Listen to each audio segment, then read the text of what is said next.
Who gets the first comment?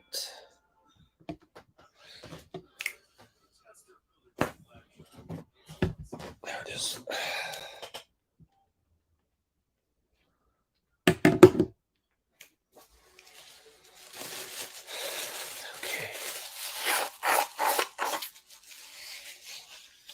Okay. Let's check with Dean, see if he's available tonight.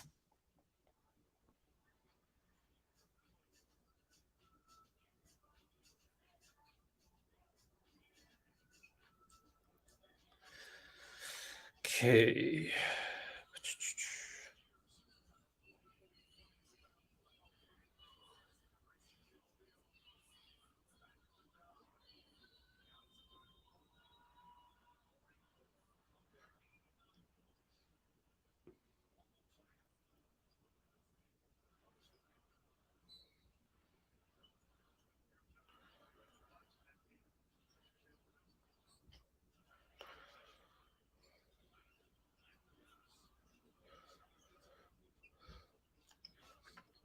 Check if Dean's here today. Oh, Amy. Amy's the first one. What's up? Let's go, Warriors. Cool. You get to be the new thumbnail, Amy. Woo. So Boston is still playing right now. And it's they're up by 11 with 2:44 left. What a gutsy performance. Oh, Tatum and one. A beastly and one. Oh, wow. What a game he's having. I'm going to go to tweet deck, tweet this. What else should we go over?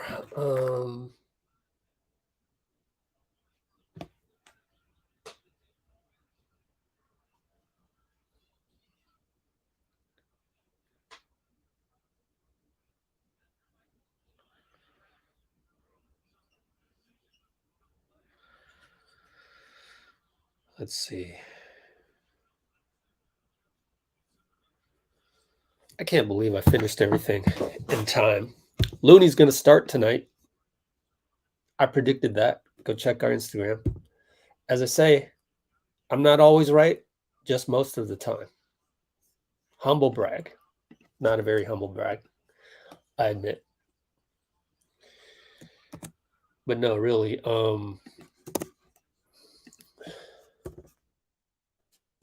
it made sense to me because you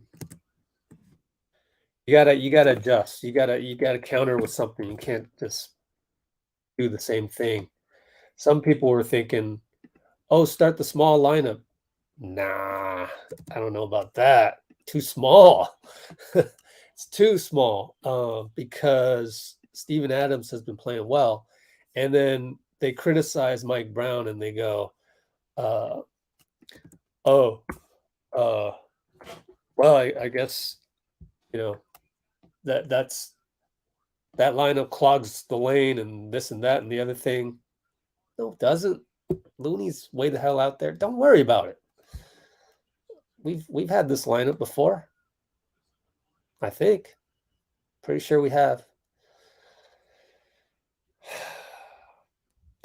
So many comments on our channel with the Mike Brown interview. So much negativity. Wow. It's a sad reflection of society. I keep saying that, but it is. People just go on to social media to complain. And that's sad. That's sad to me. Don't do that. I saw China G, was it? The same person that was on our live stream after game 5, and we calmed that person down like crazy, goes on to the channel and just basically says, I don't trust Mike Brown.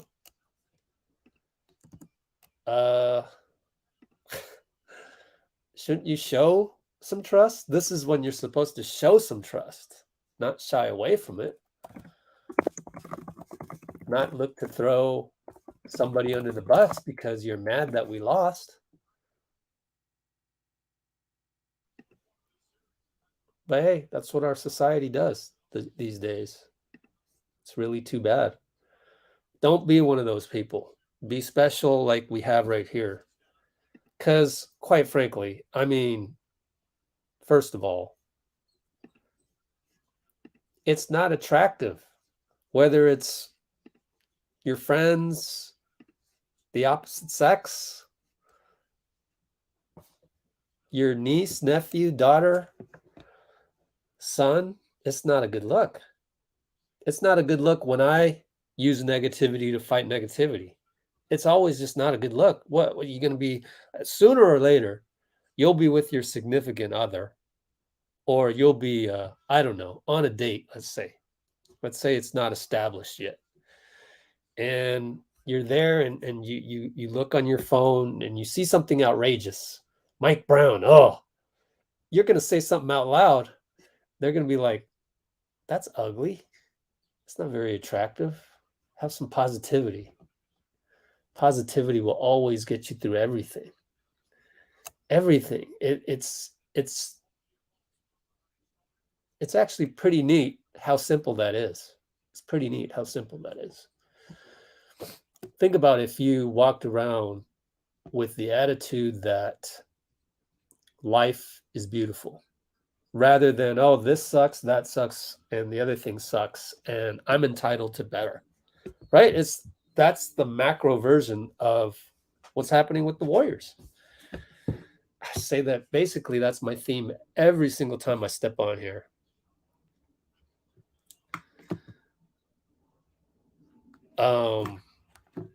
No Dean for tonight. What was I gonna do? Oh, I was gonna post this on our channel. So, I mean our Instagram. Let me see what I can do here. Need the title. There it is. Live chat, second screen analysis, PVO. That's what we're about. PVO, guys. Vibes. Anyways, looks like Milwaukee will lose game 6. They will lose game 6.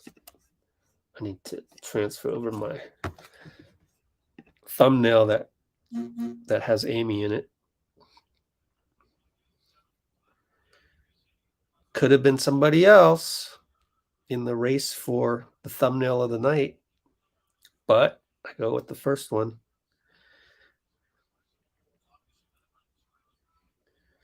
Here we go. Boom. Boom. I can't believe it. I posted a link to our live before the game was over. I've done that very, very, very few times. This may be the first time ever, actually, before tip-off. I'll get to you guys in the comments. I appreciate you being here with me, listening to my positivity sermons, and so on and so forth. Give me 24 seconds. I'll be right with you. Just need to do one more thing.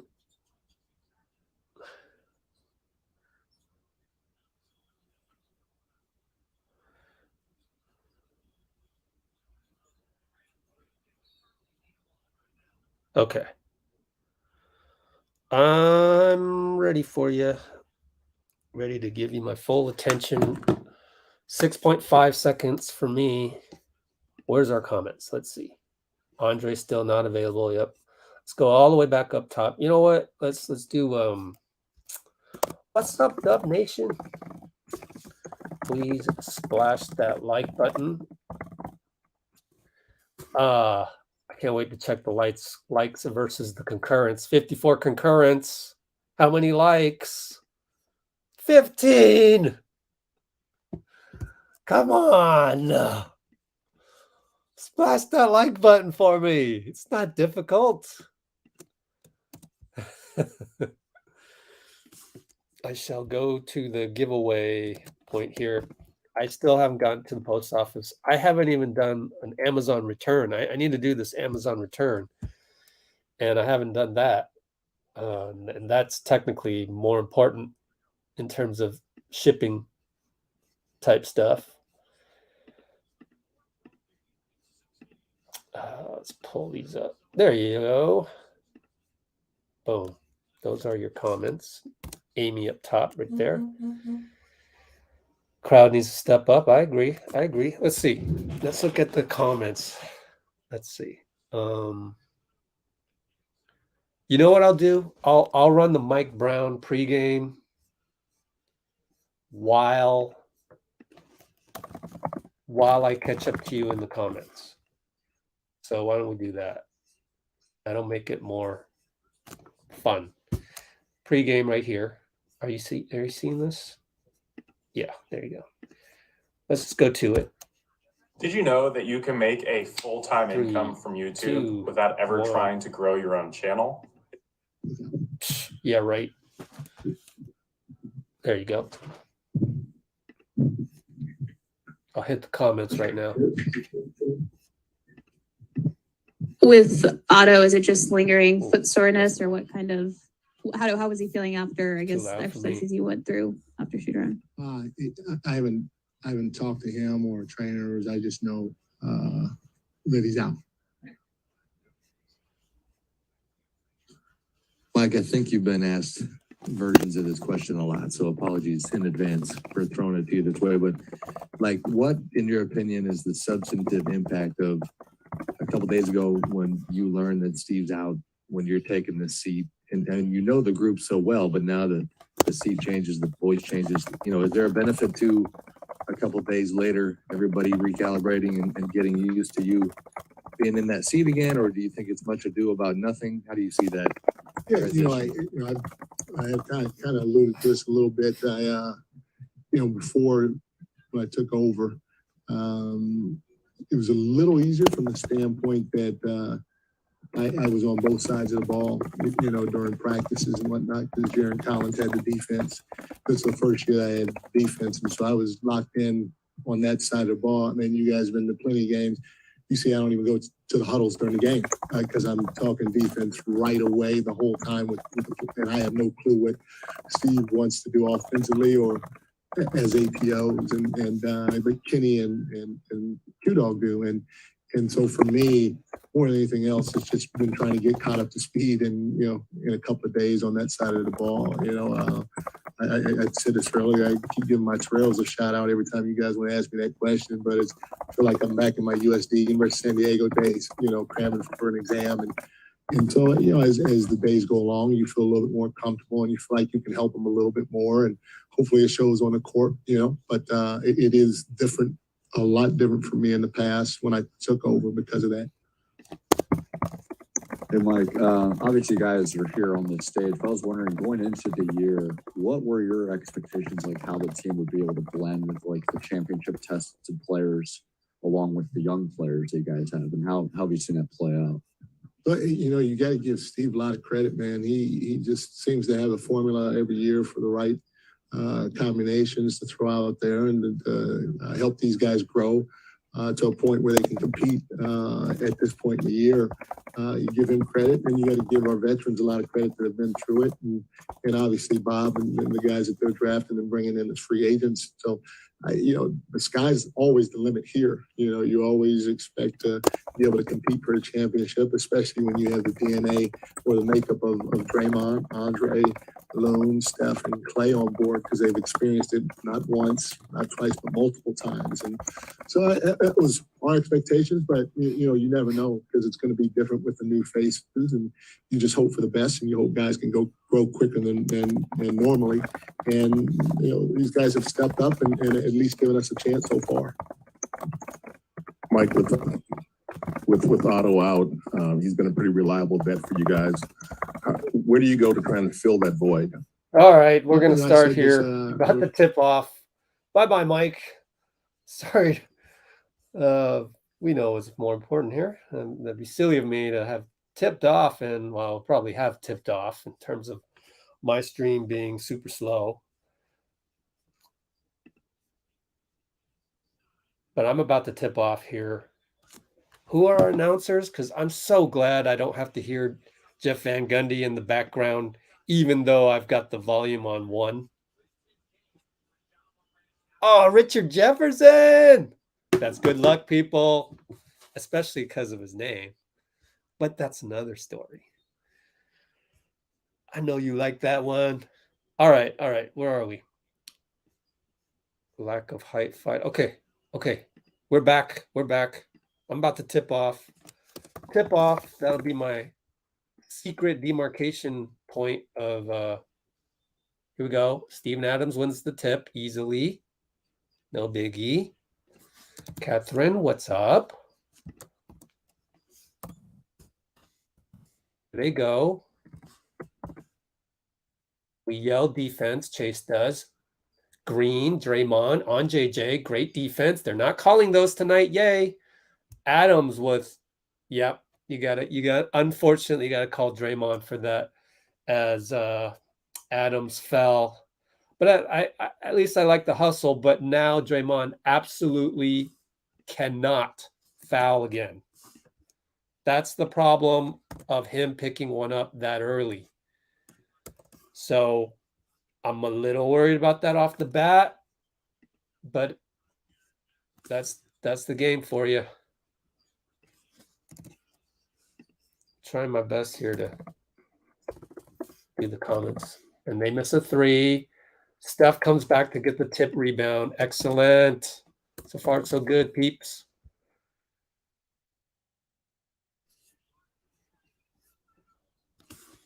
Okay, cool. Cool, I'm caught up on the comments. Yay. Clay, very important for him to have a good start. Finds wide open Wiggins up top. Back rimmed it, missed it. I can't really complain about that one either. So we move on. Bane up top, Wiggs. Pick, Steven. Looney over to cover. Bane, fade away, high arcing, baseline, 2-pointer, good. I don't mean to nitpick. I would have liked Draymond to, hustle a little bit more to inbound that one. Find Steph, but Steph misses it.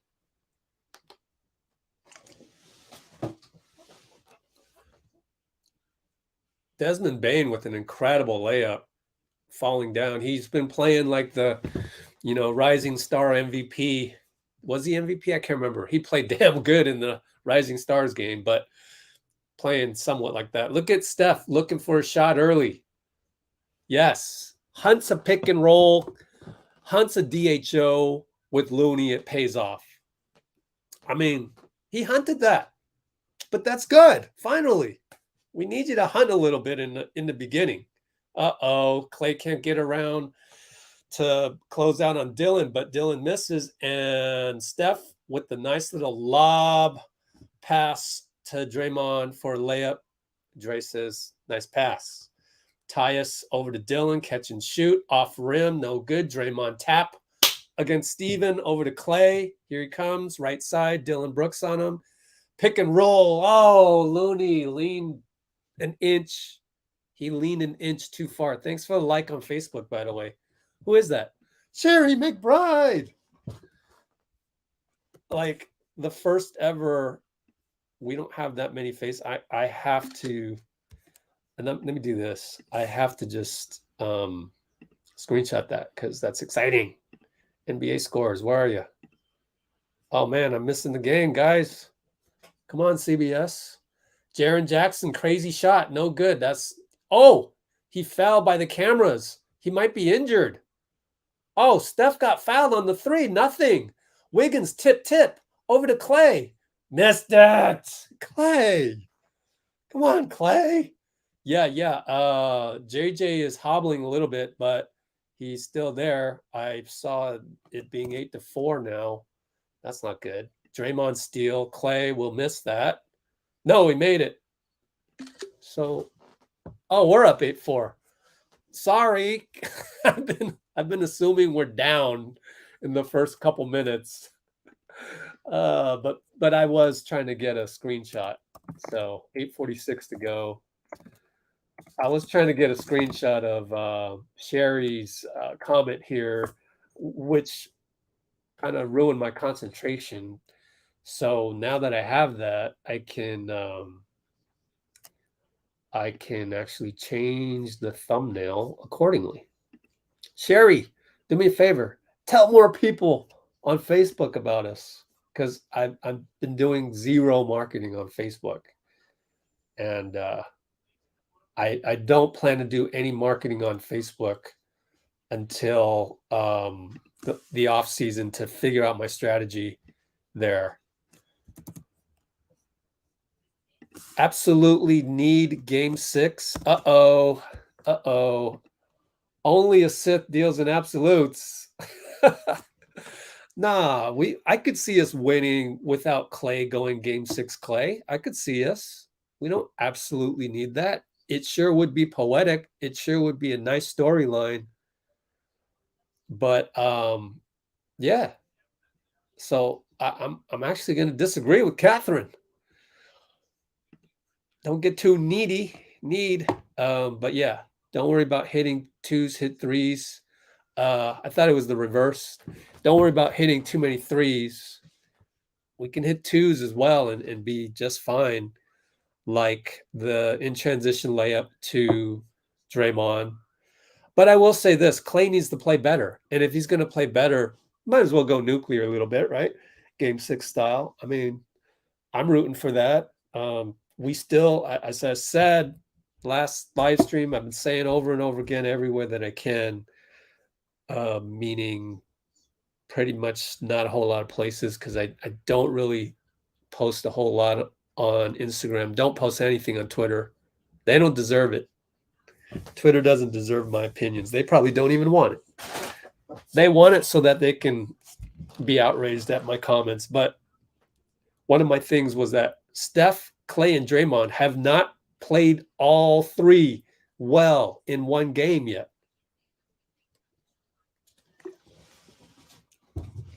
I mean, I could be wrong by one game. Maybe in Denver we played. I don't know. I don't remember.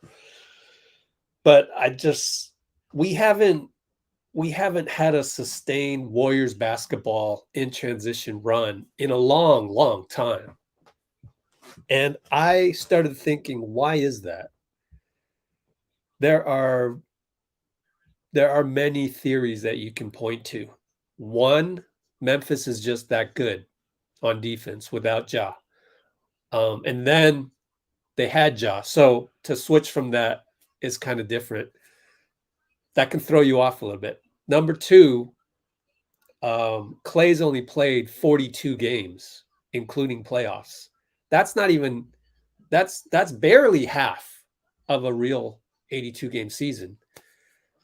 Steph has been trying to manage the game in Q1 instead of hunting for a 3, let's say. So they were cold in game 5 regardless of the open shots. And finally, another theory I worry about, it just may be that they're getting old. We'll come back to that though. Okay, Tyus right side, Wiggins on him. Wiggins going to start on him and then switch to a more lethal guy later. Looney with the closeout on Dylan. Draymond all the way, 94 feet. Yes, this is Warrior basketball right here. 10-4, Dubs. Clay, don't foul, Clay. Remember last game? Don't foul, please. Desmond over to Tyus right side, drives on Wiggs over to Dylan Brooks, left side, he hits it. I mean, he hit it. Steph should be closer to him, but I credit Dylan on that. Dylan touching Steph the whole way, even on his butt if necessary. Steph doing the, get the ball over there, weak side. Clay's going to hunt a 3. Got it. I'm fine with that as long as it was within his first 3 attempts. You know what I mean? The way he's going. If he started out 0 for 3, you better cut to the hole type stuff. Tyus runner, no good. Thank goodness, because he makes those. Wiggins rebound with the Kobe's with the black tape. Wiggins attacks, no call. Looney missed. Looney missed. Ah, Looney. Ah, he did exactly that. He clapped at himself. That should have been a tip in, point blank. Let's hope they don't cash in on this. JJ, thank goodness, back rim to 3. Otherwise, 5-point swing, but it's not. We're up 13-7, 7:01, 7 minutes, 6:59 if you want to sync up. Clay, dribble handoff. I mean, Looney back to Clay, drives, throws it away. Dylan attacks Steph. Steph slaps. Going to be called for foul. And that's, by the way, the referees tonight. One of them is Kane Fitzgerald. I'm sorry to announce. I didn't like him last time. I don't think he's completely changed his personality within 1 week. Therefore, I have my reservations. Josh Tiven, all of these guys, I am worried about. James Williams is okay, but last game he was here, we didn't like him, calls didn't go our way. Anyways, Dylan Brooks misses the free throw, and now he makes, so we are up 13-8. Steph brings it up against Dylan, left side. Looney, pick, no. Flares out. Draymond, wide open 3, hits it. No. I meant shoots it, missed it, back rim. Bane. That's why I don't get paid the big bucks. Oh, Steph got in there to disrupt a Steven Adams layup, and he missed it point blank. Thank goodness. Clay gets a pick from Looney. Pulls up. Got it. He's in the zone. Game 6. Clay is here so far. He's here so far. Tyus, left side. Lacob is on his feet. Tyus misses. It goes right through Steven Adams' hands. Thank goodness. Steph, fake pull up against Dylan. Dylan Brooks. Steph one-on-one. Here comes Looney. We're in the half-court set now. And he throws sling pass over to Wiggins. Didn't like that one. Steven Adams got a paw on that. Our ball deflection. So we're not playing flawless, but we're playing pretty good. Pretty good. Got the one run out turnover by Clay. This deflection by Steph didn't hurt us, but I don't like the riskiness of it, especially coming off of 5 straight games where we suck in Q1. But okay, show me some more. Draymond attacks Steven. No, missed it. He wanted a foul, yells at the ref. Luckily, the ref didn't call anything, just ignored Dre. Thank goodness. I thought the Grizzlies bench wanted a tech. Steph disrupts Dylan on the jumper, but Steven now has the ball, hands it off to Tyus, back up top. This time, Steph closes out, but he's going to end up tripping him, and there's really nothing you can do about that. He tells Mike Brown, I'm all right. I think either Mike or Steve would have. Oh. Yep. Don't challenge that. Don't challenge that. If Dylan's foot is touching, maybe slipped on the other foot. It's too close to call. I don't think you can challenge that. Turns into 2 points for Steven Adams on the cut. And Draymond again. Bad pass. Too eager, too fast. He immediately says, my bad. Our performance tonight depends greatly on Draymond. Depends greatly on him. Dylan Brooks makes us pay, and 16-13 is our slim lead. We have 4 turnovers and 4 fouls already. Not the right recipe. I'm kind of worried about that. That needs to change.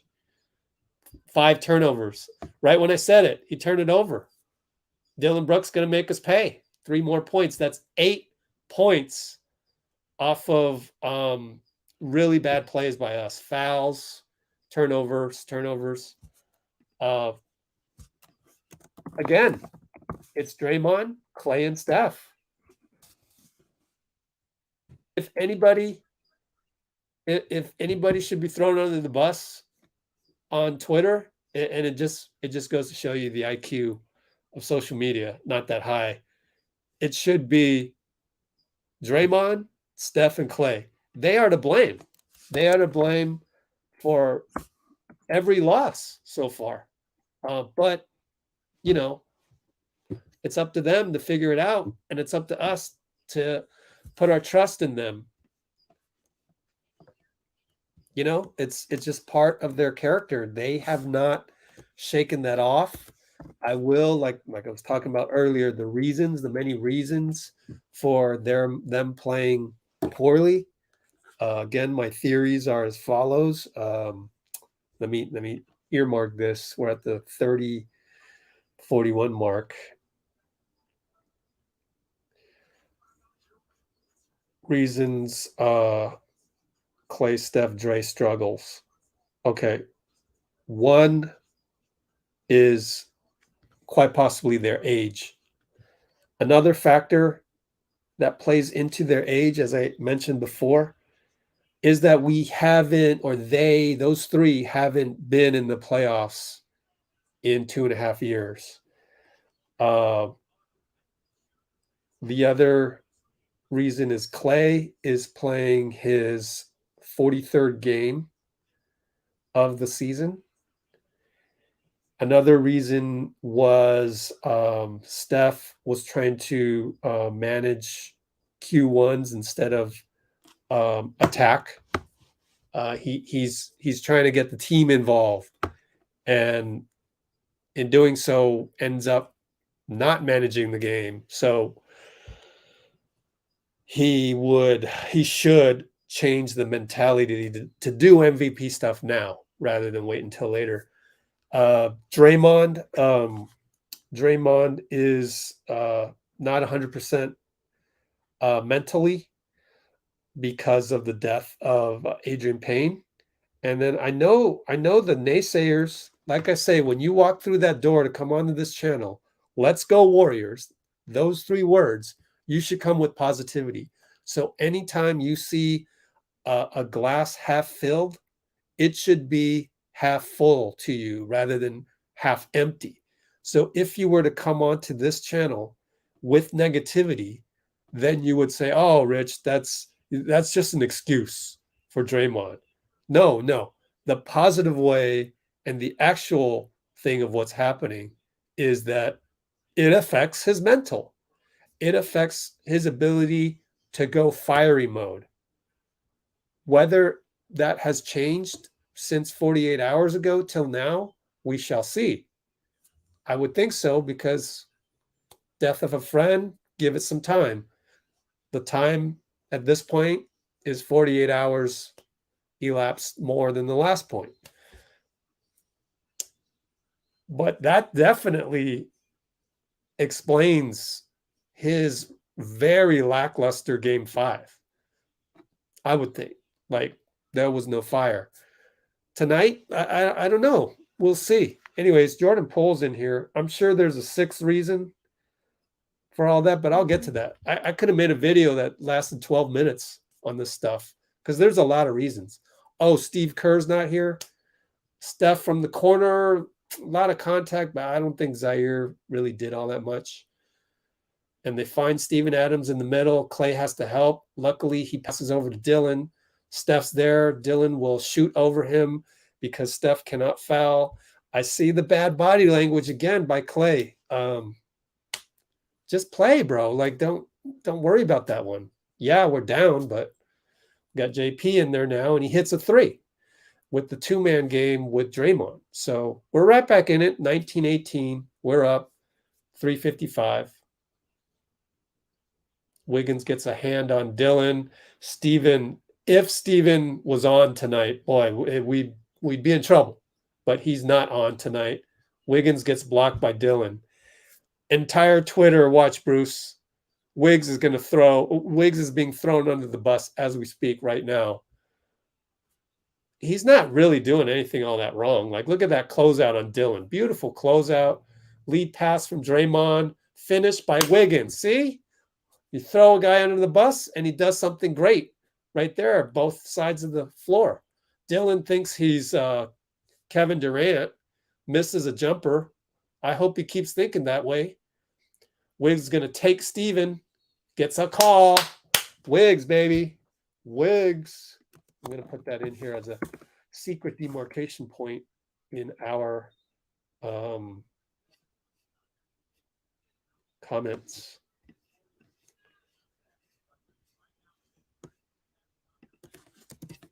Good to have you back, William. William Wallace. Anytime I hear William, I always think William Wallace for some reason. Braveheart reference. Wiggs hits a free throw. Rejoice. 22-18. We're up 3:07 left to go. If you want to sync up, I think I see Clay heading to the bench. Oh, there's the two gold people that were outside. No, that's not them. There were two completely gold people taking picture with E40, which is cool. Damian Lee and Wiggins misses a free throw. The Damian Lee, second to Mike Brown in terms of how many times he's been thrown under the bus. Even Memphis beat writers are like, oh, we'd rather have Damian than Moses Moody. Well, I mean, like, you don't know Damian. Well, there, right when I said that, Damian throws it away, and now Damian's the worst player on the Warriors just because of that. So, well, now from this point on, I wouldn't mind seeing a little Moody because that was a ridiculous turnover. That was a rookie-like turnover. I'm shocked. I'm actually shocked to see that from Damian. Looney gets a great rebound. Slow-mo with the... You found Looney, and you're going to complain that it's off Looney. Damian threw it right at Zaire. Good Lord, Damian. And he throws it again. The problem is you can't just sub Moody right now because you're going to destroy Damian's confidence. Like, this would destroy him. JP has to throw up a prayer with the shot clock late after that inbound. But again, nobody was moving on the inbound. Nobody was moving. Like, what was Damian supposed to do? So he had to throw a duck that luckily Dylan didn't get, and the ball tipped out to Jordan. Anyways, they miss. Steph brings it up. Got the switch against Clark Island. Clark Island, step back. Clark Island, got it. 3. Otto's out. Otto's out.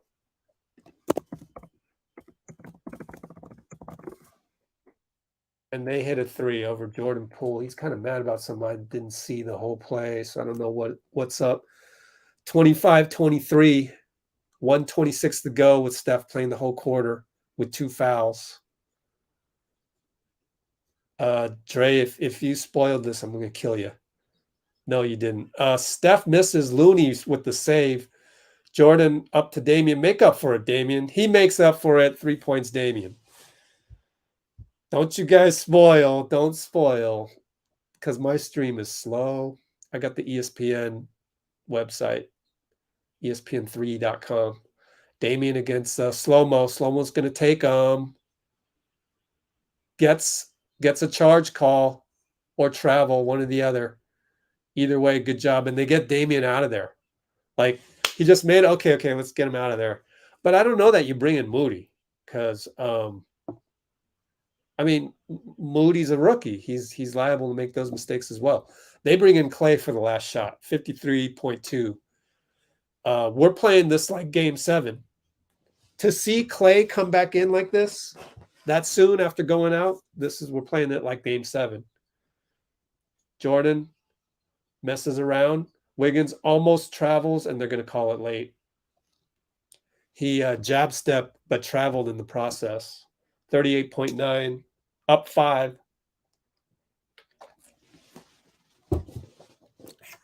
Still up 5, and we're playing far from perfect. Steph out of there. Why? Because he has 2 fouls.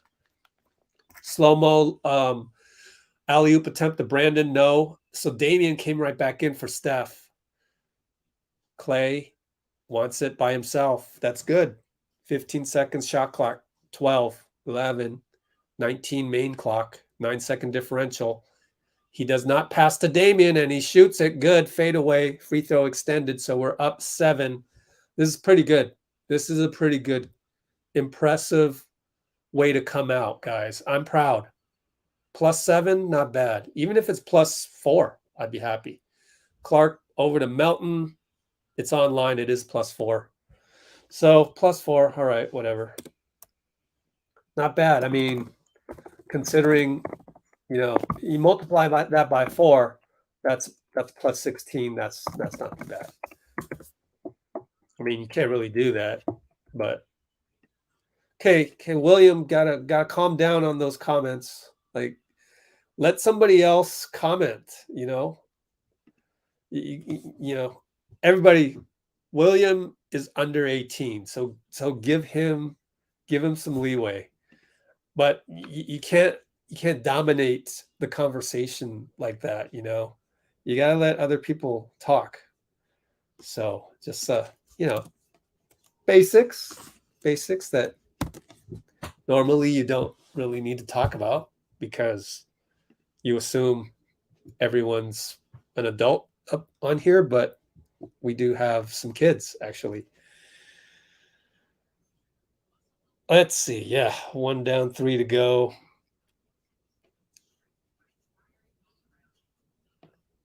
Yeah, could have been better. I'm gonna say yeah. In terms of like to play the perfect quarter, you would have to omit the Draymond turnover, omit the Clay turnover for a run out layup, omit Damian's turnover for a run out layup, omit standing around and Damian throws it and Dylan Brooks tips it and Jordan Poole has to shoot a brick at the shot clock buzzer, omit the tripping foul by Steph. At least they didn't get any penalty free throws. The first hustle play by Draymond where he fouled, it ended up not being harmful to us. 1 foul on Dre going into the second quarter, that's good. That doesn't foul him out on the average, right?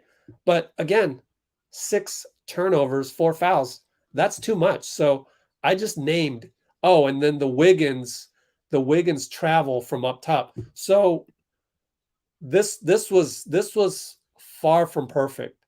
It was a B or a B plus, right? But I don't like to do grades. I don't vote on awards, so I don't do awards. I don't do comparisons because they're the thief of joy, per Moses Moody. And I don't do predictions because that ruins the fun. And we all know it's impossible to predict 2022 NBA, also 2021 NBA. When your world champion lost a game by 39, as did Milwaukee did last year, this is a brand new NBA. This is not your father's NBA, let alone your grandfather's NBA. That wouldn't have been tolerated. That just didn't happen. And we could talk about that a little bit. So I'm about to talk about that at the 43 mark. 44 mark, NBA parity. So this is not your dad's NBA. If you make 3 straight turnovers, that can literally lead to 9 points, which is still 3 possessions. Back in the day, it would lead to 6 points for the other team, which is still 2 possessions. So you get an NBA where the pendulum swings wildly. Wow, Belly's in there when Steven Adams isn't. I don't mind that. Jordan Poole with an all-star 3-pointer from the hash mark late in the clock with ball movement from Belly. So I like that. Belly's going to have to guard Clark. And they go inside of JJ. They're going and 1 on Draymond. Second foul on Draymond. I'm worried about that a little bit.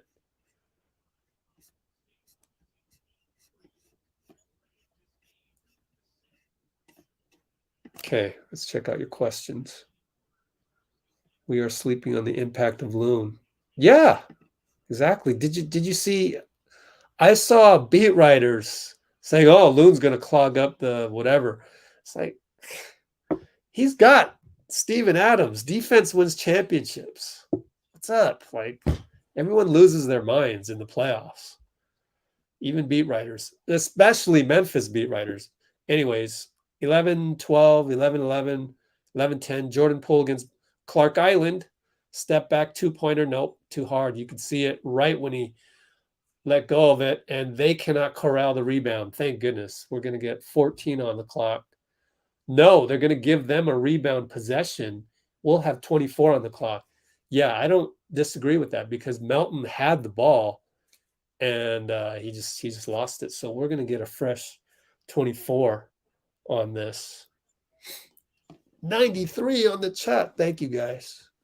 Thanks for being here with us. Thanks to the Blue Wrenches.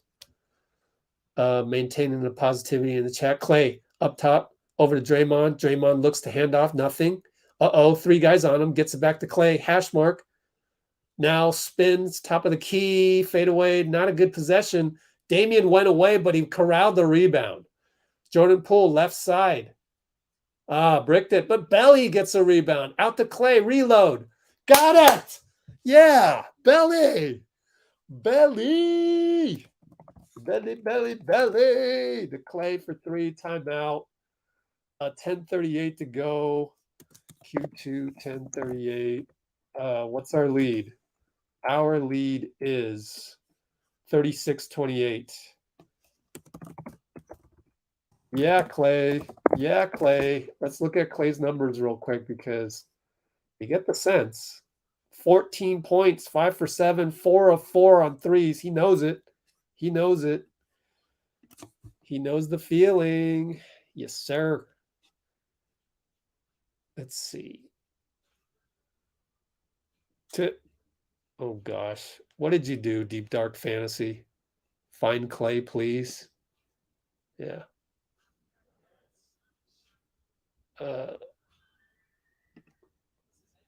I guess it was something else. View deleted message. We have no choice. Only a Sith deals in absolutes. I believe that's the second time I've told you that now, Deep Dark. We need more height. Need. Oh, you're so needy. Deep Dark is so needy. We don't need anything. We're good. We're good. You know, the other thing in terms of that, I want to continue my diatribe. 48-minute mark.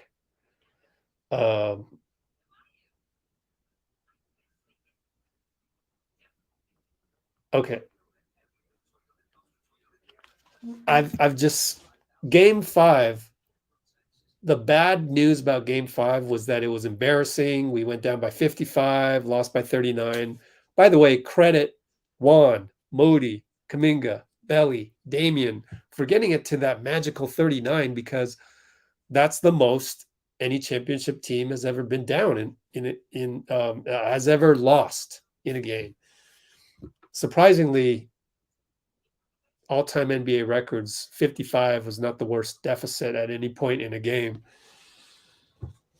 I don't know if that was playoff or regular season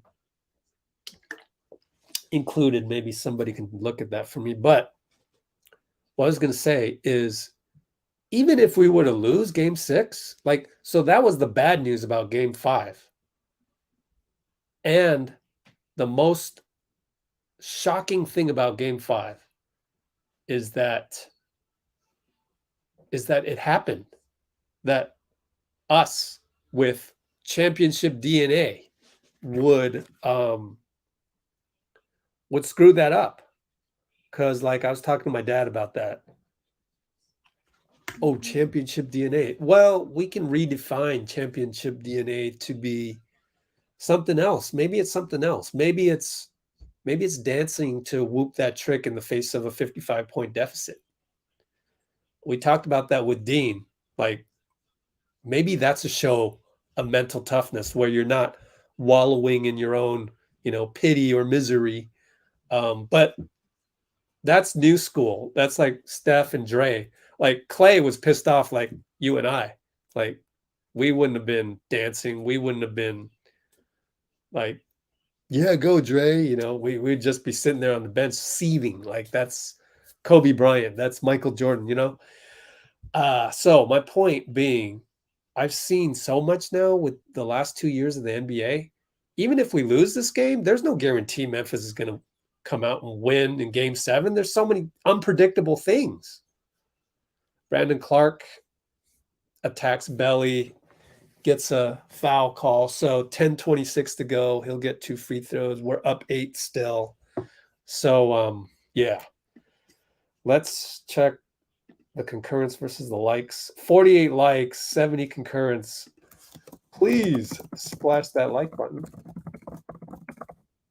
It helps out. It helps other people find this. And it helps me do a secret demarcation point for the copy and paste on here. Right here, we've got all of the comments right here for you. Later, we'll do a drawing of those. Anyways, 36-30, Draymond, post up JJ. JJ gets knocked, and then he gets fouled, and then Draymond says he got fouled and yells at the ref. Ref does not give him a T. Thank goodness. JJ trail 3. Got to get out there, Belly, but he misses. Clay rebound, back rim. Thank goodness JJ missed that. What'd I tell you? They weren't going to hit their threes again. Clay, is he 5 for 5? He's 5 for 5. Great sling pass from the baseline by Poole. He's game 6 Clay, people, 5 for 5. This would be game 6, fill in the blank name for whoever. But for Clay, we've only just begun. 5 threes already. Melton against Belly hits a 3. Melton? Dang, we're up 6. That's today's NBA, man. We could play great defense for 22 seconds. They hit a 3, negates Clay's 3. Belly way out there. Misses badly. Okay, got to be careful. We can't just be shooting threes all game long. We got to be careful. JJ attacks Belly, makes it incredible. All-star layup, difficult too. And here's the problem. Here's the problem where we're busting our ass. Oh, we're only up 4. That gives Memphis confidence. The jaw-less Memphis. Clay's going to launch again, bricks it. What did I just say? What did I just say? And they get a dunk. Now you got a timeout, Mike Brown. Like, who's blaming Mike Brown for that crap? Who's going to blame Mike Brown for that? But you got to get Steph back in now. That's 2 straight hunting threes. It's not. That's not Warriors basketball. And now you got Memphis. They're riding high. That's the danger. That's the danger.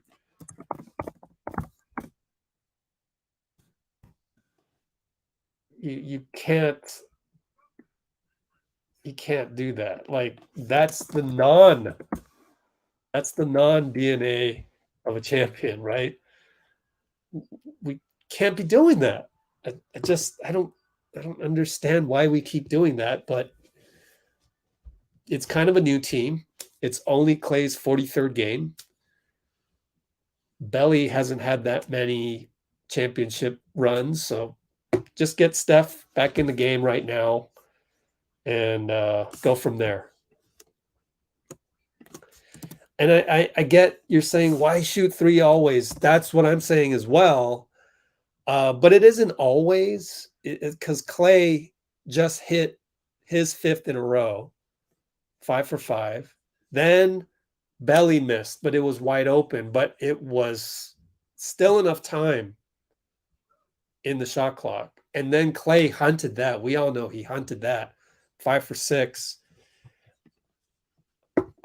It just so it wasn't a barrage of missed threes. No, but just poor choices on those.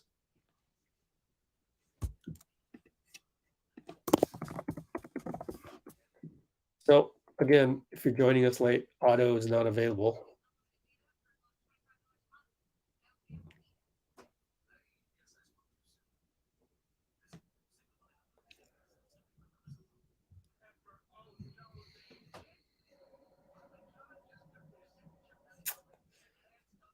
So I'm gonna say jinx on that, William. I know you want Clay to score 51, but the moment you say that, then that worries me because I've been around longer than you have. There's a thing called basketball gods. They don't necessarily give you what you wish. They give you the thing that they want you to be humbled with, which is, I guess, good.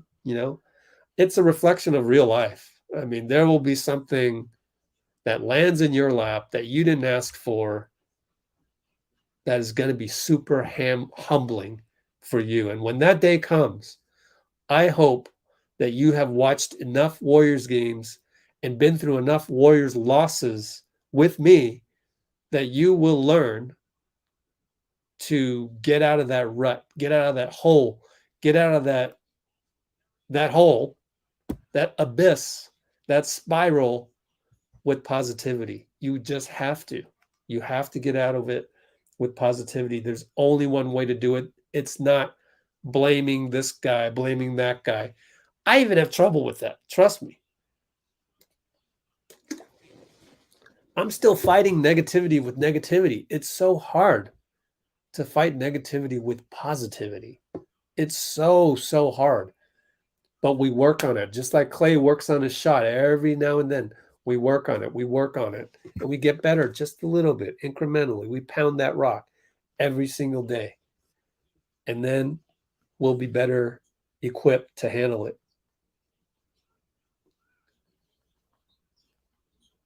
All right. Steph is back in. Draymond. Find Steph against Clark Island. That's it, Jordan. Get out of his way. He fades away twice, step back twice, got Clark and made Clark go, see, that's what you want. That's the beauty of Steph. Desmond Bane, wide open three. Draymond's pissed because nobody picked him up. Wiggs, late closeout. Thank goodness he missed. Here comes Steph. We need a barrage. I said need. We want a barrage. JJ Island. Fake. No step back. Draymond swing. Jordan pull. Too much dribbling. Loses the ball. I'm going to calm down. Give me a minute. It's the same thing. Dylan Brooks, no good. Brandon Clark, rebound. Jordan pull. What are you doing out there? Get locked in. They find JJ right side, misses a three. He wanted a foul on Steph on the closeout. There might have been one, but you didn't call that for us. Jordan dribbling a lot, gets the layup and one. He is absolved. No, not really. I mean, but that's the thing, right? He can get these crazy layups. That's why, oh gosh, don't get me started here. Yo, William, keep your comments one at a time. How's that?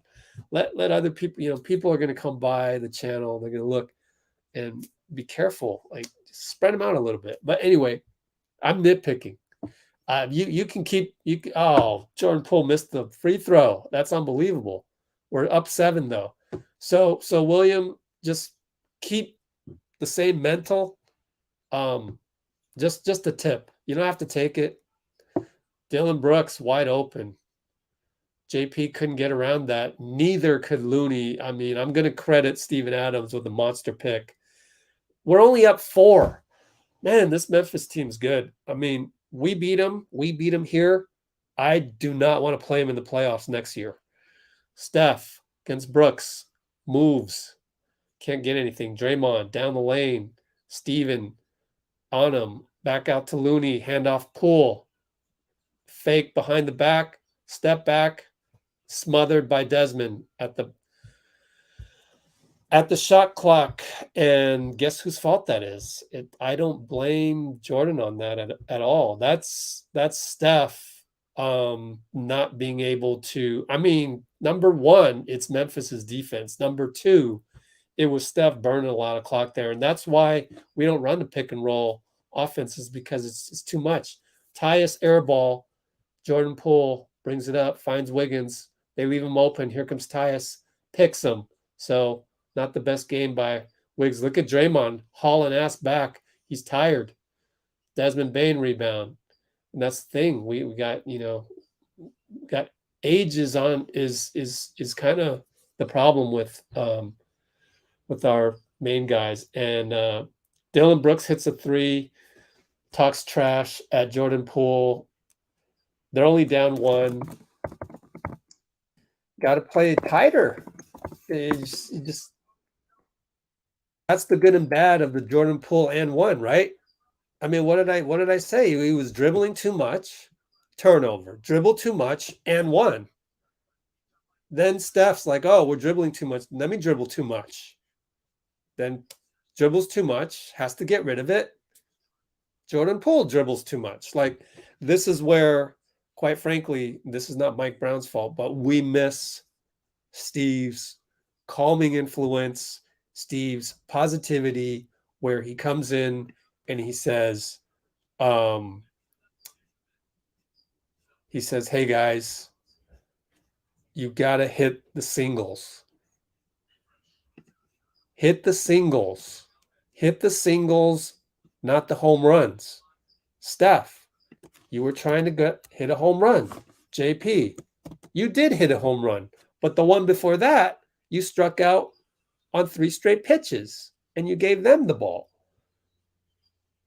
Gotta calm them down.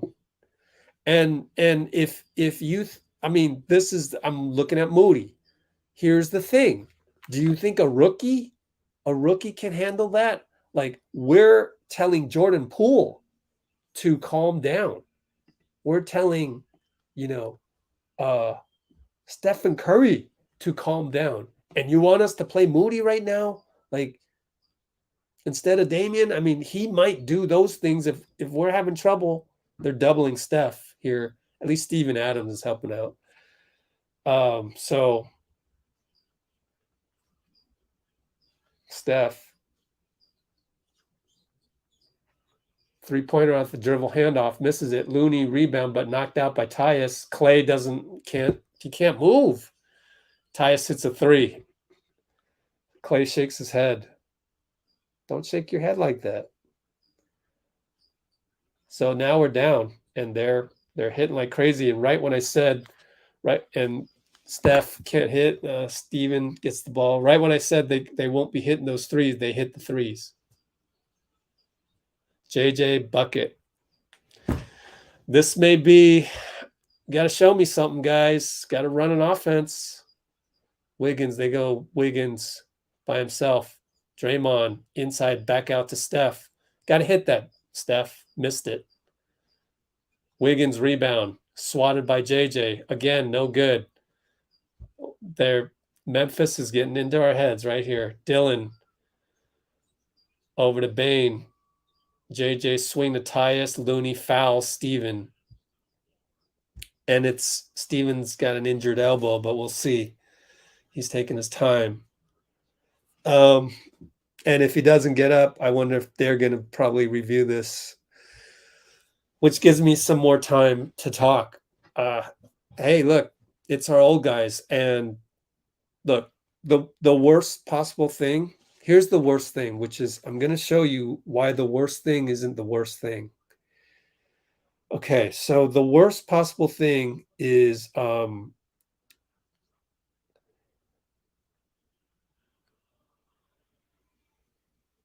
the worst possible thing. Oh, they're not going to review it. So side out, I'll come back to worst possible thing.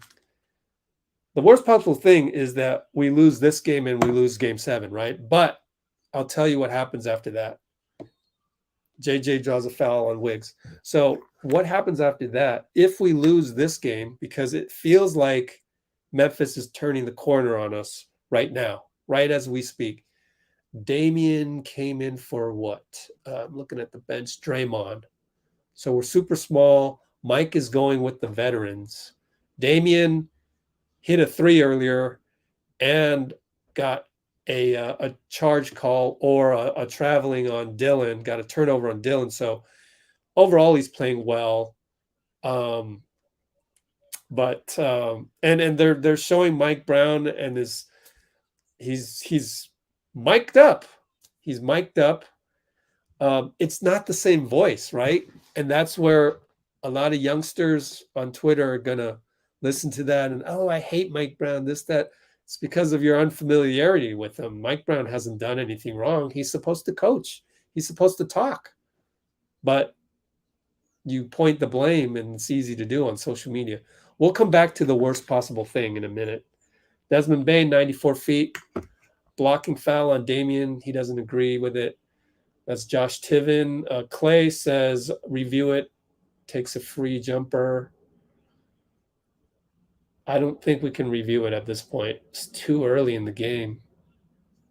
Oh yeah, it should be a charge. Now, if that was an and one, if that bucket had gone in, then maybe, yeah, maybe. You know what? Maybe you challenge it now because our momentum sucks. Oh, look at Wiggins, just barely missed that. All right, we're challenging it. So it's a timeout, and it's 49-44, 4:26. So this is a new Memphis ball club, and they're pretty damn good, even without Ja. And what it's also telling me is that Ja, I think Memphis is awesome with Ja, but I think we're better off with them having Ja because of the just the game planning and the speed. When it's a team that can bully us with their physicality, then we have problems, right? This is like, none of us here are kind of surprised by getting out physical. Now, when Ja is going 94 feet and being a blur, the physicality kind of goes away and it's more athleticism and stuff. So when things slow down and you can do more of this stuff, like, I mean, I know this is a fast break, but when they can rebound more and attack their own glass, let's look at the rebounds. The rebounds are 23 to, we're winning the rebound battle. Call upheld. I can't even believe that. So we don't get another challenge. That's just, again, I don't know what's up with these refs. Like, the entire refereeing crew is just, every time it's a goddamn crapshoot. It makes absolutely no sense. Absolutely no sense to me. Just roll dice. Just have what's his name? Steve Javi in Secaucus in front of a computer. What the hell is the difference? Like, that's clearly he's, chicken wing right there. That's a foul on Bain. That's unbelievable. But how many times have I been here saying it's unbelievable? But anyway, once we hit halftime, I'm going to talk about what's the worst possible thing. And I don't think it's that bad. The worst possible thing is that we lose game 6 and game 7, but then what comes after that? I'll talk about that at halftime. Steph, terrible pass to Draymond, but he caught it. Tyus should have stolen that. We break a long spell, and we're down 5 with 4:05 to go, 4:04, 4:03. We put Belly in there against Steven Adams. That's an interesting, it might work. Dylan Brooks finally misses. Belly got a rebound, so it worked. Draymond brings it up. Belly wants to set a pick, but Clay goes the wrong way. Clay now smothered by Desmond. Come on, Clay. God, this is game 6, Clay, but it's also game 44, Clay. Like, what are you doing? Like, that was a high school non-move. Like, just, oh gosh. You can't bring that to the NBA in the playoffs. But, it's his 43rd game. The play breaks down. Clay says, throw it in the belly. Draymond over to Steph, throws it away again. Draymond in a foul, but just, you can't get cute. I mean, that wasn't a home run. Wow, bodies flying.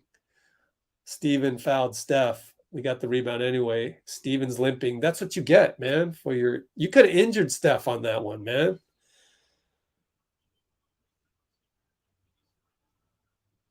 Oh, that's Dylan Brooks. Oh, you got to review that. That's some BS. Steven just fell on his own. He was with Draymond. Are we going to review this? Like, again, NBA refereeing 2022 makes no sense to me. They don't review what you're supposed to review. Dylan and Clay are arguing about whether they should review it. I bet. Double technical, Clay and Dylan. Now they're looking at it. Why does it take you so long? Steven Adams limps to the locker room. Okay, so anyway, 51-46, we're down 323. Q2 323. Did I do the last copy and paste? That should be a flagrant on Dylan. There's no doubt about it. I mean, can't stand this crap, man. This refereeing crap. It's some BS.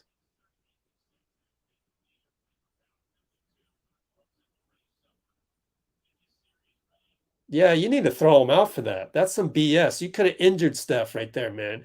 You already injured our other guy. Get out of here. Good Lord. I mean, Clay was right, and he gets a T for it, but Clay shouldn't go directly to the player. Dylan Brooks, man, he could have tore Steph's shoulder out right there, man. Could have dislocated his shoulder, his left shoulder even, right before that. My God. Anyways, well, I'm going to save the this is not the worst thing ever talk again till halftime. I'm sure the comments are ablaze right now.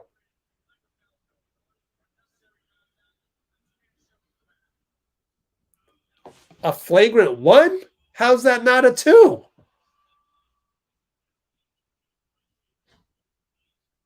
Was it a 1 or a 2? Someone comment. I'll wait 20 seconds. He's still in the game, it looks like.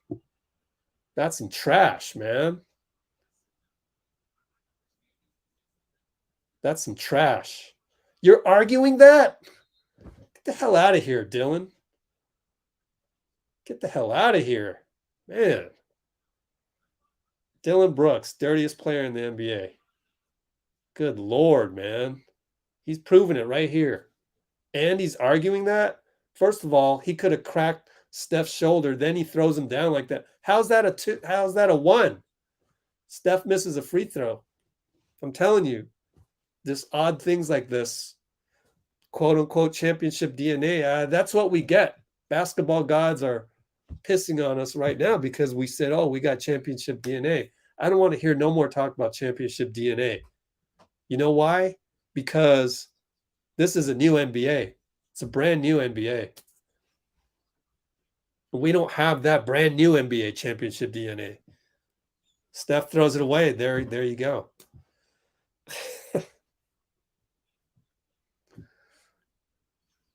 Other than a couple bad calls and Dylan Brooks should have been thrown out, we deserve this. We deserve this 4-point deficit. Look at Wiggins fight on defense. Good job, Wiggs. Brooks fades away. Basketball gods.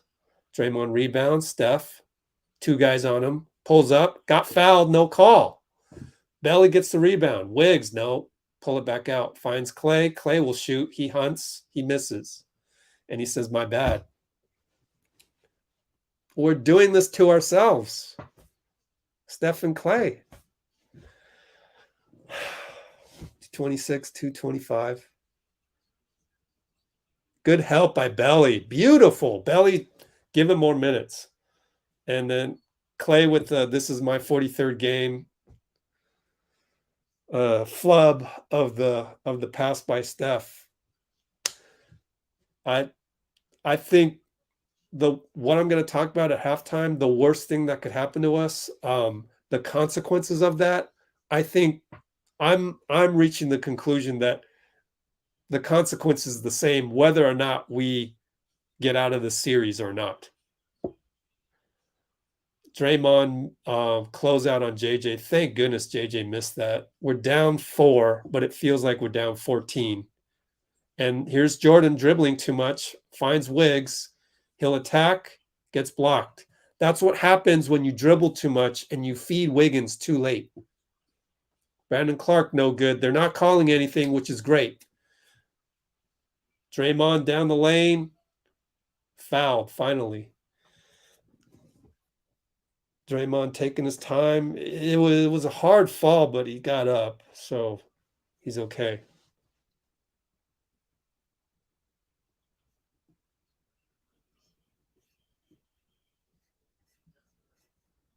Right here, I'll tell you why. Because if Steph, Clay, and Dre and Jordan Poole are making mistakes, and we're seeing they're making mistakes, do you think Jonathan Kuminga will come in and play a clean game? I don't know about that. It kind of worries me. Like, as our top three guys go, so go the youngsters. They follow their aura. So you can just sit there and be mad at Mike Brown all game long. I'm giving you an explanation. Now, if you come through that door, come into my channel with positivity, you'll be like, okay, I accept that. I'm trying to learn. I'm trying to understand why rather than criticize. You're good with me. But if you're going to sit here and throw Mike Brown under the bus a million times, I would ask that you leave. Steph gets a run-out steal. No foul call on Zaire, but, pretty good defense by Zaire. Everyone's on their feet, thank goodness. 1:20 to go. We're down. No, we're tied up. Great pass by Tyus. Better block by Wiggins. Here comes Draymond. What a block by Wiggs. Handoff. No handoff. Fake.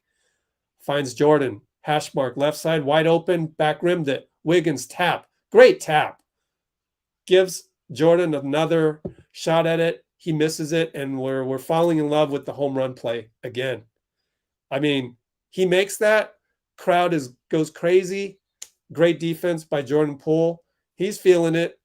But it's almost like sometimes maybe we shouldn't have 3 home run hitters out there at the same time, right? If we can please run this, Steph gets ahead of him, gets a foul on Jaren. Let's check the fouls on Jaren real quick, because that's an important number. Jaren has 1 foul. I thought he had another one on Draymond earlier.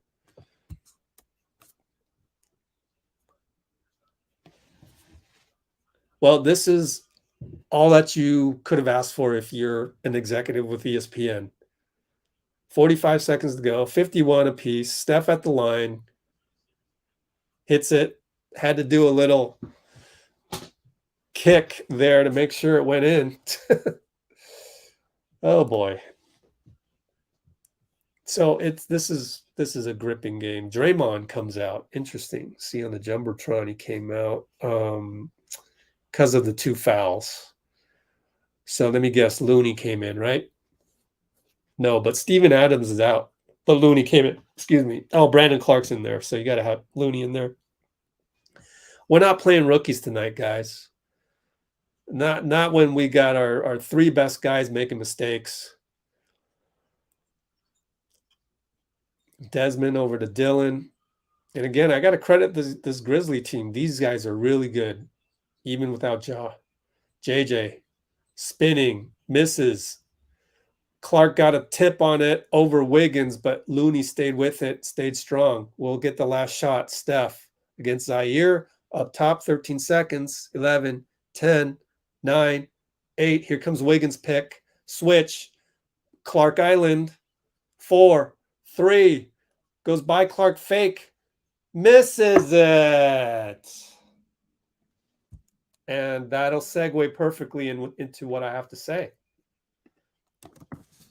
3:51 halftime. I don't want to hear championship DNA by any of these people anymore, any of our guys. These people meaning our own guys. Dre, man, don't swear on our channel, man. We got to always rein you back in. It's nuts. Like, at least I think we're 80% getting through to some people with the positivity and the, having class and respect on here, and not having to press that button. Like, you want to press that button so bad, like that negativity button. You want to press that. Calm down. Just accept what you're seeing. It's just reality. That doesn't mean we're not going to root for our guys, but maybe we need to root harder for them, actually, because I see some flaws. And let's go into the diatribe. 120 mark. Okay, the problem with our team, the worst case scenario, is that we lose this game, we lose game 7 in Memphis, right? What is the average age of the Memphis players? They're super young, and they're not only running us off the court, but in the half court, they run us off the court vertically.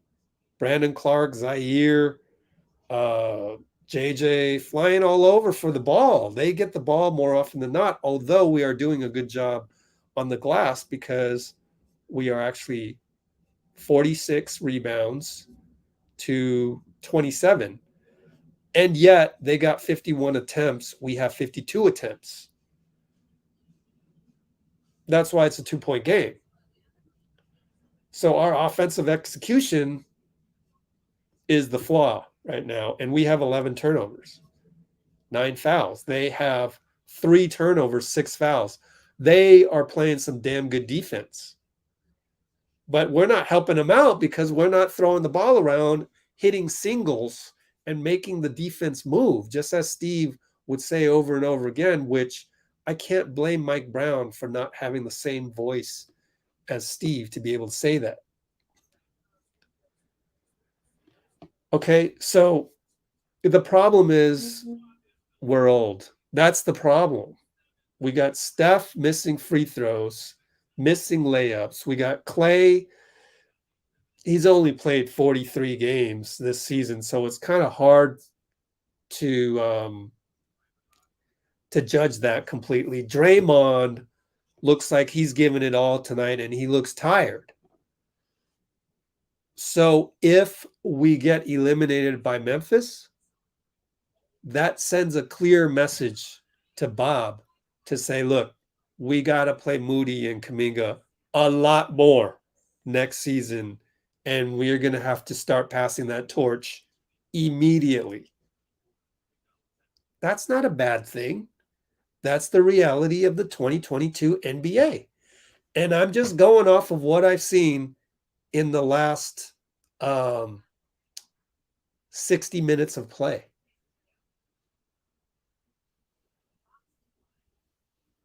In fact, Steph saved us in game 4 and game 2. And game 1. Game 3, he was also good. Just how much MVP fuel is left in that tank? We shall see, but he missed a layup at the buzzer, and he missed a free throw.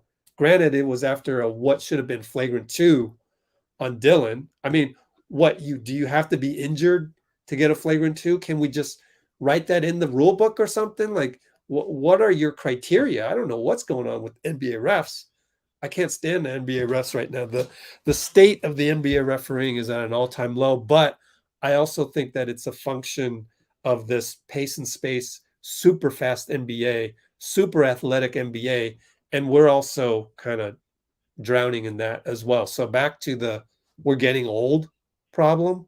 Well, I mean, we're getting old. I think, I mean, isn't it enough that we've had a horrific game 5 and half of game 6 where we're still not running the offense that well, and you're seeing, what could be categorized as kind of, they're not young stallions anymore. That category of play, like just the silly turnovers. I think it's a wake-up call. But then again, it's not a bad thing. The sooner we develop and groom Moody and Kuminga, the better. It's like we can't be chasing wins next season, right? In my opinion, like if we get knocked out, and we might have to do this regardless. I mean, look at these teams like Memphis. They have to play their young guys. All they have are young guys, so they got to play them. So they're making mistakes on the fly. But the thing about mistakes is that in the 2022 NBA, with the pace and space, a mistake is a mistake is a mistake. Like, it's such a fast game that the same mistake that you're making, whether you're old or young, like it doesn't matter. So you might as well play your young players and develop them. You know what I'm saying? So it's like, after watching 60 straight minutes of this, have come to the conclusion that next year we have got to develop our young guys very, very soon. I'm seeing this in the playoffs. Like, it's taking a toll on our guys, our three main guys. So anytime, it should be a written rule for GMs. Anytime you got guys over 30 going into 32, 33, 34, you better have some 20-year-olds coming up. And we got to develop Moody and Kuminga ASAP. I don't mean tonight. That wouldn't be fair to them. That wouldn't be fair to our whole team right now, because you're asking a rookie to come in. But then again, like, we're making a mistake of hunting for the home run play. Maybe Moody and Kuminga don't do that anyway. We're getting ran out there. It's extra physical. It's extra intense. That takes a mental toll. I'm seeing missed free throws by JP and Steph. I'm seeing Draymond heaving on defense. I'm seeing Clay can't catch a pass, and he's caught on the right side like a high school player with Desmond Bain or Dylan Brooks, one or the other, all over him. Like, that shouldn't even happen. He should blow by that guy. It is what it is. And that doesn't mean they're not going to the Hall of Fame. They're going to the Hall of Fame. That doesn't mean they can't make a big play in crunch time. But we're not in crunch time yet. We're in we're only at halftime. So we're going to need them to recover their strength for crunch time coming up in this game. I got to restart my stream right here. So what do you guys think? Robin Lopez, what did I just talk about? I just talked about you need youth. You don't add Robin Lopez to that. For all the negativity you brought on the comments of Mike Brown, man, for you to then come on here and say, oh, we need Robin Lopez, that's a big time sigh for me, man. But I love your loyalty as far as the channel goes, Joshua. I love seeing you here and there and in the comments and everything. Don't get me wrong. I love that. But no, I disagree completely. We don't need Robin Lopez. Robin Lopez wouldn't make it past half court tonight. I mean, we're doing fine tonight. We just need tonight. Here I go with the need, but let me do a giveaway demarcation point. We need stallions. Memphis has stallions, right? We need more stallions to be developed ASAP.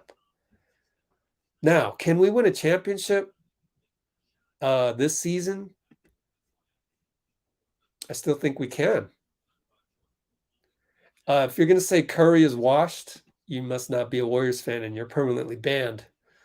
I just permanently banned you just for saying that. You should never, ever say that on this channel.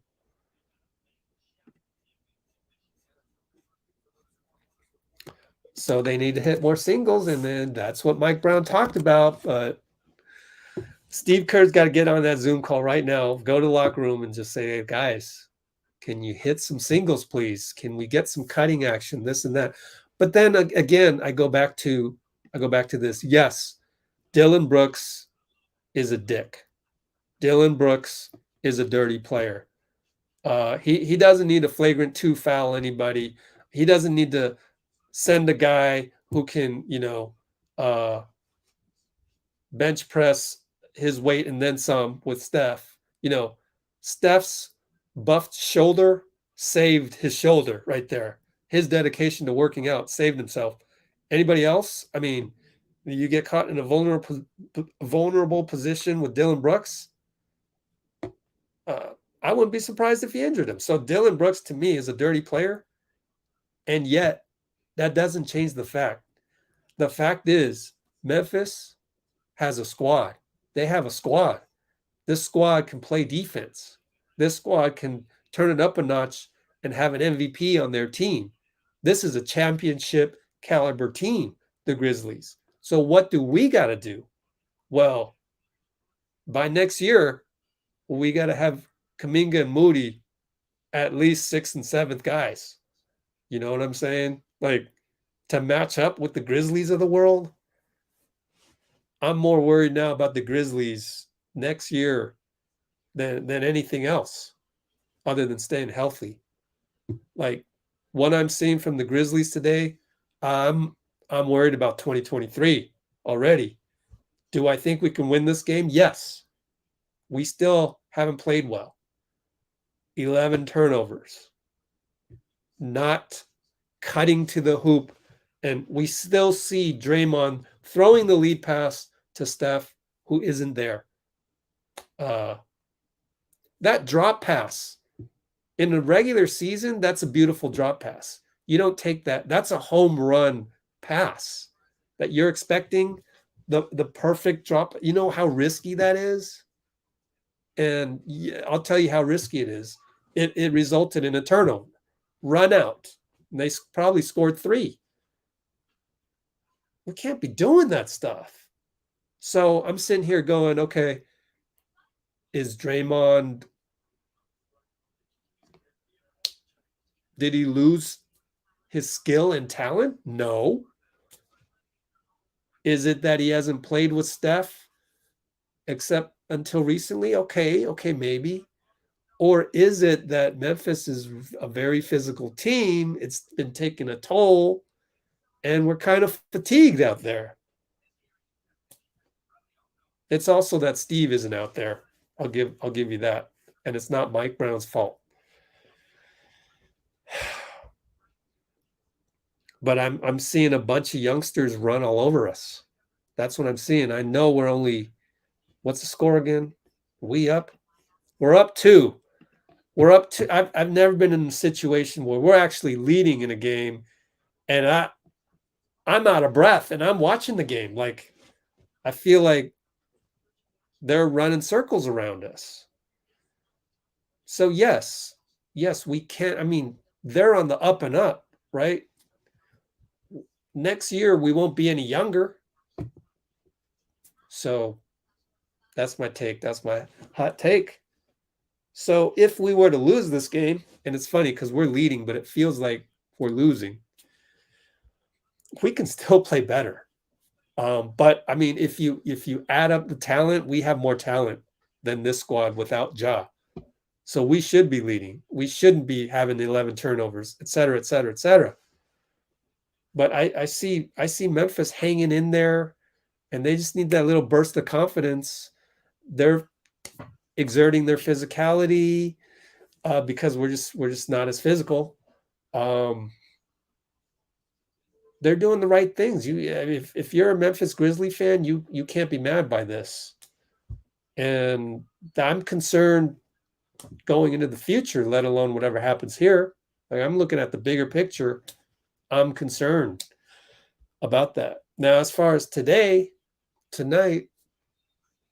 please just cut down on the turnovers and stop acting like, this is a preseason game where your lead pass to Draymond way outside, just a little bit outside. Drop passes. I mean, we can't be doing that. You got to just go back to the 0.5 basketball and execute. Look at the diagrams of the plays where This circle has a long line around and there's a screen there. Do that long line. That means you're cutting. So we're back. 11:53, 11:52, 11:51. Man, I talked your ear off there, but I'm frustrated by this. Move, Clay. Got to make that sharp cut, hard cuts, no force on the cut. Draymond misses a three. They left him wide open. I mean, that's what they want us to do, so we got to cash in. He didn't cash in. I'm not mad. I'm not mad at that. But I want to see harder cuts. I don't see that. And again, maybe it solves itself by next year. Like Clay's got to not even play 82 games. Great defense by Steph on Dylan. Hopefully that rubs off on the rest of us. Yep, Steven Adams is back. Good for him. I don't want to, win this game and have the Grizzlies complain, oh, Steven Adams went out. Here comes a Dre pick up top against Dylan. Steph, two guys on him. Throws it over to Wiggs. Tyus on him. He pulls up. Short. He'll get it back, though. Went right back to him. Draymond. Got to look at it, Draymond. Clay's going to hunt a three. It's no good. Not hitting singles. No, I'm just going to keep saying that every single time we don't try to hit a single. Dylan goes right by Draymond. Is that age? I don't know, right? Steph against Dylan. Looney. Handoff Draymond. Shoots it. That's a hunt, and it's a brick. I don't know. Maybe it's a wake-up call, all of this. Looney, great defense, was out of bounds, though. I thought maybe he should have let that one go out of bounds because I thought it was off Jaren. But it's not me being negative on the squad. It's just I've come to a realization. It's almost a sad realization, and there's negative connotations. But you develop Moody and Kuminga. We have a really bright future, and we can still win this game. I don't want to make it sound like we're going to lose this game. Like, got to bring it back to reality. But we do have to start cutting harder. All of those. I mean, yeah, maybe home run swings are going to save us tonight, but I'd prefer to see like the last play. They leave Draymond wide open. You got to drive in and just take your floater. You just have to do it. And if you're going to miss the floater, you're going to miss the floater. That's fine. But you have to have the confidence to go down there and shoot that. In saying all this, we're only down one. And it really does feel like we deserve to be down like 10. Draymond handoff, Steph, right, left side, give and go. There's your cut, but Steph didn't shoot it. He gets it to Clay. Clay misses, and Wiggins gets the tip in. Why isn't Steph shooting that ball? I don't understand that. I don't get what's happening. I'm seeing things that are just, I don't get it. And the only reasoning I can give, Wiggins, great defense on Tyus. Ahead to Clay, misses it, and sadly, everything that I'm saying seems to be on point. Lead pass to Clay's not quite there yet. Maybe he needs to play 40 more games to get in that rhythm, or is it the fact that he's 30-something with two major surgeries? What is it? Bad screen. No. I'm going to call that on Wiggs? All right, side out.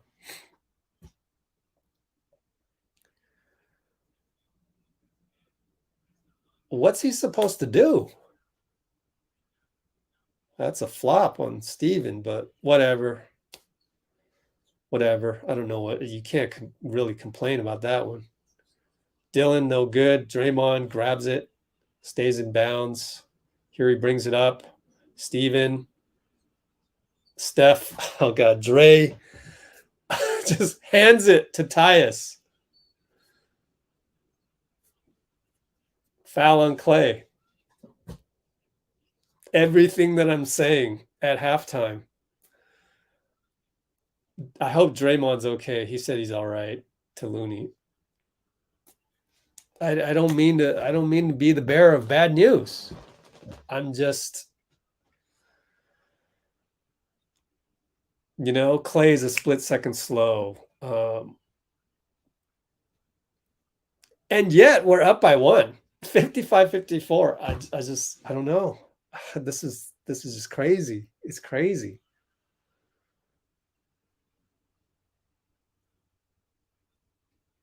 I mean, don't get me wrong. I love my team. But I'm just seeing some things.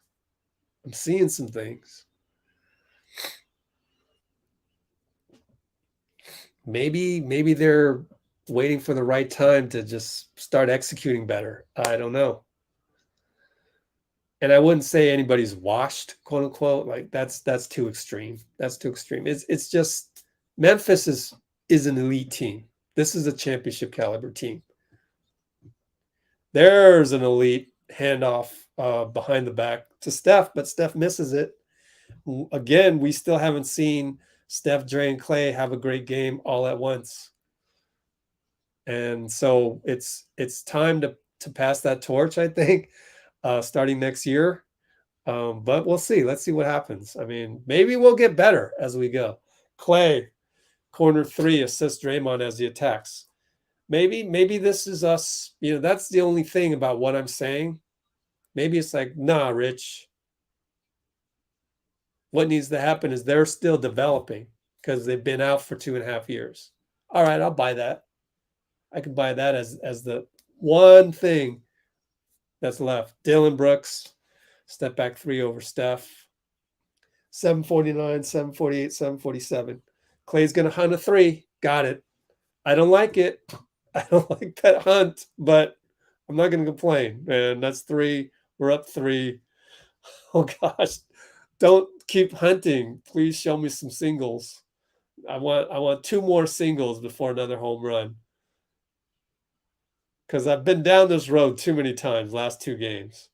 Tyus misses. Clay lets it go out. Good thing Steven didn't bump into Clay, man. Steven's a walking, juggernaut. Clay hunts a 2. It's good. Okay. I'm with you. Okay. He's got hot hand now. Go ahead and hunt. You're hot. Go ahead and hunt it. We need that. Game 6, Clay. Dylan, mean screen, but Clay does the good job. All right.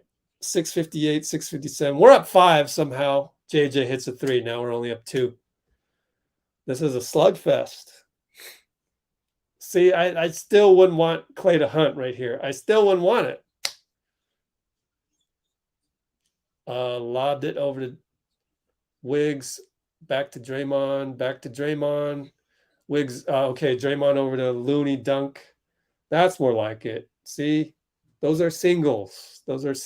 Right there. That's more like it. So I want one more play with singles. Then you can shoot a hunting. Desmond Bain, wide open 3. Clay couldn't get around there. I've come to the conclusion Clay's not 100%. There's no way. I don't think he will be until he plays 82 games. It's just how the body works. Draymond floater, assist Steph. That's more like it. See, you got to shoot that. You just have to shoot it. Get your confidence, Dre.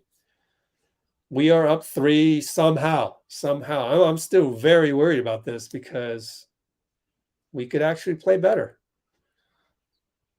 One more single. And look at our defense is cracking. It's just not good right now. Clay gets the step. Should have been a goaltending, but he made it anyways. All right. They called the right call this time. Tyus acting and trying to draw a charge. No can do. We got a timeout finally at 69-66, 5:32.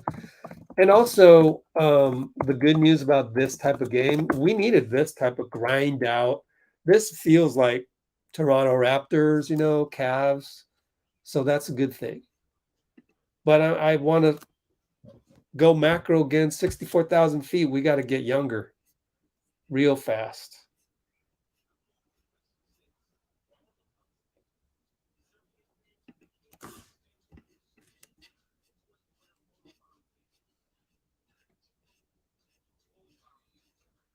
I think we still got some things.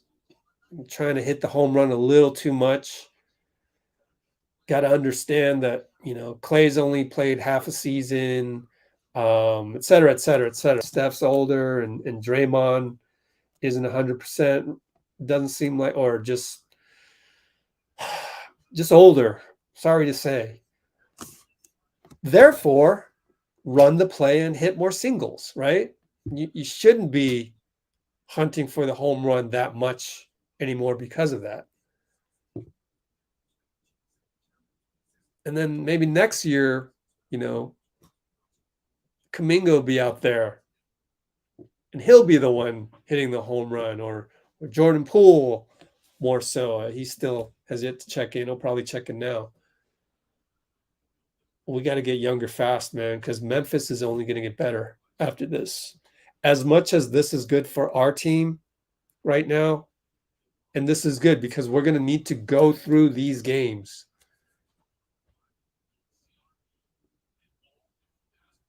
At the next step, we have to have that appropriate fear, and we have to be pushed against the wall like this, and we have to struggle, and we have to have that bottom line of where, guys, can you please hit some singles before you take that home run? And then you have to hit that home run. Make or miss league, you have to hit that home run, right? So we have guys capable. Are we able to do that even this game, right? So this is good for us. But my point being, this is even better for Memphis. They're going to gain way more from this than we are. So here we go. So let's do a giveaway demarcation point, because we're getting crazy comments that I can't even follow. Thanks to the Blue Wrenches out there for handling things in the comments, because I can't even keep up. Let me see what you guys got for me. I'm sure some of you might disagree with me. That's okay. That's okay. And I'm sure I'm sounding a little bit more negative than usual. That's okay. That's okay as well. But I do think I've stumbled upon a fact that we're gonna have to live with. Like, if we fast forward 365 days and it's us against them, game 6, and they have a healthy jaw, I'm kind of worried. Oh, I bet you Warriors Twitter's going crazy about Dylan Brooks and Jaren having arguments right now. But again, I think that builds teamwork right there. I think that's good for the Grizzlies, being an old-time coach and stuff. I think that builds chemistry between them two. I don't see that as something good for the Warriors. I think that's actually something good for the Grizzlies.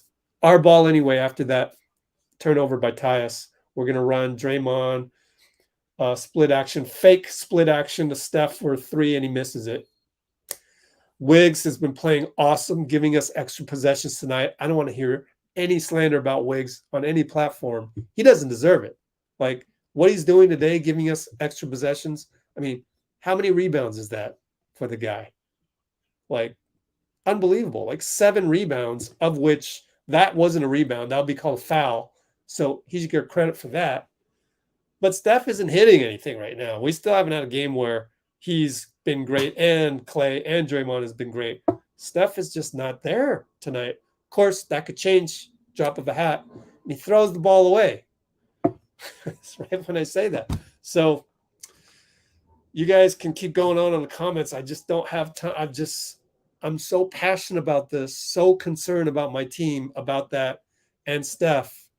I can't even take a break to look at your comments. I'm literally worried about that long term. So Draymond gets a rebound, brings it up, throws it away. There we go again. we're seeing old Dre and old Steph, and this is very, very worrisome, to the point I am so anxious about this. I can't even read the comments right now. This is a long-term thing. JJ, bucket over Draymond, all-star post-up move. we're up by 1 and we should be up by 4 or 5 right now, but here comes Clay, he's gonna hunt.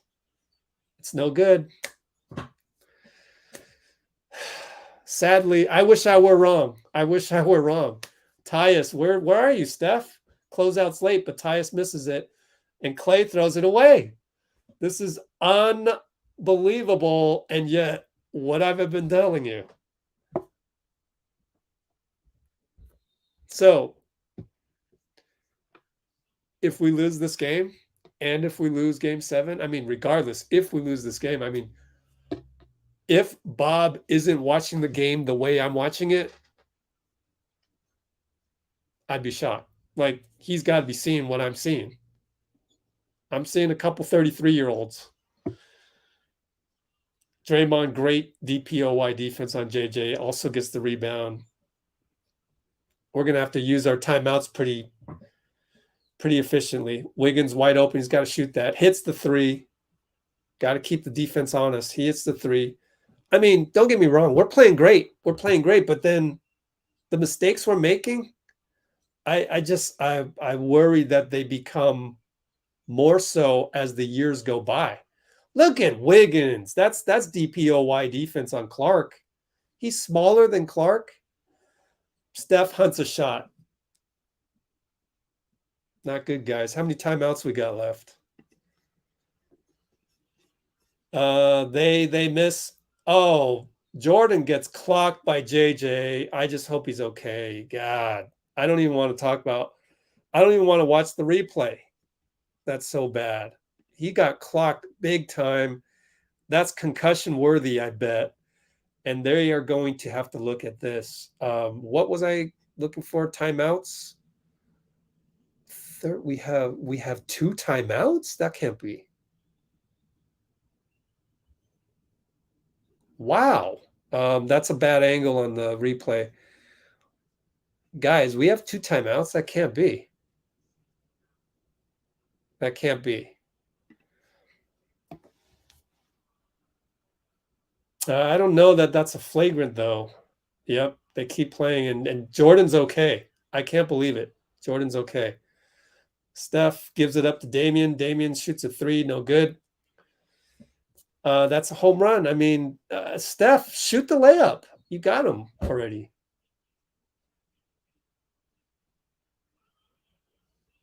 Timeout, Memphis.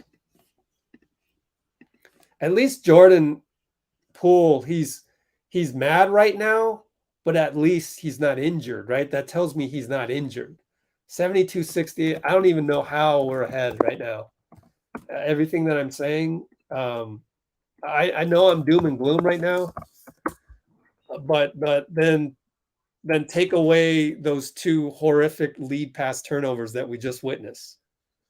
Take those away, and you can bury me in the comments, right? But I was just talking about how we're getting older, and it's scaring me. And then we make 2 old man plays, 2 old man turnovers in a row. I'm just telling you what I see, and I'm sorry for doing that. But I think we have a bright future if we're going to develop Moody and Kuminga. And maybe, maybe this causes Steve. Let's say we escape and get to the next round. Well, maybe now you go to Moody and Kuminga earlier. That would be fantastic. I think by this moment, I don't know if you're with me here. Let me earmark this 154 mark.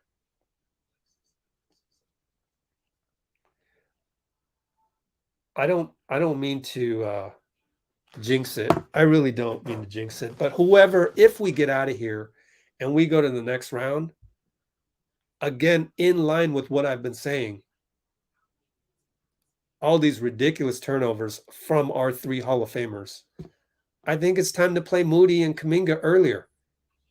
You got to play him game 1 of the Western Conference Finals.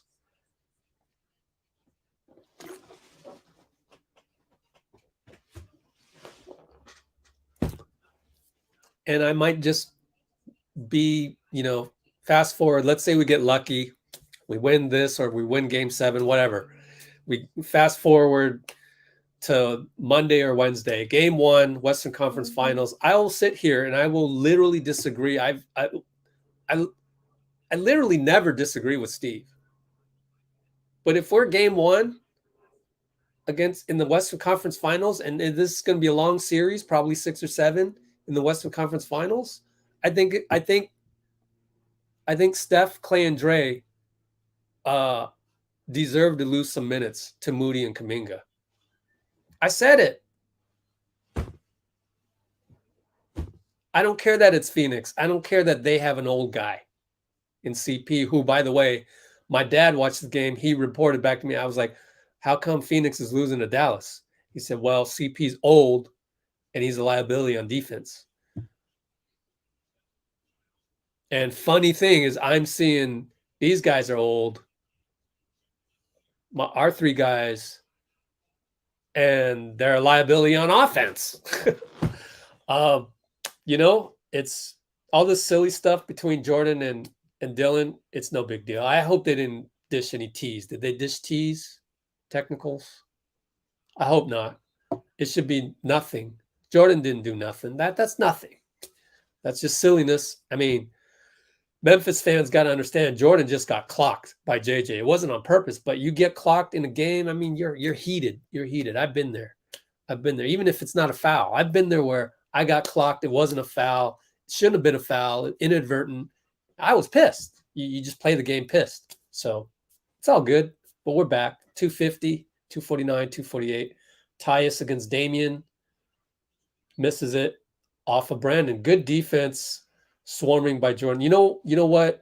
What we've seen tonight, despite our Hall of Famers throwing the ball away the way they are doing, which at this late juncture, 6 games in, I'm going to attribute it to age. JP with the beautiful scoop, like the extra oomph there had Melton and Brandon Clark colliding. Now let's see if Jordan can keep up that defense that he's been playing. He's been playing great defense. Him and Wiggins. Look at Wiggins direct. He's directing Damian. Look at Jordan get around that screen. However, Draymond has to foul Clark, so we got to check the fouls on Draymond. Probably 3. Nope. Yeah, that's 3. 4 turnovers.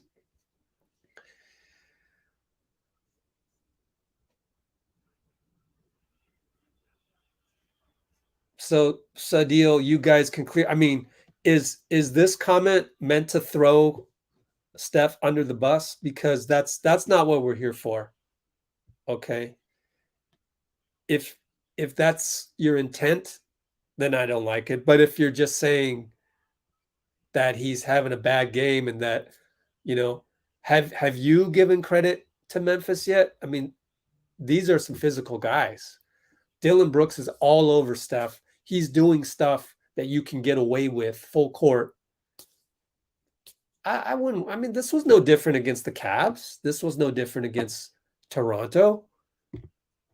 I wouldn't throw Steph under the bus like that with the words. So be mindful with the words.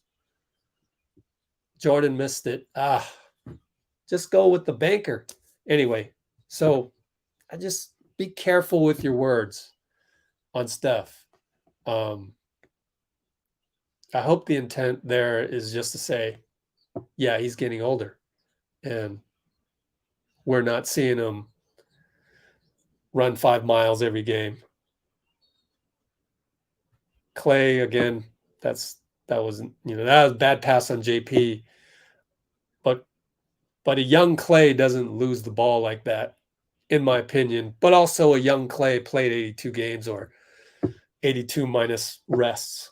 So anyways, we're only up 2, and now we're down 1 because Desmond hit a great shot over Steph. And yeah, I don't know. Like, I want to say if we can't pull it out tonight, then it's Memphis has so much confidence right now.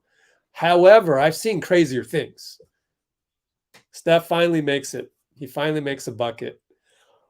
And it was a surgical step back. However, Memphis is still playing great defense, and we're unable to run our singles offense. So can we get, well, I don't mind Steph if he wants to shoot a home run right here. Gets the step. He wanted a foul, no foul. So we're up 3. Here comes Dylan against Belly, loses it. Are you kidding me? See, in the past, the NBA, they would check with each other. Like the senior ref would come over and say, no. I'm the senior ref. That was off of Dylan. We're going the other way. They don't do that anymore. Why? Because they're all robots and there's no hierarchy. And that's the NBA for you these days. But there's good things about the NBA and there's bad things. And that's one of the bad things. Melton gets a bucket on Jordan. Got the step. I mean, he's right-handed. You got to guard his right. So we're not getting that right now. But 12 seconds left. Jordan going to run this down. Try to get Steph up there. A lot of physicality. Jordan draws a foul.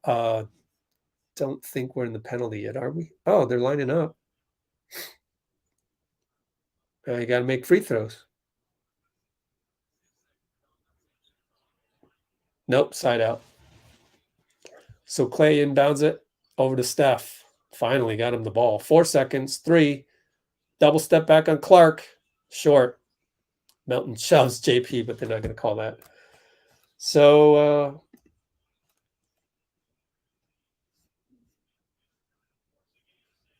what's going on? I mean, I would agree with Jessica. If you're not even a Warriors fan, what are you doing here?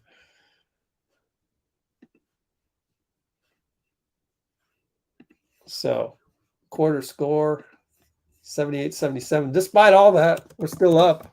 So that's the good news. Like all the doom and gloom I've been saying, the good news is that so Jessica Gilmore is saying some crazy things. Stop spamming with your BS negative. That's what we should be saying. I don't know what's going on out there on the chat, whatever. Just don't throw people under the bus. Don't be toxic. You know, same old, same old.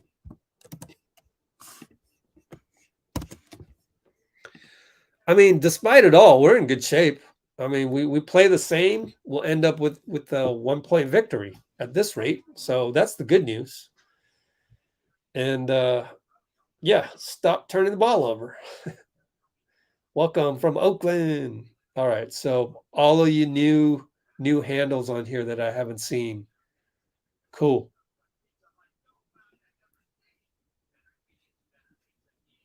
Uh-oh, Ray went there. Mike Brown is an awful coach. None of this is Mike Brown's fault. And you're timed out again. Ray, why do you always do that? You always come on here and you throw somebody under the bus. So I'm going to give you one warning because you've done that before.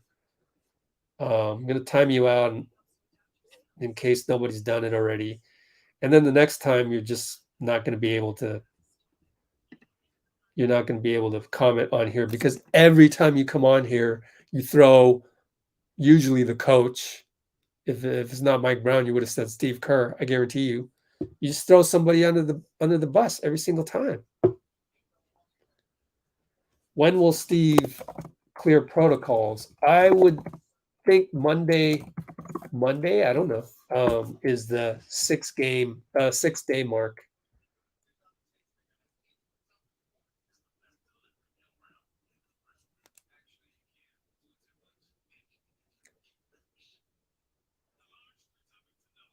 Yep.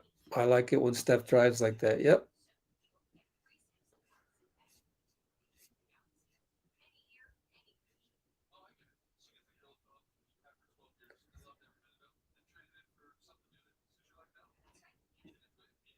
No, Dre, not you. It was Ray Long or Roy Lang or something like that. Came on here and said Mike Brown is an awful coach. First comment that I see from him.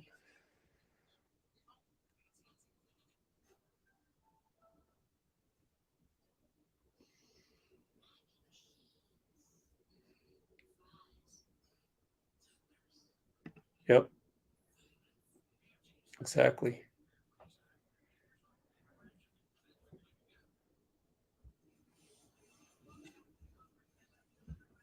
Anyways. Yeah, again, on this one, man, I don't know how to predict 2022 NBA anymore. I still think we got a chance. If we lose this game, I still think we got a chance just because I've seen some crazy things, man. It's just crazy. What if Milwaukee beats Boston in game 7? That's not a surprise, you know? So you never know. Melton, no good. You know what? Melton came up. He came up big tonight, but Wiggins better defense on that one. Jordan Poole bringing it up 11:35, 11:34, 11:33. Damian, Clay, double curl.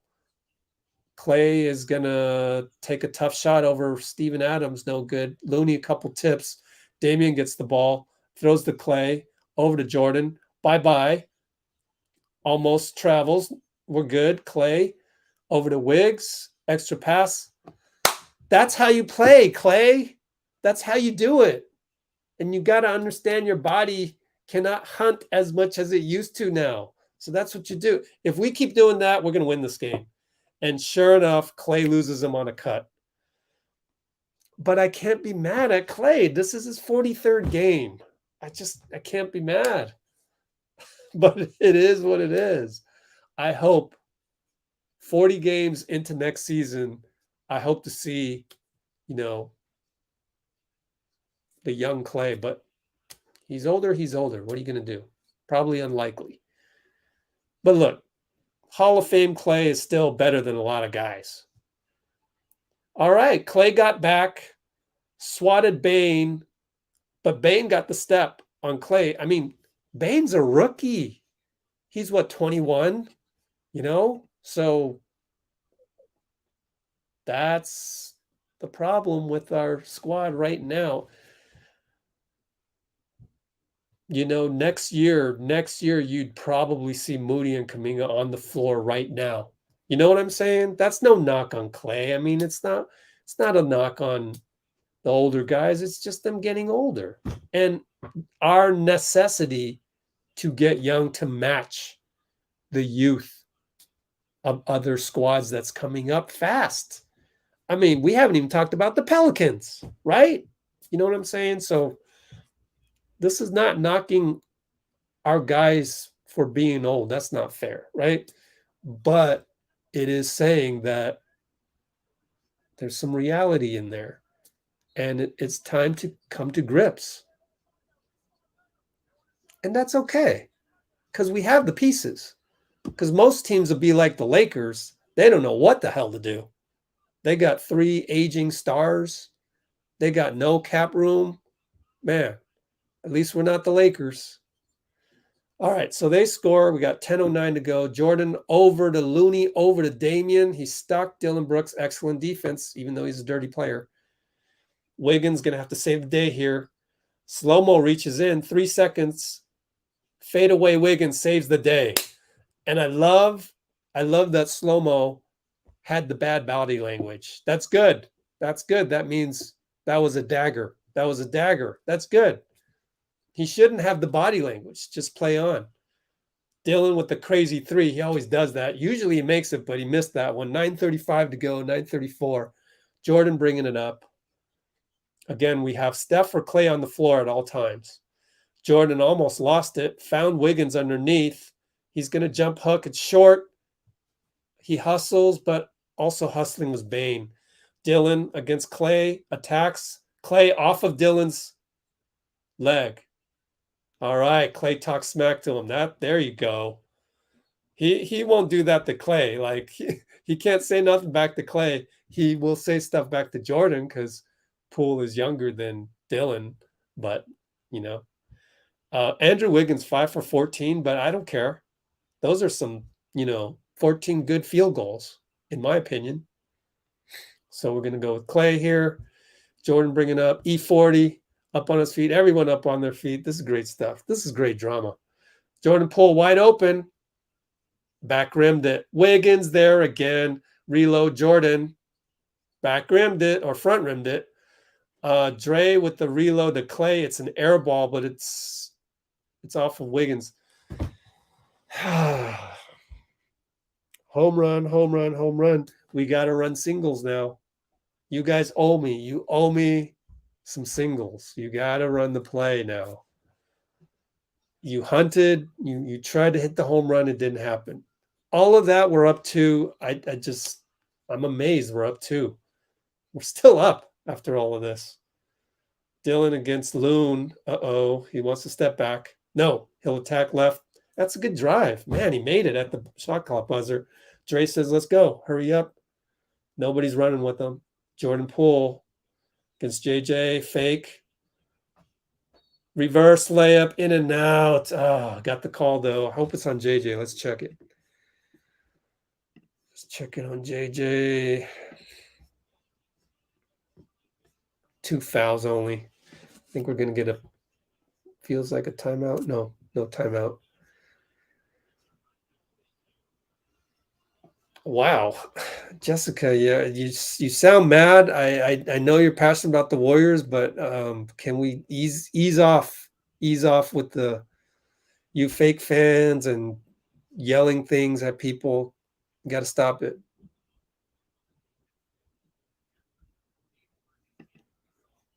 What's going on here?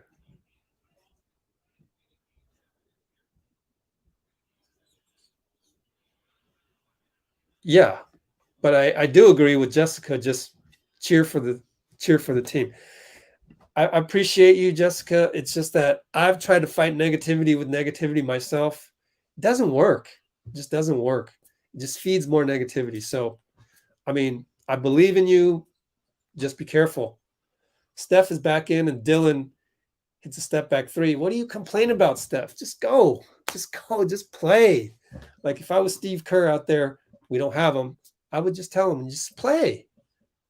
Wow, no goaltending? Looney hustles.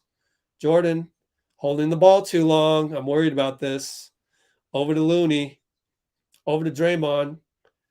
He fakes out JJ. Good job. That'll give him some energy. And he yells. He yells. That's good for Dre. And we're up by 1. Tyus goes right by Looney. Clay's there. Jordan saves it. Yes. All right. That's some championship ball right there. That's some championship defense. Poole finds Clay wide open. Fake. Hunts a 3. No good.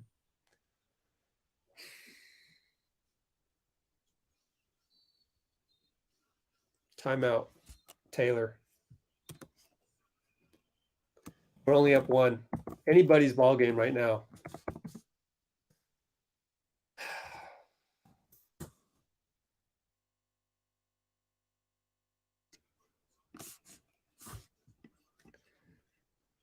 No, don't be saying Brooks sucks. Don't be saying that. That's not true.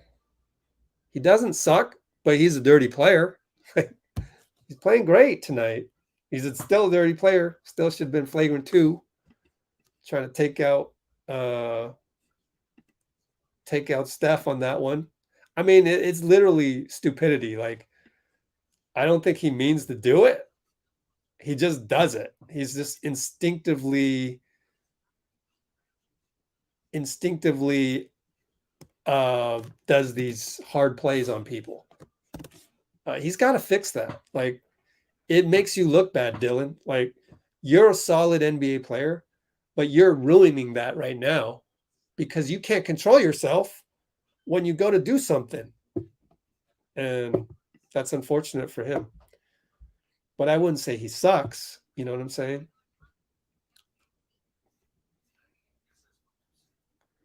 Let's go carefully. Oh, right. This is on the players. Yep. Good defense by our boys. Can we sustain this? I'm worried. I'm honestly worried, as a lot of you are. But we have to give Steph, Clay, and Dre a chance to prove that they can sustain it. So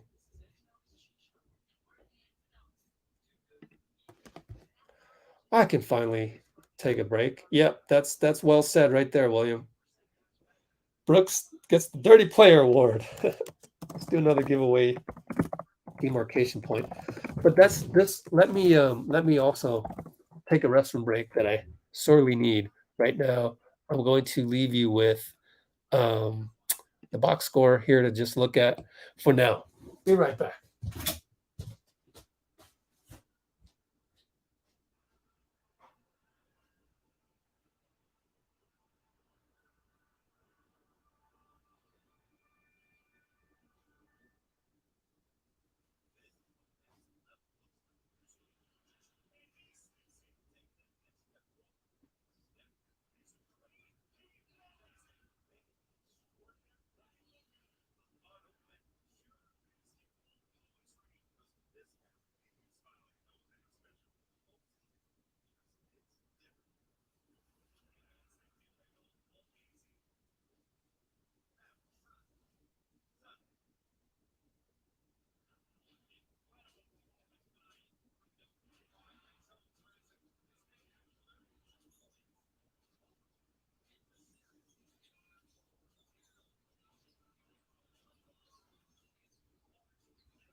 All right, I'm back. And another thing that I just thought about while I was relieving myself. Let me do the giveaway demarcation point first, but I do want to talk about this. 216 mark. I'll get to it soon. Not the 216 mark anymore. Let me do demarcation point right here. We got 7 minutes to go. Tyus Jones in there. He's been playing great too. Desmond Bain 3. Golly, man. Jeez, man. These guys came to play. I got to tip my hat. I got to tip my hat to the Grizzlies, man. They're up by 2. That wasn't anything we could have done about. Like, that's Desmond Bain. Steph traded Loon over to Wiggs. Now Wiggs has to save us again. Wiggs does with the 3. Game ball to Wiggs. Game ball to Wiggs. Who's with me, right? Good Lord. He's been the best Warrior. I'm sorry. I don't care if he's 6 for 15 or whatever, man. He's hitting the big shots. Oh, Dylan Brooks loses it. Wiggins will get a run-out dunk. Game ball again. Give him the game ball. 609, 608, 607. But guess what? Memphis finally made a mistake. How long has it been? They're playing great. Other than that, we'll take it. I think we need to pay our respects to these guys, despite the fact that Brooks is dirty. Brooks attacks. Draymond. We got some energy now. Look at Draymond. Pep in a step. Over to Steph. Got to hit that, Steph. Yes. Finally splashed. They got to call timeout. They have to call. They got to burn a timeout. 95-89. Yes, sir. Man, Chase must be rocking right now. 95-89, Q4, 543. Yes, sir. This is the Warriors we know. This is us with full energy, right? The only problem was that I didn't know if Draymond had the energy. Well, he proved that he does. He does, and that happens from spectacular play. We got to credit Wiggins for sustaining that because, if you miss that 3, then that's like, a little bit of a downer. And then maybe Draymond doesn't have that energy that he has to grab that rebound and go, right? So credit Wiggs for fueling Draymond to a degree. And then boom, bam, we find Steph on the break. This exactly the scenario that I always tell you guys that you got to go back to throughout all of the adversity that we go through. The way to maintain positivity is that play right there. You remember why you love the Warriors. It's that play right there. The DPOY, grabbing the rebound. Boom, let's go. Find Steph. Transition 3. That's Warriors basketball. The whole NBA is copying that. The whole NBA wants to be that. And that's why they have 3-and-D guys, meaning a long wing can hit a 3 because they're not going to find a Steph Curry in the draft, right? But they can find a long guy to get that rebound, run the break, hit a 3. I mean, we've been doing this. We've been doing this since 2015. So we are the originators of that. That's why you're here. So you try your best to stay positive behind that trademark that we have. So that's my diatribe at 2:20 to talk about positivity and Warrior basketball. So I'm going to write that down. Warrior basketball. So I was going to talk about something else that I thought about when I was in the restroom just now. And that is what we're seeing right now. I almost feel like the playoffs are a season within a season. Like tonight, right now, at this moment in time, assuming we can sustain this, we are seeing us getting better as the playoffs go on. And it's almost like a season within a season.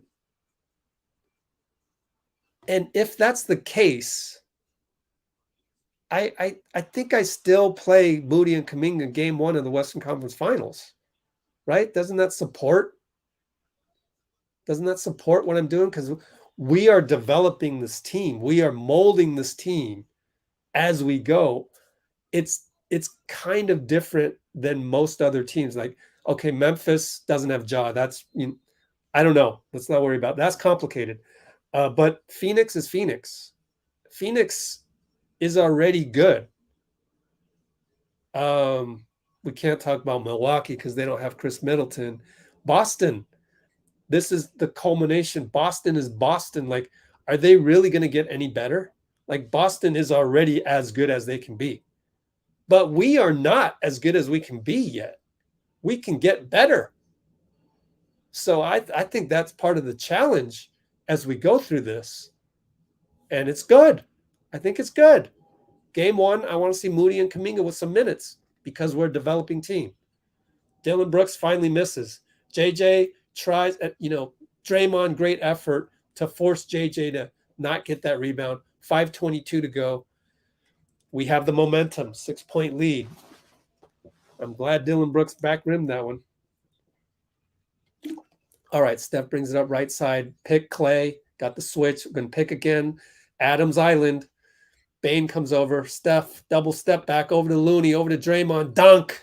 That's Warriors basketball. That's hitting singles. I'm proud of you.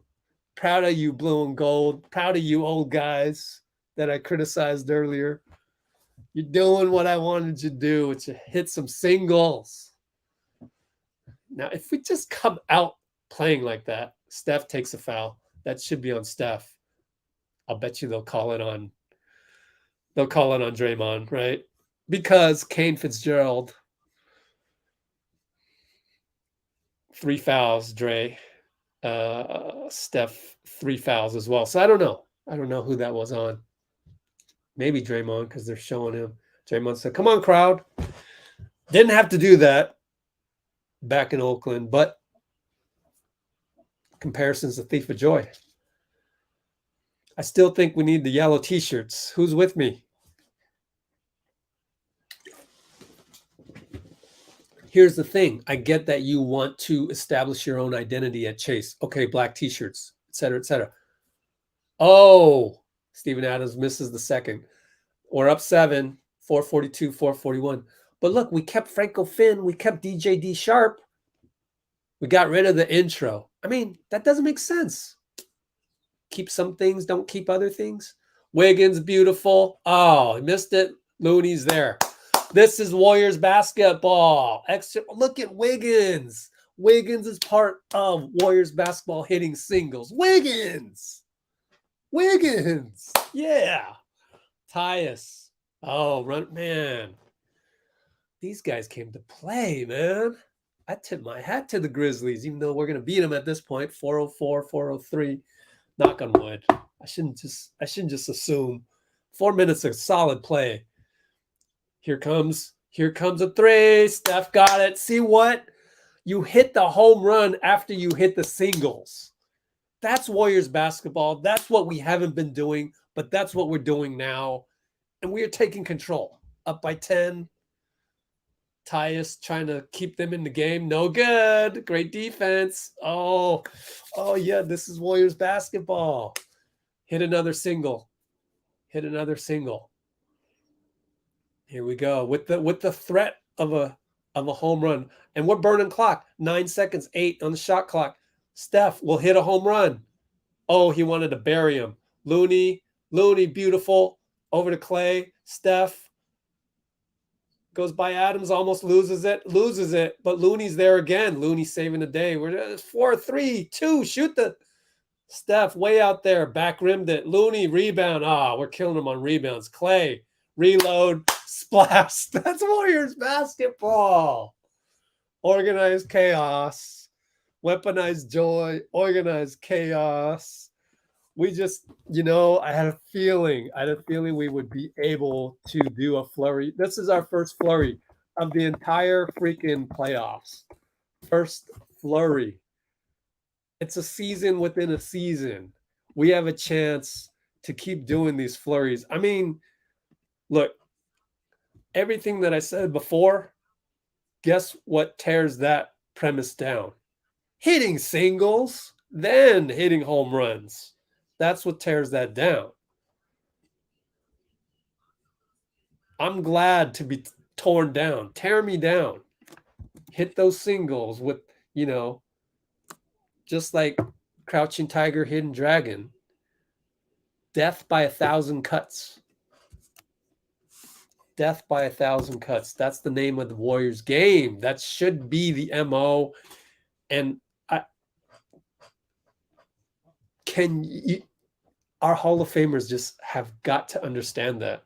Like, pretty sure they do. There's very good evidence right here tonight to prove to them that when you hit singles, you will hit the home run. But you got to hit the singles first. This goes for every single game. You got to hit the singles first. Can we keep doing this? Have we turned the corner that brings back our joy, brings back our youth? Like, then again, 32, 33, and 34 years old isn't that old, right? I mean, Jordan won his last title. I think he was 38 when he hit the game winner in Game 6 in Utah against Brian Russell. JJ against Draymond. Nope. The crowd is affecting, I think. I mean, it's great defense, but having the crowd there imposed on these young Grizzlies, that rim can look a lot smaller. And now we got Steph against Tyus. Draymond's going to shoot the 3. Oh, short on it. Short. It was online, but short. Here comes Bane. Gets fouled by Looney. It's a good foul. Bonus yet? Let's see. Can't tell if it's bonus yet. Oh boy. Let's see. What do I got to do I got to set up my computer to do the post game, guys. So let me set that up.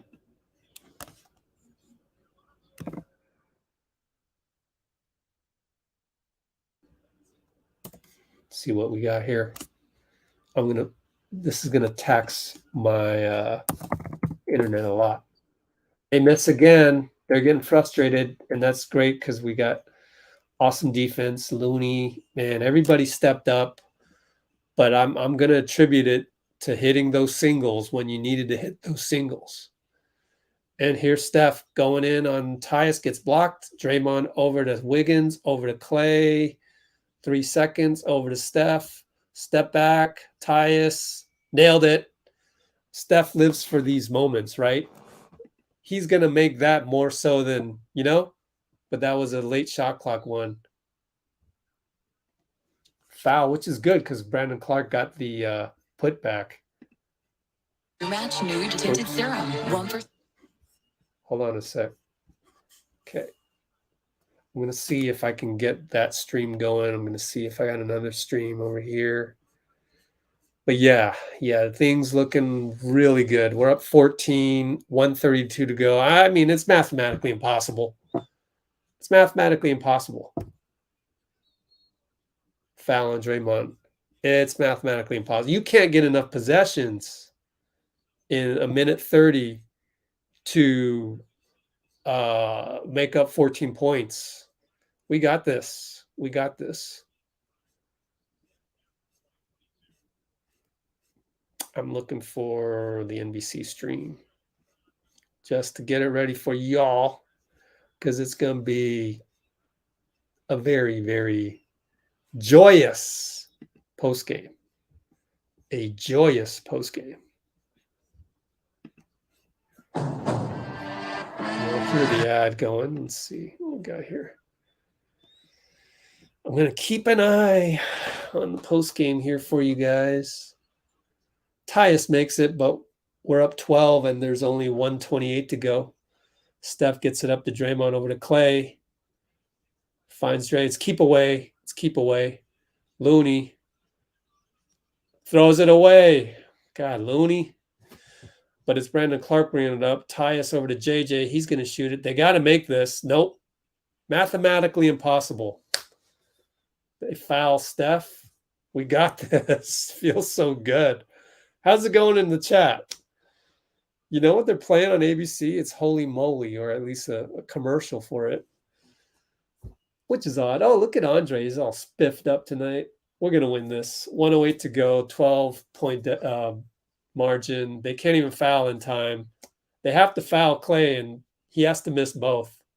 They get it to Steph. They're not fouling, so it's deep in the shot clock. So we're going to win this. So this is great. This is great.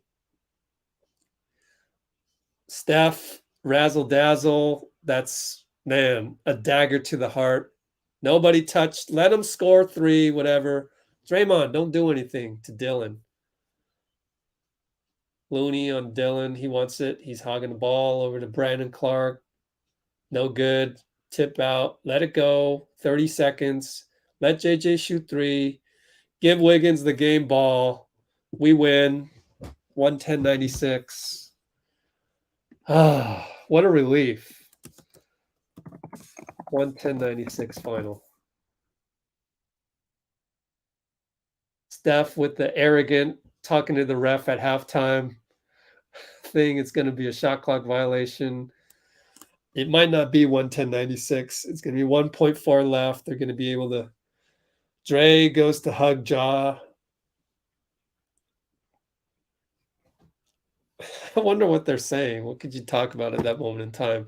But that's today's NBA. Yep, that's the final. That's today's NBA, where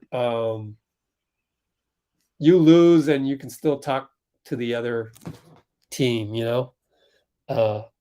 Real different for me. Like, I wouldn't be able to do that because I'm old school.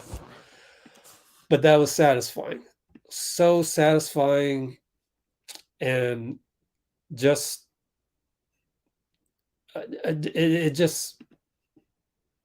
it blows my theory away, and I'm glad it did.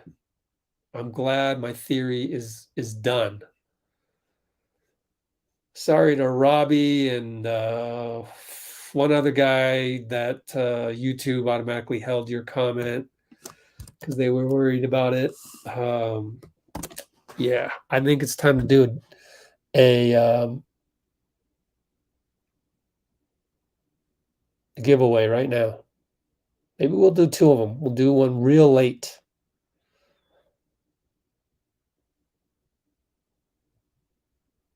It was great enjoying all the ups and downs with you guys. I'm sure it was just crazy in the comments. So I appreciate all the blue wrenches. I'm just, I mean, if you don't know me, I'm so passionate about this team that I worry about them, and I try to come up with reasons as to what I'm seeing. So that's all I was doing. I was expending so much energy on that, going on diatribes, that I completely missed all your comments all game long, but I appreciate them. What do you guys think? Do you guys think we should play Moody and Kuminga in game 1? I feel like we should. I feel like we should, right?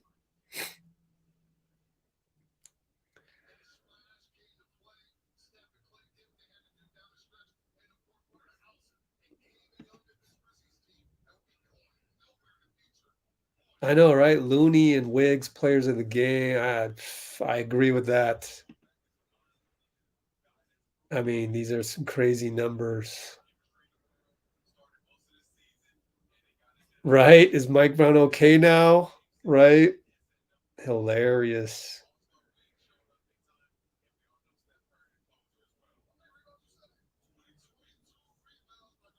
Looney, 22 rebounds. My goodness. Yeah, I don't know. It was just I worry about these guys. Game 6 against Phoenix or Dallas. Are they going to be spent where they're throwing the ball ahead and it's just a little bit outside? You know, that's a what Durham Bulls reference. What was the name of that movie? Bull something. But man, oh man, God, I got worried. Yeah, we should play Whoop That Trick right there in Chase Center, but I have a feeling they're not playing that, but they should. Man, I think you should. I think because it's either going to be Damian or Moody. I don't mind Damian, but I just want to give Moody a chance. Game 1, see what happens. You know, I mean, if we try to hit singles, we will win. So throw Moody out there, man. I mean, not right away, but in the rotation instead of Damian, so that we don't get back into this position where it's game 6 and we're kind of worried. Right? I don't know. That's my pitch for Moody.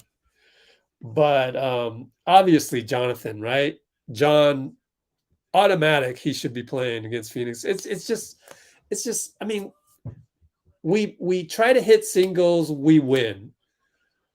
But if we get out of that, then how do we win? Well, we win with the youth, and I don't know. At least I'm on the fence. I'm at least on the fence of that. We're going to go to Wiggins. We're going to go to Wiggins right now, okay? Giveaway demarcation point to come back to. Okay, giveaway demarcation point to come back to. Remind me to come back to it. And let me see my live streams. Nothing on ABC, which is good. So we will go to this very soon. Let me go ahead and do the copy paste. I'm gonna do the copy paste so that we can do another giveaway. Have more positive comments. There's gonna be just add 200 positive comments right then and there for us. It's gonna be fantastic. This giveaway. So many positive comments. It was a rough game though, but it never got to a point where we were toxic or had to be toxic. So let me set up the other screen for y'all's, and we will have Wiggins on here shortly. We will have Wiggins. Oh man, how about Game 6 Wiggins? Game 6 Wiggins. Game 6 Wiggs. How's that? Game 6. I'll come back to that'll be a demarcation point for more comments. But let's go here. Let's go here. Sorry. Okay. We'll get there.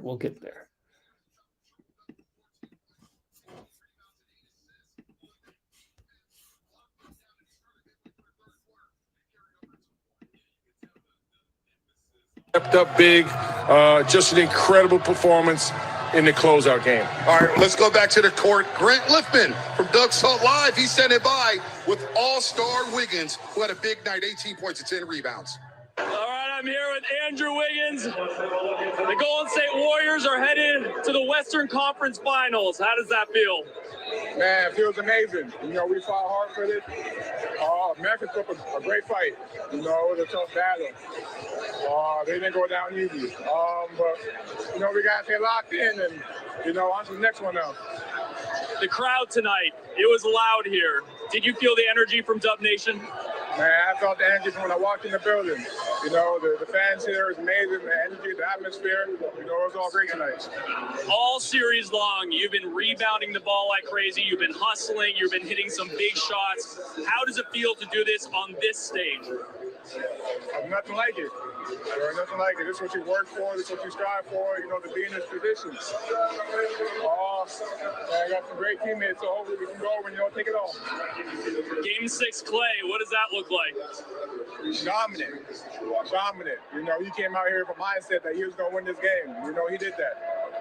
Do you have a preference about who you play next round? It doesn't matter. You know, we're locked into ourselves. Uh-oh. Steph has some thoughts. All right, the Warriors outscored the Grizzlies 32-19 in the fourth. Why did they not pan over to Steph? That was a missed opportunity. All good though. Thanks for having Wiggins on there for us. I will now have to manipulate that file. So give me a moment. Yeah. So Clay had a game 6 Clay numbers. However, it was a lot of those you know, a lot of those hunting shots and turnovers that are uncharacteristic. So it's hard for me to really equate that. But okay, he deserves it numbers wise. Why not? Just throw that in there. It's part of the game 6s that he's had before. Why not? Yeah, why not? So, and I love Clay's celebrations. Like, throw your fist and, you know, it's hilarious. That's why I was having fun, because I was watching my other stream, watching Clay celebrate. It's hilarious, his mannerism. I love it. Just the way that he carries himself, so funny. So funny. Yeah. What a game, guys. What a game. This is what we came for, right? This is the way that we won this game is so much more our trademark than our 3 other games, right? This is how we do it. We nail you. Like we splash like crazy. It's rain in the forecast.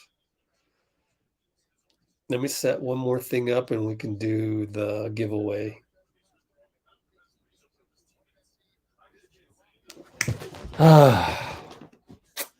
Excellent. Very pleased. Very pleased. Yeah, let's do the demarcation point of the last one. Maybe one more. I don't know. Gosh, the rebounding was just, have we ever seen them rebound like this? Just incredible. So satisfying. And you know what's crazy? We can play better. We can play better, right? Another giveaway. Copy paste point. Better get your comment in. 3, 2, 1. Yep, Philly's saying exactly what we can play better. Look out. And that's really not just cutting down turnovers, but I think it's the mentality of hitting singles. Okay, Dre. Okay, Steph, with all those lead passes that go to nowhere. You know, but I think we're learning on the fly. We're learning on the fly that, yeah, we got to hit singles. But yeah, Bruce, keep an eye on Twitter and maybe ask some people to say some good things about Mike Brown. How about Mike Brown, man? He deserves some credit. but we will do the random drawing right now. Dice roller. 7. This is what I did last time. I just went ahead and picked an awesome comment. That's what I did last time. So let's share that screen. We're gonna do the random drawing right now. We're gonna select a winner. Go look at the Google Drive. I'm way behind on sending prizes out, but just trust me, it'll happen. Just be patient. Like, it'll be the off season and you'll get something in the mail. That's still good, right? That's still good. All right, so Control All, copy, paste. I can't wait to see how many I can't wait to see how many comments we got. Shoot, man. Let me go to the other copy paste area. This is not working. Just paste it regular. Okay, paste it regular. Go. I'm just picking a good one. The Black Joker? Nah. Clown? Nah. Let's pick another one. Again, are you guys with me on this? Yeah. Nope. I don't really see anything there either. Let me copy. I like that comment right there. Again, let me get a good comment. There's about 1 million Let's Go Warriors. Let's try it again. We've got about 7 ways to do this. And it was all our old guys that closed out the game, which is great. Facts, Rich, when you hit the singles, the home runs will come. You know, the fact that it has my name in it is an added bonus. Somebody out there already knows they're the winner. I don't know who it is. Control find. Oh, Rebels already won. So Rebels already won. We'll go do another one then. Love you, Rebel. Right? You've won, right? Rebel to Sounds. Rebel to Sounds is won already.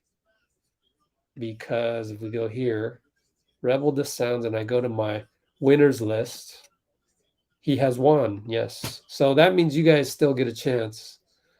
And we'll go here, pick another one.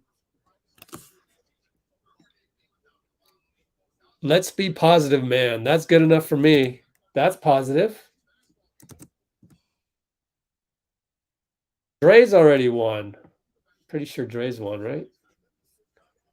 Dre won on April 21st. So we got a lot of regulars. No problem with that. I don't have any problem with that. That's good. That's good that we keep coming back to our regulars. Oh gosh. Nothing that exciting, I don't think there. And go again. Oh no, here's my quota. Shit. Then I have to go over to Chrome here.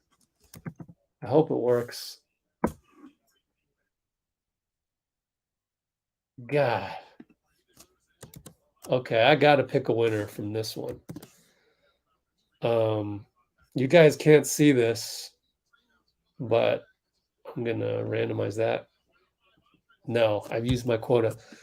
So how do I do this? Huh.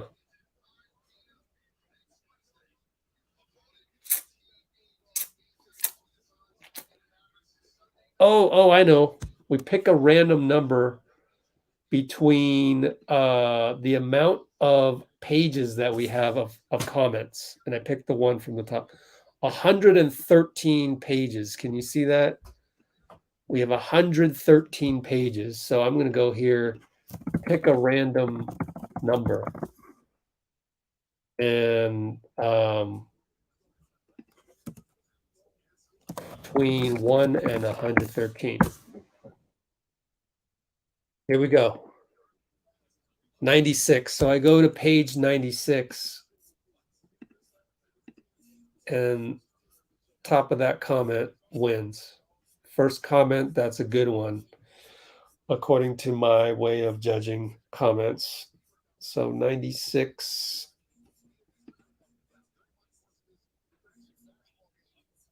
You know, that's pretty good for me.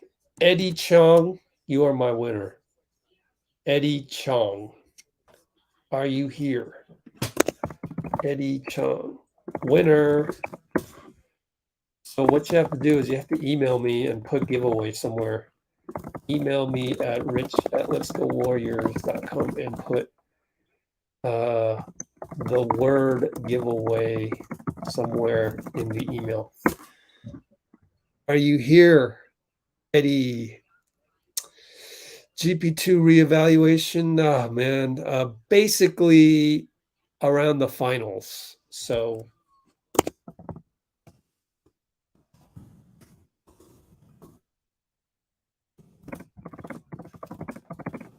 I don't know that anyone has an exact date yet. I should be the temporary coach. Thanks. That's awesome. Where are you, Eddie Cheong? Let me write that down in the list of winners right here. So today is 5/13. Eddie Cheong. And I know Elijah emailed me and Amazing emailed me. I just haven't had time. I haven't had time.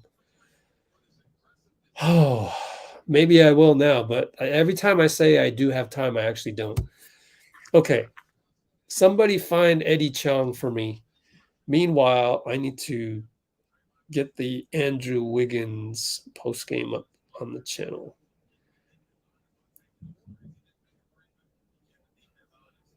Oh, that's a nice. Yeah, that's good enough. Andrew Wiggins.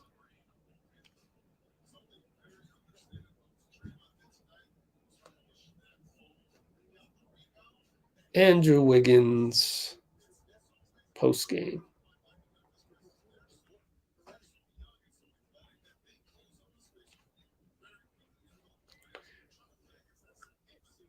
Post game. Mem. GSW. Game 6.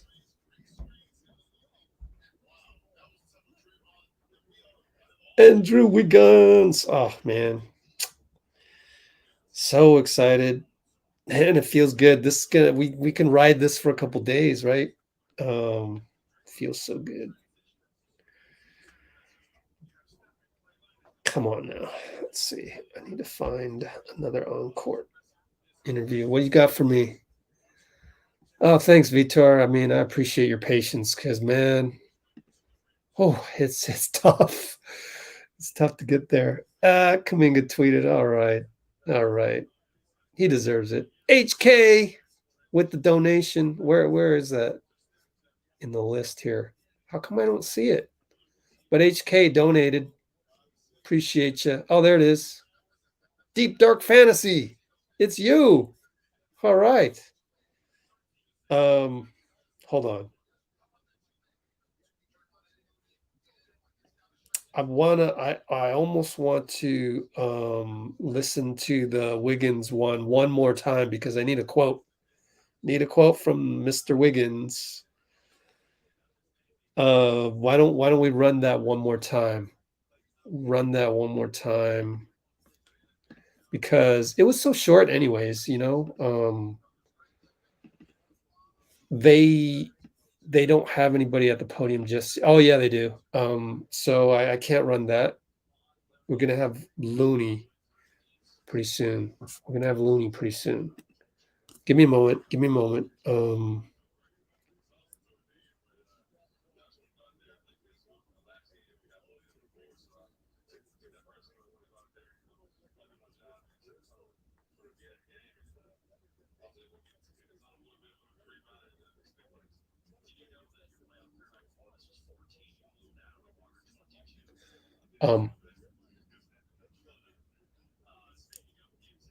Okay.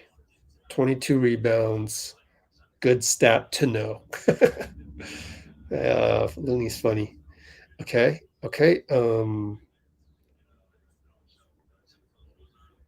Just give me a moment and we'll catch up to it. Andrew Wiggins Q&A.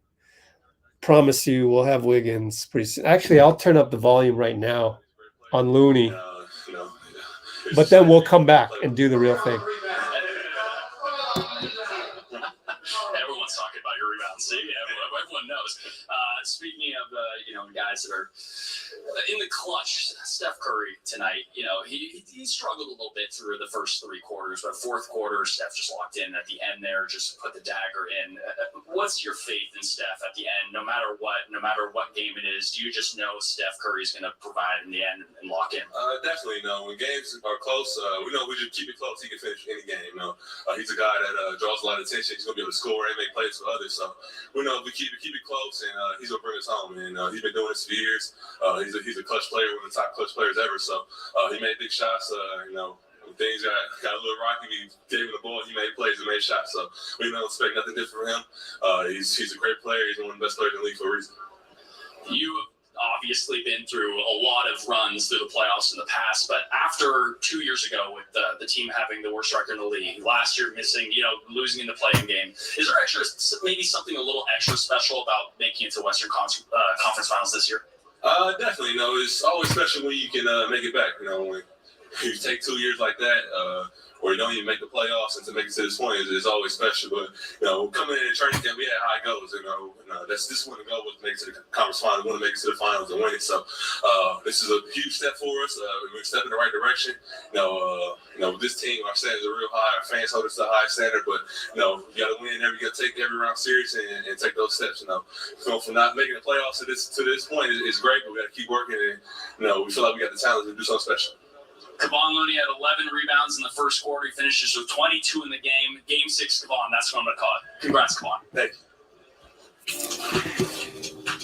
you. Now we will play the whole thing, the actual whole thing for you. Thanks for hanging on to that. I got to, what do I got to do here? Oh, okay. And do that. Go back a little bit. Okay. So go here. Go here. Here we go. Kevon Looney, people.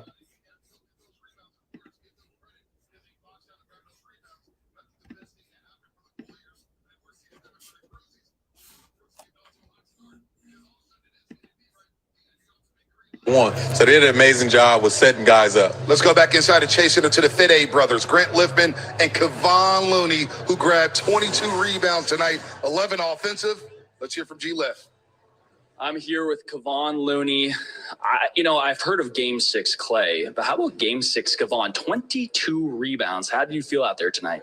I felt great. I was exhausted towards the end, but I just wanted to go out there and play physical. Last game we got bullied on the board, so I took that personal. I wanted to go out there and do my job and set the tone from the beginning of the game. And I was able to get in the zone a little bit with the rebound and make some big plays. Did you know that your playoff career high before this was 14? You blew it out of the water, 22. I didn't know that, but that's a good stat to know. Speaking of Game 6 Clay, he was locked in tonight. What was it like playing alongside him tonight? It was amazing. We didn't expect nothing different from him. We knew every Game 6. I don't know what it is about it, but when moments get big, he gets bigger. And he put on a show. He set the tone for us early. Kind of carried us when things got sluggish and got slow. And that's what Clay does. It's great to see him. He had a long journey back to this spot, and it's a great story. And we just followed his lead. He's a great player, and it's exciting to be able to play with him. Go get all them rebounds. Everyone's talking about your rebounds. See, everyone knows. Speaking of guys that are in the clutch, Steph Curry tonight. He struggled a little bit through the first 3 quarters, but fourth quarter, Steph just locked in at the end there, just put the dagger in. What's your faith in Steph at the end? No matter what game it is, do you just know Steph Curry is going to provide in the end and lock in? Definitely. When games are close, we know we just keep it close. He can finish any game. He's a guy that draws a lot of attention. He's going to be able to score and make plays for others. So we know if we keep it close, and he's going to bring us home. And he's been doing this for years. He's a clutch player, one of the top clutch players ever. So he made big shots. When things got a little rocky, we gave him the ball. He made plays and made shots. So we don't expect nothing different from him. He's a great player. He's one of the best players in the league for a reason. You have obviously been through a lot of runs through the playoffs in the past, but after 2 years ago with the team having the worst record in the league, last year missing, losing in the play-in game, is there maybe something a little extra special about making it to Western Conference Finals this year? Definitely. It's always special when you can make it back. When you take 2 years like that, or you don't even make the playoffs, and to make it to this point is always special. But coming in training camp, we had high goals. This wasn't the goal was to make it to the conference final. We want to make it to the finals and win it. So this is a huge step for us. We're step in the right direction. With this team, our standards are real high. Our fans hold us to a high standard. But you got to win you got to take every round serious and take those steps. Going from not making the playoffs to this point is great, but we got to keep working. And we feel like we got the talent to do something special. Kevon Looney had 11 rebounds in the first quarter. He finishes with 22 in the game. Game 6, Kevon. That's what I'm going to call it. Congrats, Kevon. Thank you. All right, Stats by Stats on Twitter to work. Okay. And we will soon go back and go check out Mike Brown post game as well. So that should be fun too. I wonder if that was Lacob. Do you think that was Lacob that walked by? Let me see. Let's listen to that one more time.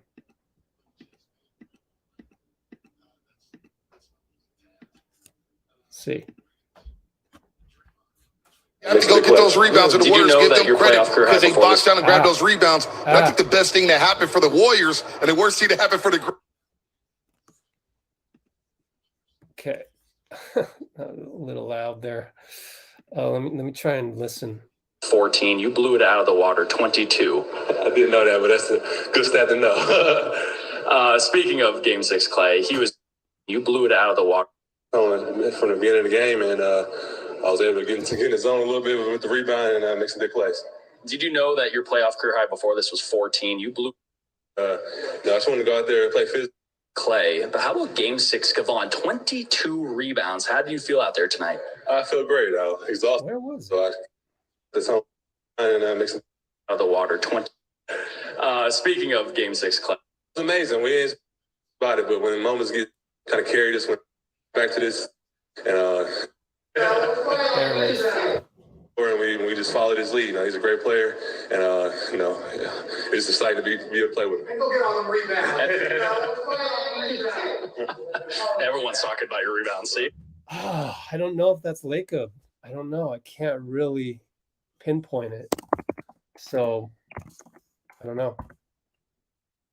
Somebody check Grant Liffman's Twitter, just in case.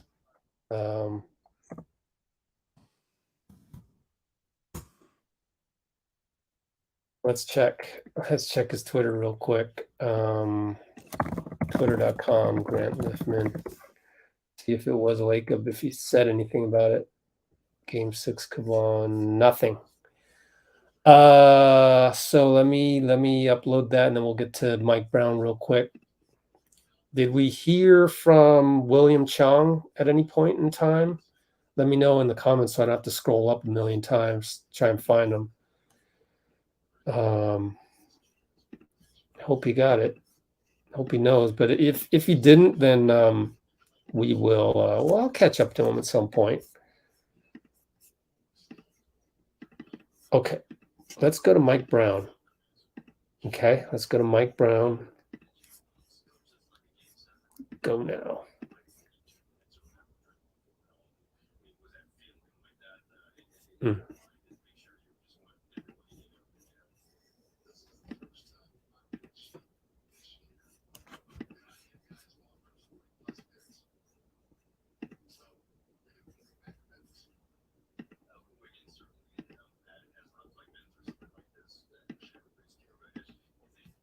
Rebounds and hit over 23 rebounds, y'all. That's a big deal. Yeah, let's hear from acting head coach Mike Brown.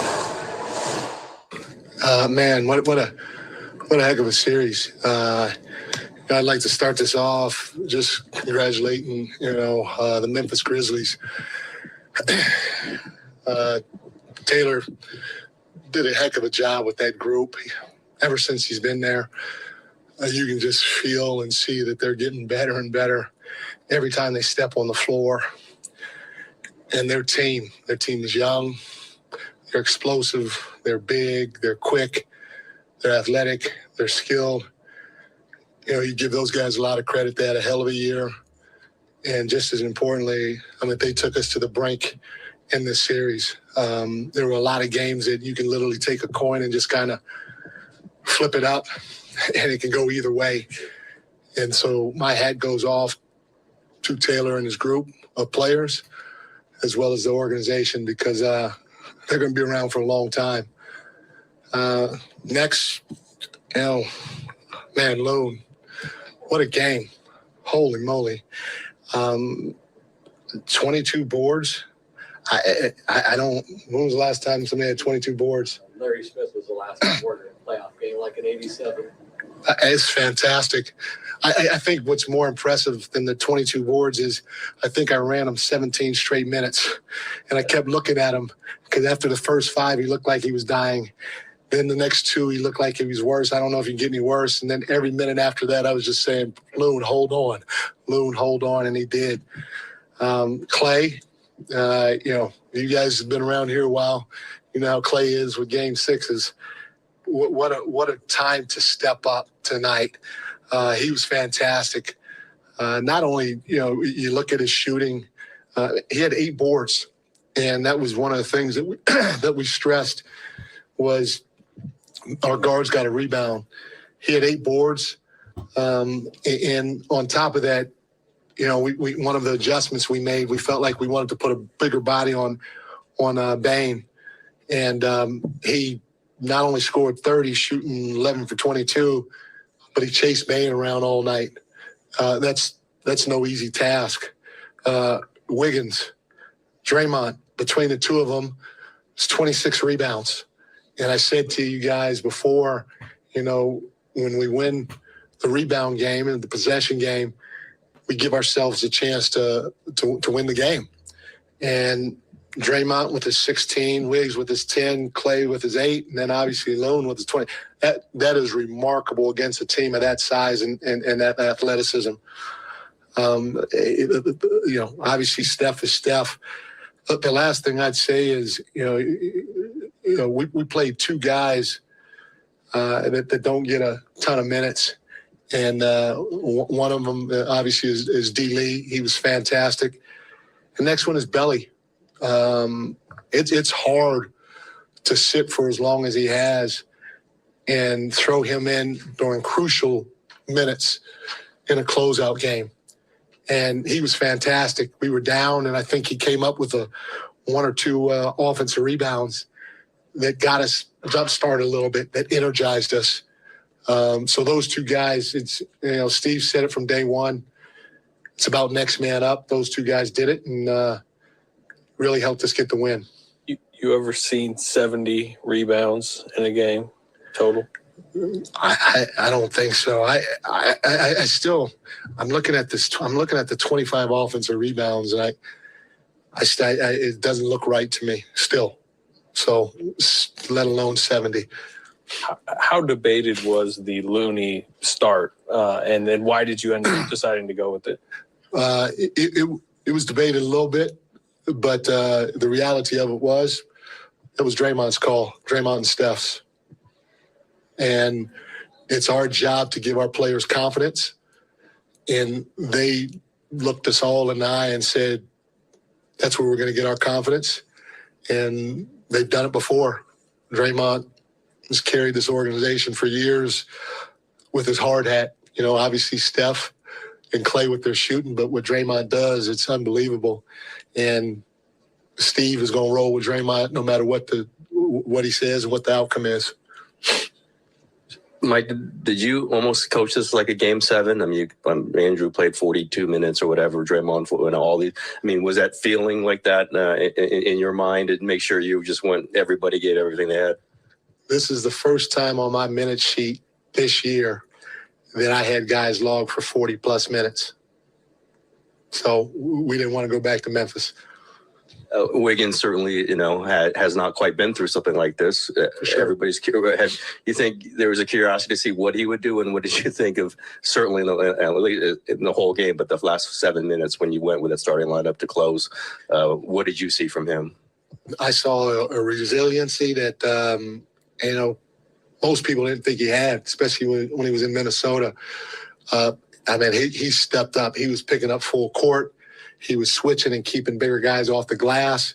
He just sat down and dug in for us. And that was the same thing that he did. It was a game 4 for us at the end of the game. So he's showing up in big moments. And I hope he gets his due credit because he was huge for us this series. Mike, you've been around Klay Thompson a long time. What do you think this moment meant to him to be able to play like this and, in the game he's known for and kind of get back to himself? That's a good question. When I went to give him a hug and I was ready to tell him I went to say, I love you and great job. I started saying that. It was crazy. The only thing he said was, Mike Brown, I'm going to miss you next year when you're in Sacramento. I'm going to miss you yelling at me, telling me to get back on transition defense. I said, okay, Klay. That's Klay. He expects to go out there and play great. We expect him to go out there and play great. But the thing that he did tonight offensively, in my opinion, I still need to go back and watch the tape. I thought the shots that he took were great shots. They were fantastic. And one of the things that Steve always preaches is good to great. He was on point tonight with his shots. Hey, Mike, is this the loudest you've ever heard at Chase Center? What do you think of the atmosphere overall? Mark, it was loud. I tell you, though, sitting in that seat for Steve Kerr, you don't really hear a lot. You're kind of lost in your own world a little bit, So I know it was loud, but it was hard for me to really appreciate, Mike, you mentioned earlier that Steph and Draymond kind of made that call for Caban to start. How exactly did that come about? Like, did you just ask them directly? How did that manifest? Yeah, we talked to them. On the flight back, and actually, the reality of it is we started talking about it during Game 5 at the end. Because we knew going into that game, the one thing we didn't want to do, we didn't want to chase a win in that game. We as a staff, Steve brought that up to us. He said, don't go into the game chasing it. So we knew there could be a little bit of an emotional letdown. The Grizzlies, they're a tough group. Their fans are terrific, and their backs were against the wall. So we went in, obviously with a game plan, trying to get it done, and we realized early on that it wasn't. And so, watching the course of the game, especially in the second half, watching different things, I started thinking about a few things and running it by this guy or this coach or that coach. And then when we got on the plane the next day, I had watched the film and I had some ideas. And so I ran some of the ideas by those guys. And they were pretty adamant about it. And at the end of the day, it's Steve's call. And, Steve, you always hear this guy or that guy's a player's coach. Steve's a player's coach. And he's going to roll with his guys because he's got it done with his guys many, many other times before. So it was for him, for us, starting with him, it was no brainer. Did everything. It was tough, man. Here's from Janie McCauley from the Associated Press, Steve Kerr's wife. That's funny right there. Steve Kerr's wife. Doesn't want to watch any more games with Steve. Totally understandable. He must have been a wacko. As was I, right? We went through all of that. He was probably the same as me. Hit some singles. Funny stuff. Well, they're interviewing Mr. Fab. I just don't know that he has the cachet of our global audience. So if it was E40, I might put that on, but or Joe Lacob, obviously, but in this case, probably not gonna go with that one. Meanwhile, I gotta check one more thing, guys. Just give me a moment. Okay, so I'm gonna do that. Yeah. Okay, I gotta do a couple things technology wise, but I sure hope you enjoyed that post game with Mike Brown because cool stuff, man. Real cool stuff. Talked about a lot of things there that were very crucial to the win, and proud, really proud of our guys for sticking through with that. What a game. Just what a game. So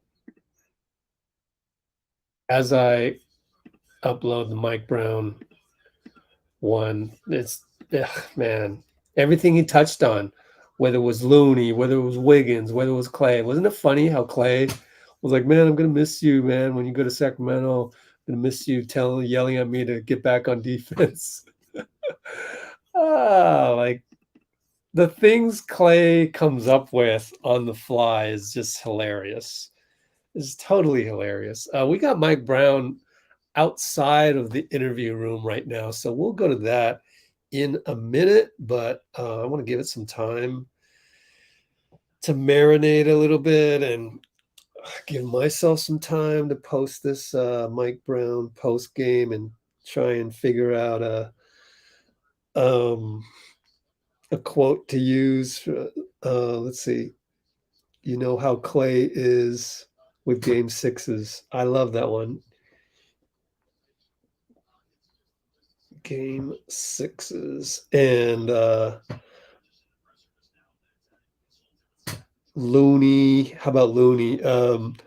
Man, Loon, what a game. Holy moly. Man. Looney. He's saying Clay was asleep on the flight back. What a game. Holy moly. Holy moly. And then Wiggins. Wiggins' resiliency.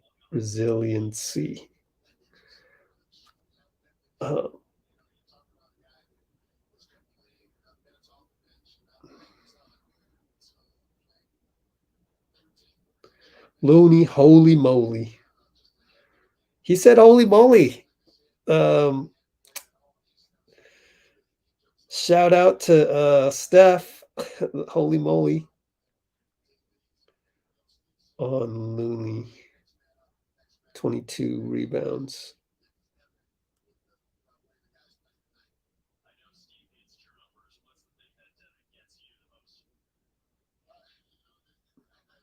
Let's see. 22 rebounds. Wiggins' resiliency. Yay! I got a title on here, so we're good with that. Okay. We will run with Mike Brown now. Let's run with Mike Brown outside of the interview room.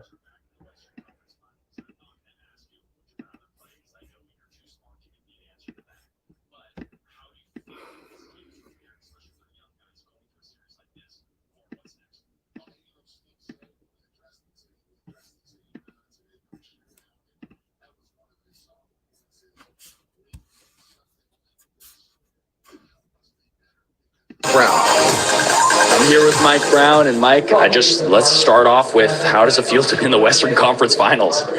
Man, what a great feeling. You know, it's been a couple of years since we've been here, and to be able to get here with this new team and get these guys this fantastic experience, what a treat. We're all thrilled to death.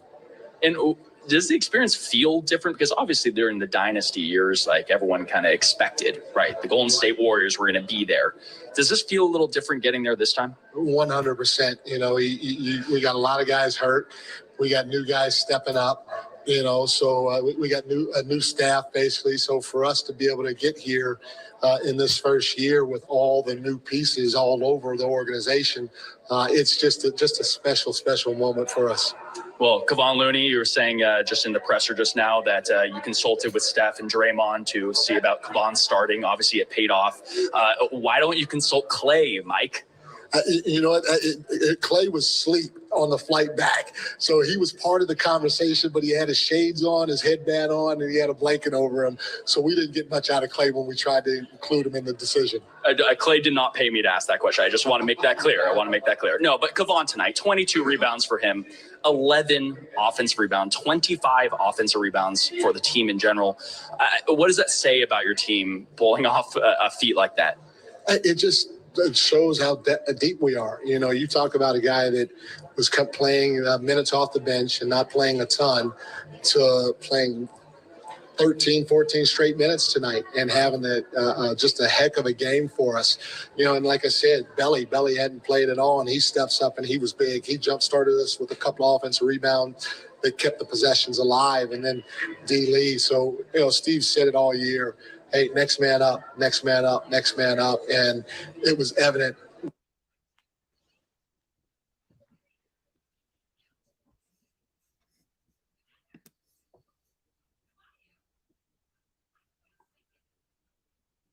The way the guys played tonight. I know Steve hates turnovers. What's the thing that gets you the most? You know, I don't like when teams get second shots. That was a big thing for us, and that was part of the reason why, you know, we lost that last game. You know, if you could just put a body on a body, it sounds easy, then you're going to have a chance to eliminate that. And if you eliminate that, you're going to give yourself a chance to win. The Golden State Warriors are back in the Western Conference Finals. I'm not going to ask you who would you rather play because I know you're too smart to give me an answer to that. But how do you feel like this team is prepared, especially with their young guys going through a series like this, for what's next? Well, you know, Steve said it when he addressed the team. He addressed the team today during shoot-around, and that was one of his talking points is we need something like this to help us be better because it's only going to get tougher as we go forward. And so for our guys to be able to experience this, their physicality, their length, their athleticism, the adjustments that they made and so on and so forth, and come out on top was fantastic for all of our guys, especially the young guys that haven't been this far. Mike Brown, thank you so much and congratulations on moving on. Hey, what a sweet feeling. Sweet feeling this is. It's for you. That's for everybody in the Bay, baby. Thank you. Mike Brown, sure you want to leave? Okay.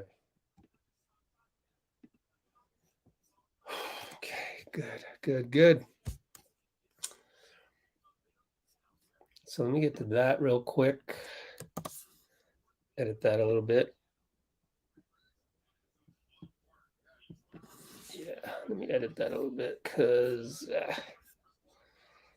stay with me.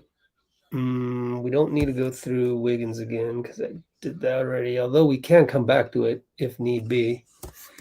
And I will go here. Interesting game coming up. Who you guys got, Dallas or Phoenix? Dallas is no pushover, but it is in Phoenix, so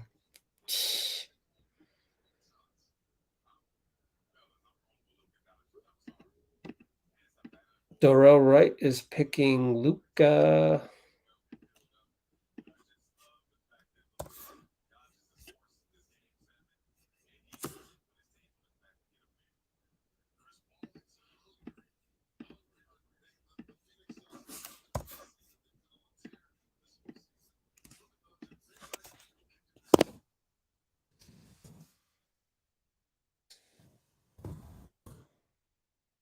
Okay. Let's check TweetDecks to see what else is going on.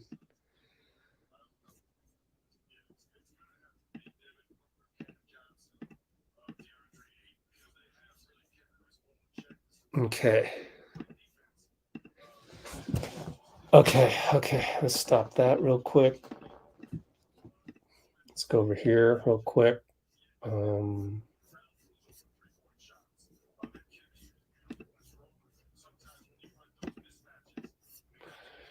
And let's try and look at TweetDeck and see what we got here.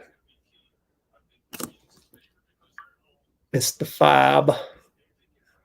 Draymond. So Draymond's at the podium.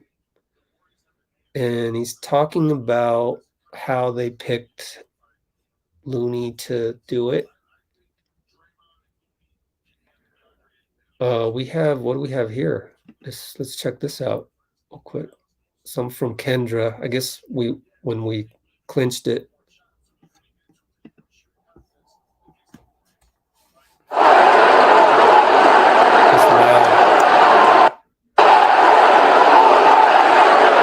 Look that trick. All right, I love it.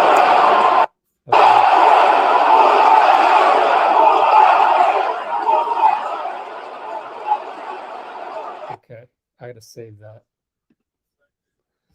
Save that right here.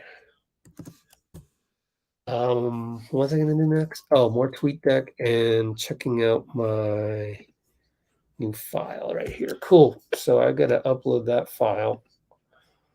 Greg, look at the footwork. Sorry about that. In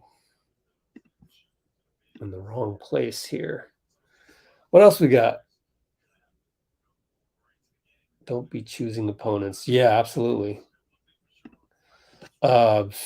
Sorry about this. This is all over the place. What do I need to do? Oh yeah, I need to upload Mike Brown real quick. Oops. Oh my gosh, no. Go back. Almost went live twice on the same camera. There we go. That took me only forever. Upload that. Man, such a good feeling. The next couple days are going to feel so good. They got game 7 tomorrow, right? So that means we're still starting on Monday, I think. So Draymond is at the podium. What DJ? What's up, DJ? He's so cute. Cute little boy. 4-year-old cute little boy. I got a few seconds left on this upload, and we'll go to Draymond real quick. Yeah. Let's do this.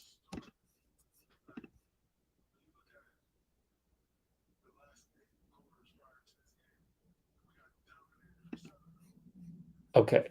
So he's just talking about how they came about to pick Looney to start. And we'll go right there now. Get there soon. Get there real soon. Hey, DJ.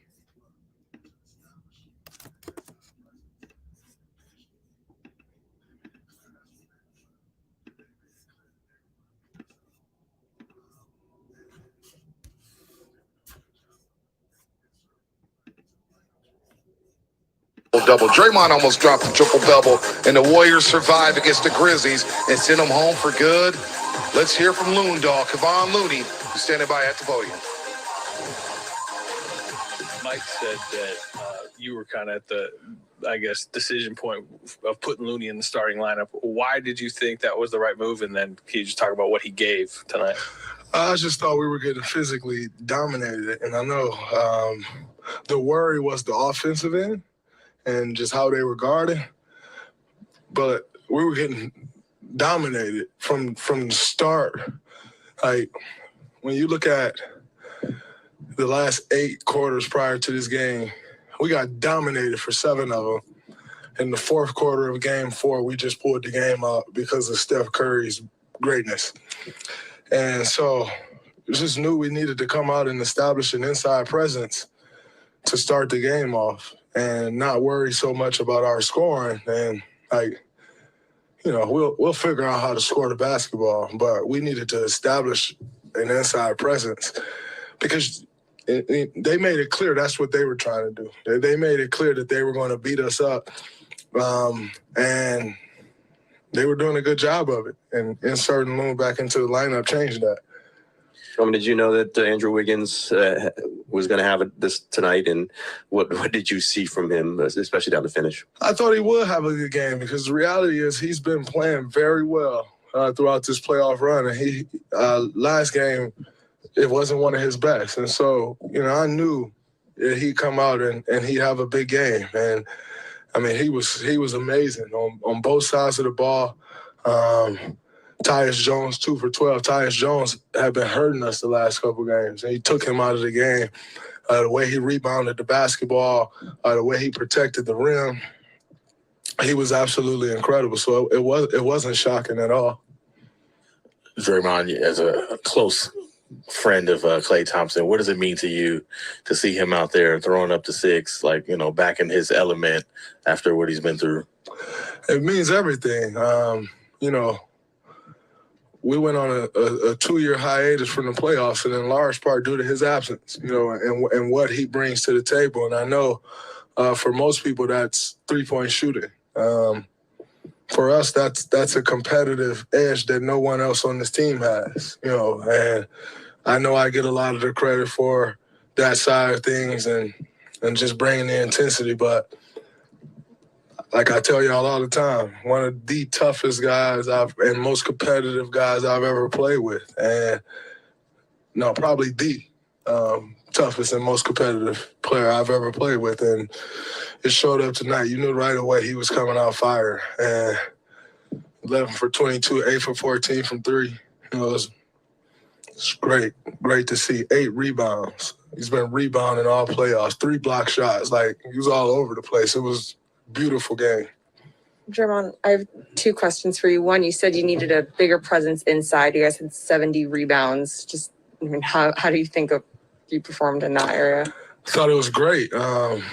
And like I said, you know, large part due to Loon. But you look across the board, 11 rebounds, 15, 22, 8, and 7. I mean, it don't get much better than that. That's just your starting lineup alone. So it doesn't get much better than that. And, you know, we needed to establish that inside. I'm exhausted, by the way. I am exhausted. But we needed to establish that. And, you know, I told myself for multiple days that I was going to come in this press conference and talk about their gritty and their whoop that trick and everything else. And the only thing I can do is give my respect to that team. You know, they earned that. You know, there was a lot of talk in this series of fouls and this and that, and this should be reviewed and that should be reviewed. And I think it really started to take away from what was a great series with 2 amazing teams. And so, you know, that team, that's a group of young guys who, you know, obviously you get to the business side of things and you got to keep that together. But I mean, that's a group of young guys that they're hungry, they're talented, they're athletic. They got it. And, you know, it'll be good to see their progression over these next few years and where they can take it, because that's an incredible young team, man. Respect. All right, man. We big stepping all over the Grizzlies tonight. And when you're big stepping, you're still winning, right? Okay. Hope you enjoyed that. And we will next. Oh, okay. Yeah, that's old footage, actually. And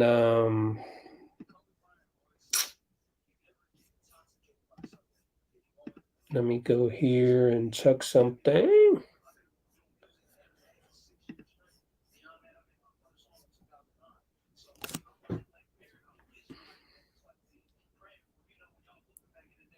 Kevon Looney at the podium.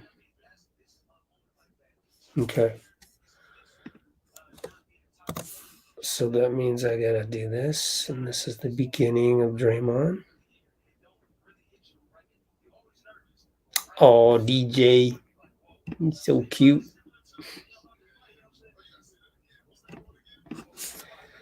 DJ, 5 minutes of Draymond there.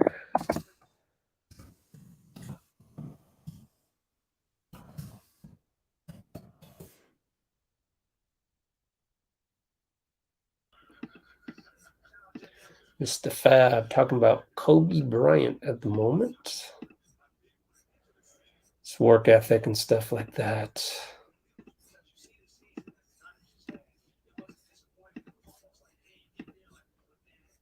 Teams to reach 6 conference finals: Golden State Warriors, Pistons, Bulls, Lakers, Celtics, Sixers. Man, that's some good company.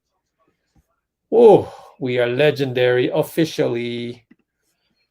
And when I said Sixers, I meant Dr. J Sixers, I believe. I believe that's what that was. So the Pantheon right there. Oh, my bad. That's not Mr. Fab. That's who the heck is that? I don't even know who that is. Oh, that's Stunner Man. Yeah.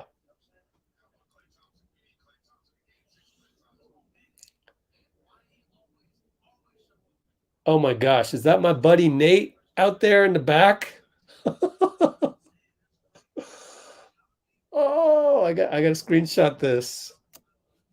That's Nate in the back. Let me see. In the afro right there. I can't tell if it's him. Huge afro. I can't tell if it's Nate. He's got Nate's height. Nate's like 6'4". He would do something like that. He would bring the afro and be in the back like that. I don't know if it's him though.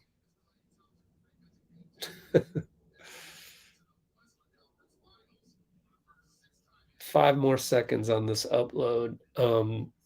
They've got Looney at the podium right now. I'm not sure if I want to go there just yet. So let me take a look one more time. Dylan Brooks is still wearing shades in the post game. Are you kidding me? Jared Jackson looks like he's wearing the same shirt from 2 nights ago or 4 nights ago, one or the other. Looney just finished his post game. Okay. Looney finished his post game. Maybe we'll go to that. I might go to this real quick. Loon Dog. But it depends if I can get this going. Don't know. Having trouble accessing it. Man. Let's try that again.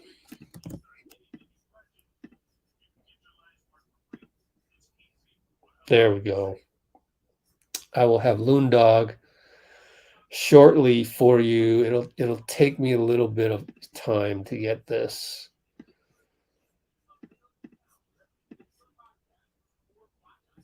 So let me see if I can get that on the channel soon.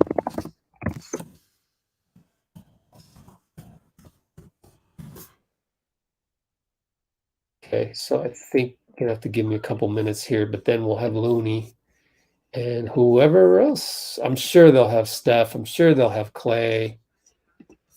It's, no flight out to Memphis tomorrow, the day off, which is something I need as well, and should be all good to go.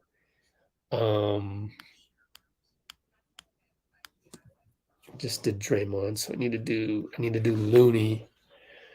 Let's take a look at some Looney quotes real quick if we can. We'll go here. Sorry, we'll go here. Stop that screen, go to the other one. And let's look at some Looney quotes.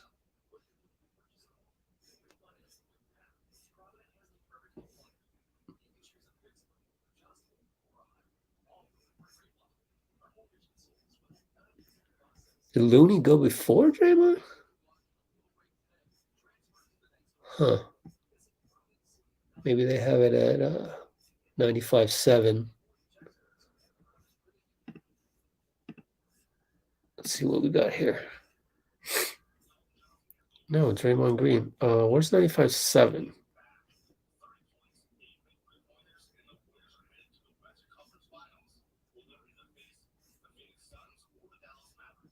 There we go. Here's a Looney quote. We got embarrassed last game. We wanted to come out and set the tone. Yeah, I like it. Got embarrassed last game. We wanted to come out and set the tone. So I'm going to use that as my lead in.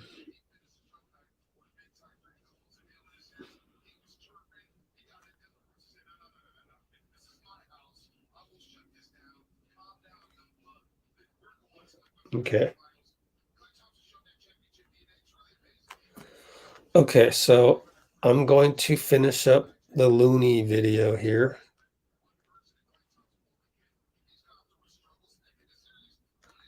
Let's see.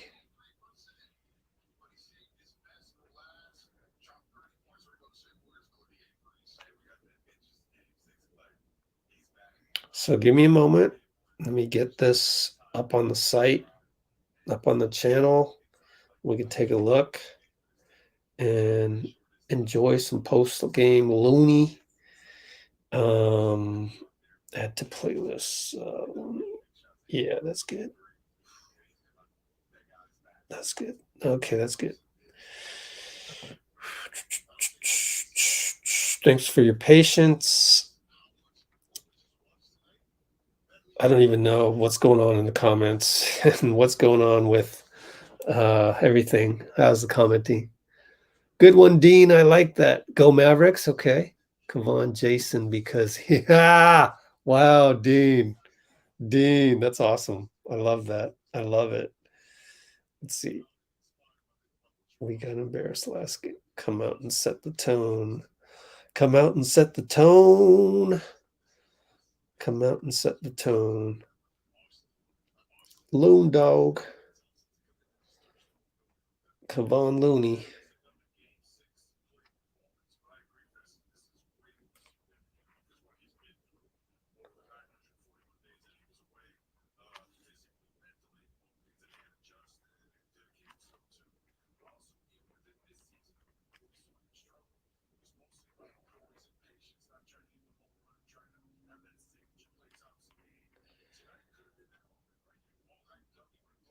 You know, it's funny, like game 6 Clay showed up in terms of the stats.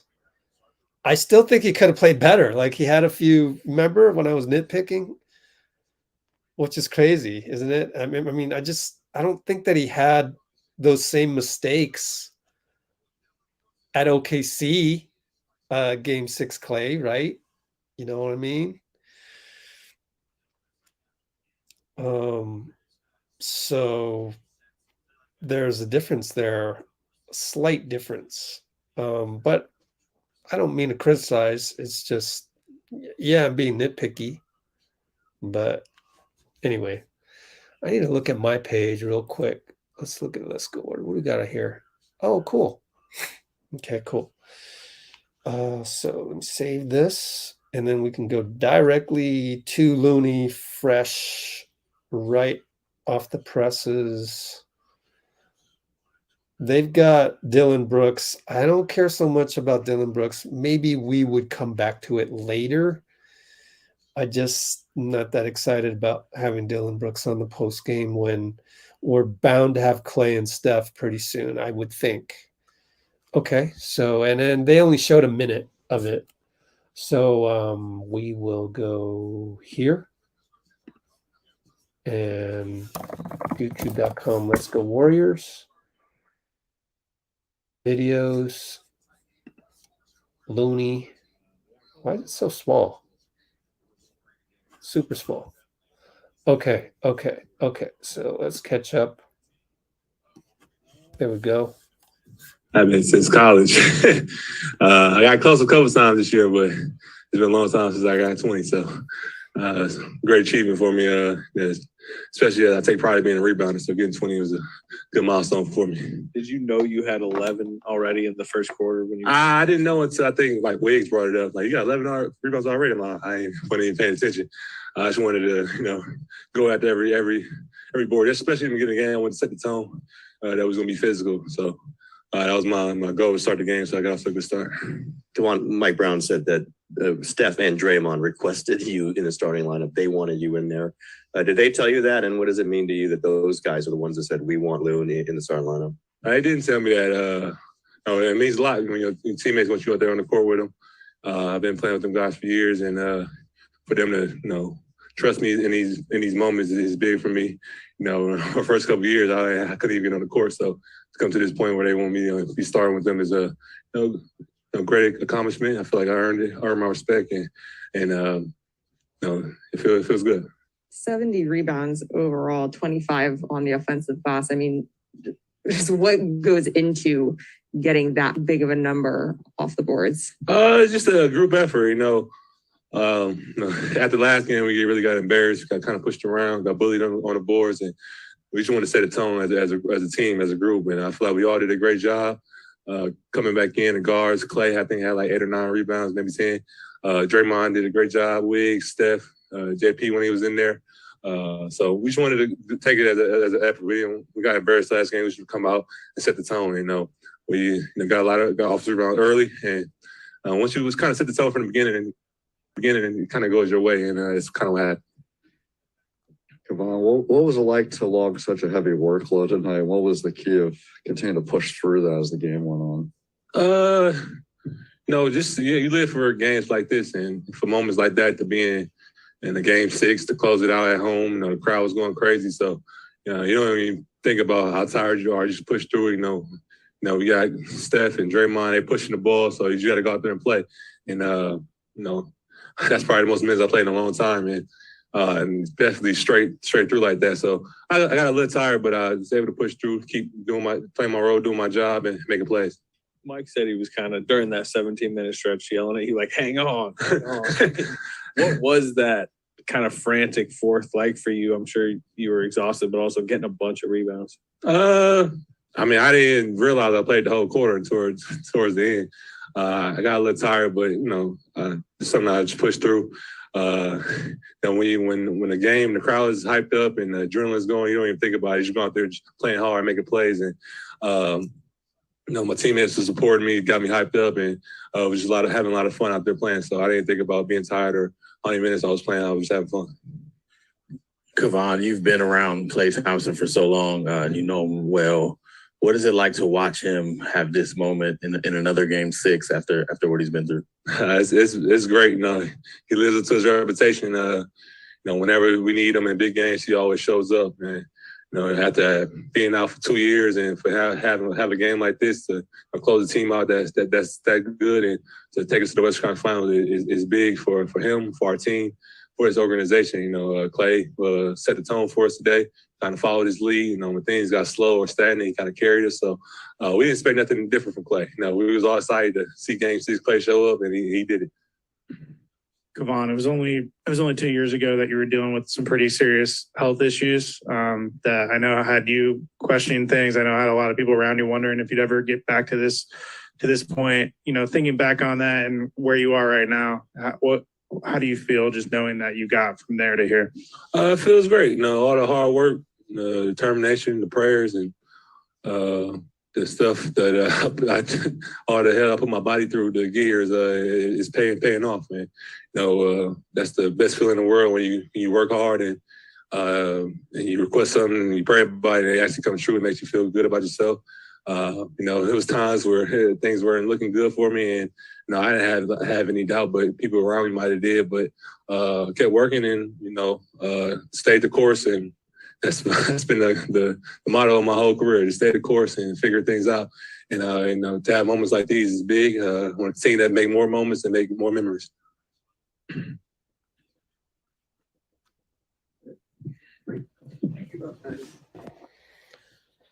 Okay.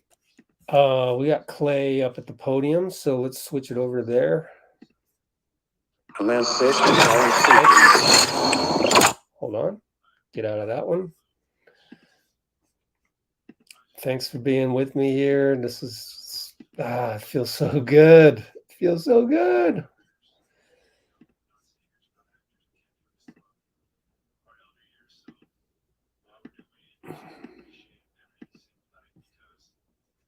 So it will be interesting to see them move forward and learn how to move the ball and understanding what it means, rhythm and flow in offense. So you're right, absolutely. Western Conference is absolutely. Okay. Let me just make sure you guys can see this. Make sure. Okay, cool. Let me do this though. Okay. Here we go.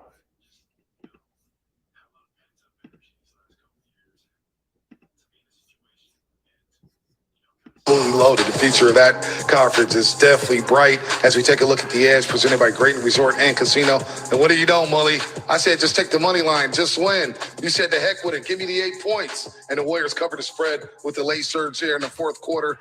The under hits in this game. Of course, Memphis has won 24 of its last 48 games on the road as an underdog, so just 50% there. And the under is 55-42-2 in the Warriors' last 99 games as a favorite. For more intel like that, go to NBCSportsEdge.com. Now let's hear from Game 6 Clay, who had a team high 30 points, including 8 made threes.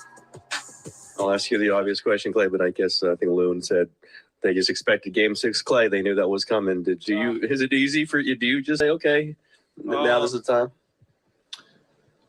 It's something that just comes naturally. I don't, go to sleep last night thinking of scoring 30 or shooting the ball well. I just was thinking about how far I've come and how grateful I am to have another closeout game at Chase. And luckily it was one of my nights and, carry this momentum into the WCF.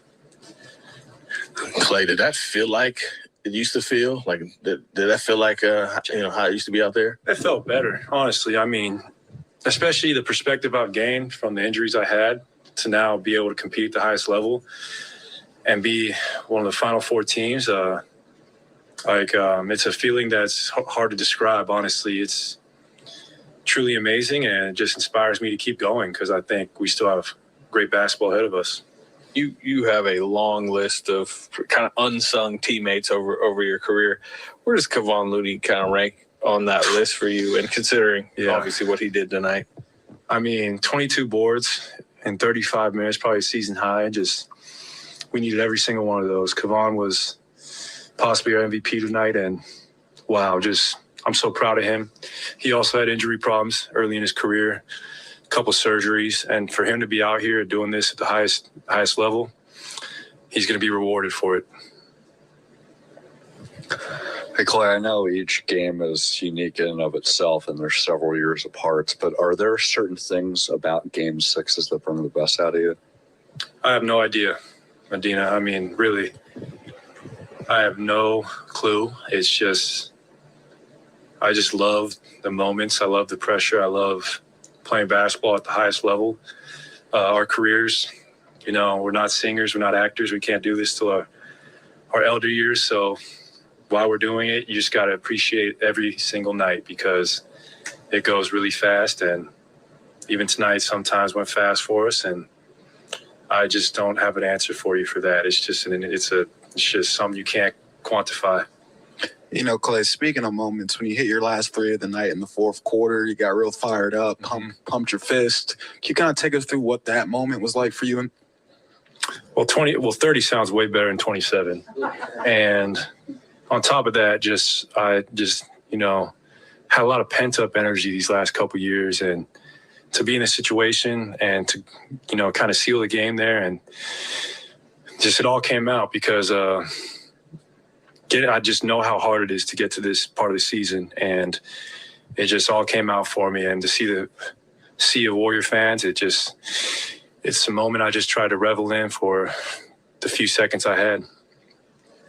Andrew Wiggins also kind of went through a revitalized season this year. What was it like seeing him be able to do what he did tonight in this kind of closeout game as well? Andrew was special. I mean, his shot wasn't going early, but he made some huge threes for us, huge buckets, double-double, great defense. And he's been such a great player for us. He makes an impact on both sides of the ball every night. We would not be where we're at without Andrew. And I'm just grateful that he had that mindset to keep shooting because he's such a great scorer, and he just opens up everything for us when he does that. When you see Andrew deliver like this in a big game like you've done in the past, does that tell you something like even more about him, that this is what you guys do? You play these huge games. What does it mean to you that he delivered? It just means everything I thought about him. I believed in him from the jump. When he was with Minnesota, it was tough because he had to shoulder the load so much. Now with us, he can kind of be himself and play to his strengths. And he was huge for us tonight. I mean, his defense and his play at the rim, I'm just really proud of Andrew. And he's such a great teammate, and he's a great pro, and he shows up every single night. So Dub Nation should be very grateful we have a player like Wiggs. Hey, Clay, what's it mean to be back in the Western Conference Finals? It's special. I mean, everything we've been through the last few years, it's really an incredible opportunity. We want to advance, obviously, but we're going to embrace the challenge, whoever comes out of the other side of the bracket. But it's something I will toast to tonight back in the WCF. But quickly forget about it come Sunday and scout this Game 7. And we have a big matchup ahead of us because, as we know, as each round advances, it gets a little harder. You know, all right, great move for Klay Thompson. And you see here on his Instagram page, channeling his Kanye and Jay-Z. You see the Michael Jackson here. Jackson, Tyson, Jordan, Game 6, baby. Jordan, of course, of the finals, his last championship there. And Klay Thompson, this is a nice little Instagram story. And good for. Yeah, that's hilarious. Of course, from Clay. Got to remember to do a video on that. It's hilarious. Man, and he had at least one more question at the end, which maybe we'll cover later.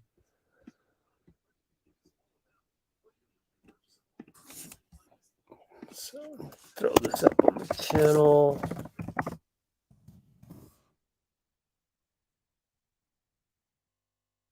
Okay, throw that up on the channel.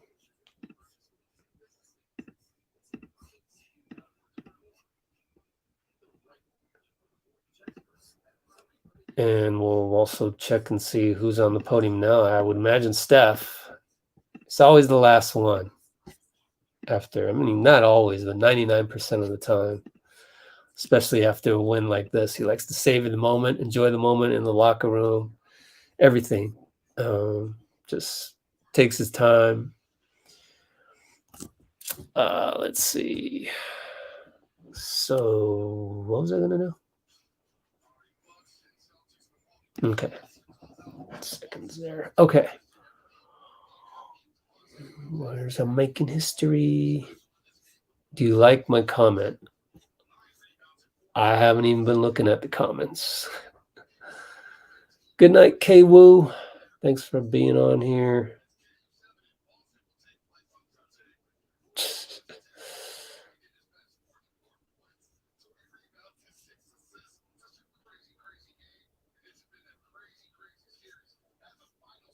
I think Elijah already had that comment, but I'm not sure.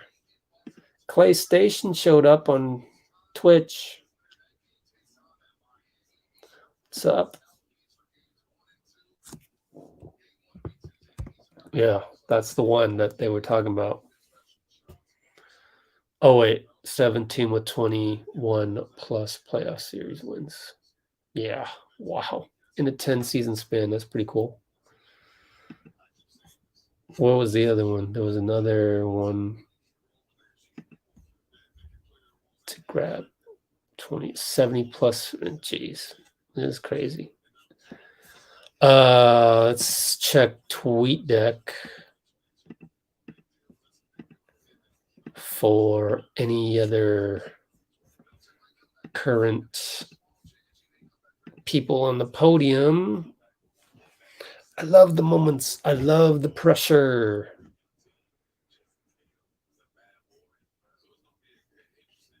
Someone put Latrell Sprewell on here on their timeline. What else? What else?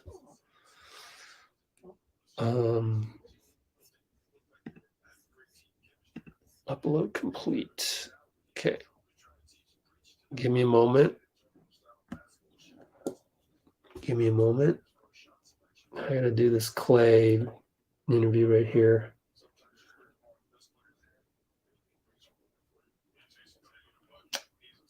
Good Lord, can't type. Look at.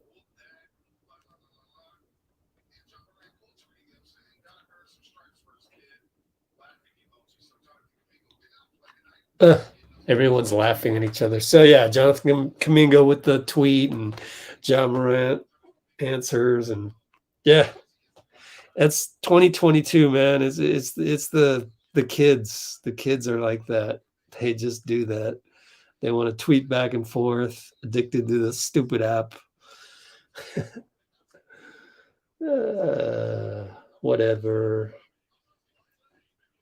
I love moments.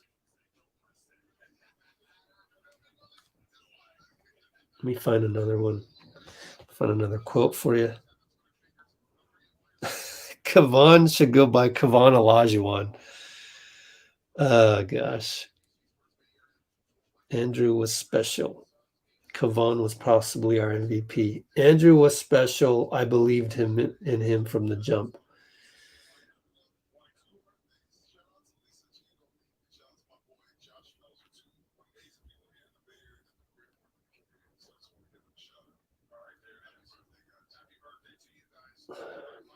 What else?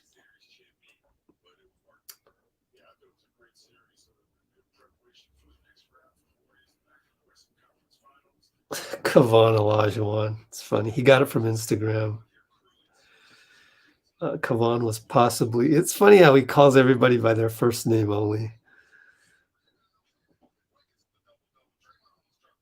Possibly our MVP.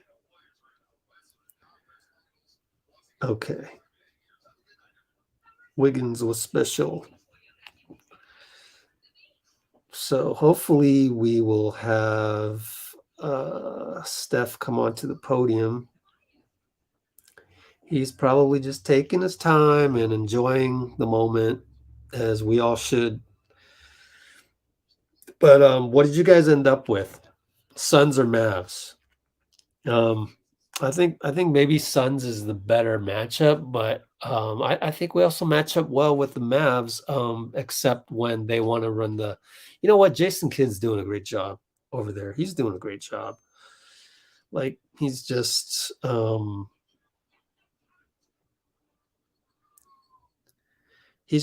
the right plays for his personnel, which is usually just to get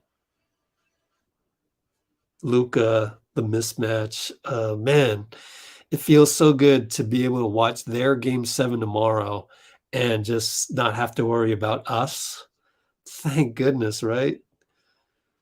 Man, that's what a welcome relief.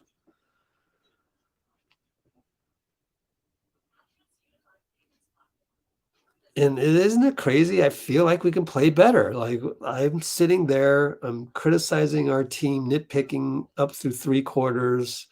Hit singles, and yet they're still trying to go for the home run play. Jordan Poole dribbled a little too much during a stretch, and the list goes on. Clay, couple turnovers, couple real bad Durham Bowl, just a little bit outside passes, lead passes. I mean, we have a lot of stuff we could improve, and yet when the flurry comes, man, there's not a team in this world that can defend against our flurry. There's nothing they can do about it.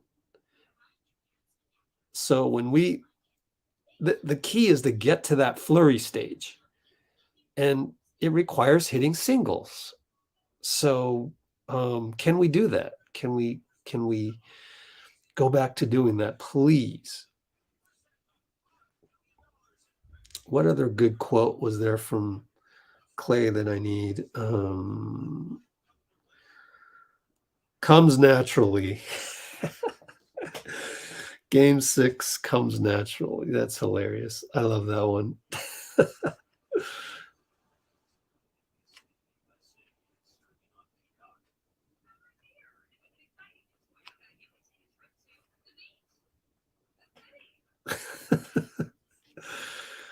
It's hilarious.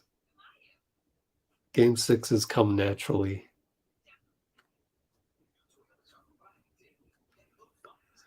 Clay's hilarious. Almost done here for you guys.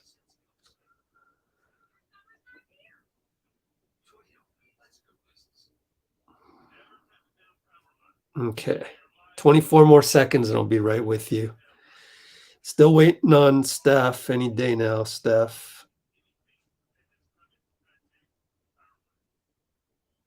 I think I really learned how to balance the workload and the getting as many videos up on the channel as we can in a swift manner.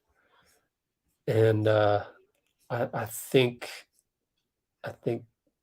it was good that I was able to figure that out. Let's see. You know what I want to do? I want to see if okay, hold on. That was good. What other videos might have been from the arena that day? Dalton Johnson, nothing. Mark Haynes, nothing. I wish there were more. Let's check our own mentions because sometimes we have some fans send us stuff. Where would I get that?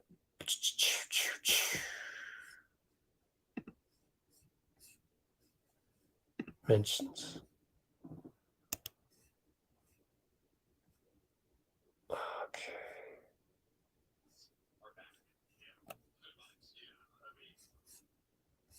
I don't see anything.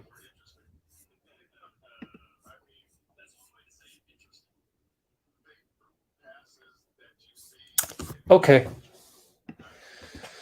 Monty Poole now talking about how we were throwing passes like I think he said something to the effect of like, probably like high school type passes, which I would completely agree with. Again, we can play better than we did tonight. Oddly enough, we can still play better, which is crazy. Isn't it crazy? We just blew away in the fourth quarter with a flurry, a trademark flurry, blew away one of the best defenses on the planet. And that excites me because we can be better. I'm on the fence, at least. I am now on the fence in terms of whether we should play Moody and Kuminga. I just, man. I'm on the fence, at least. I wasn't even on the fence before this, but now I'm wondering. I mean, yeah, Kuminga's a shoe-in, but what about Moody?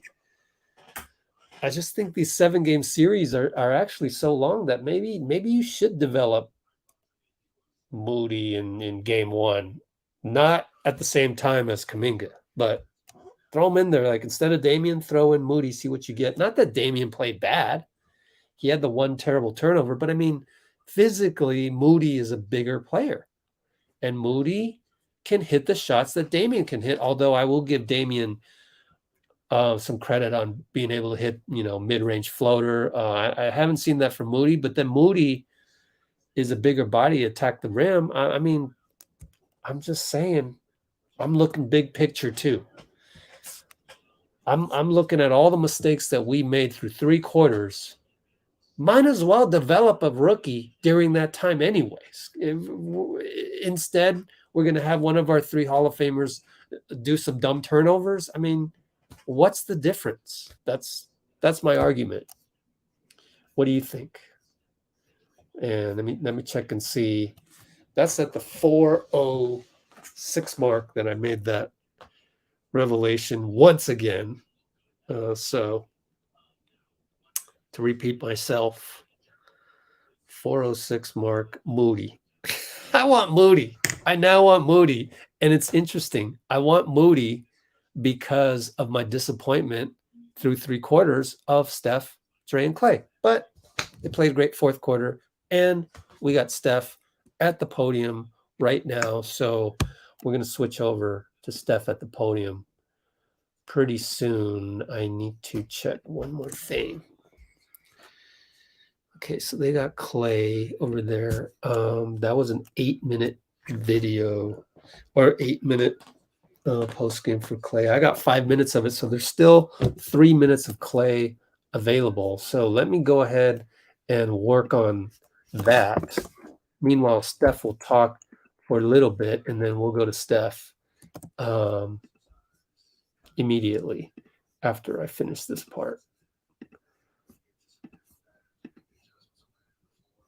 Okay, so now we got that. Okay. Also, what I got to do is, okay, I got to figure this out.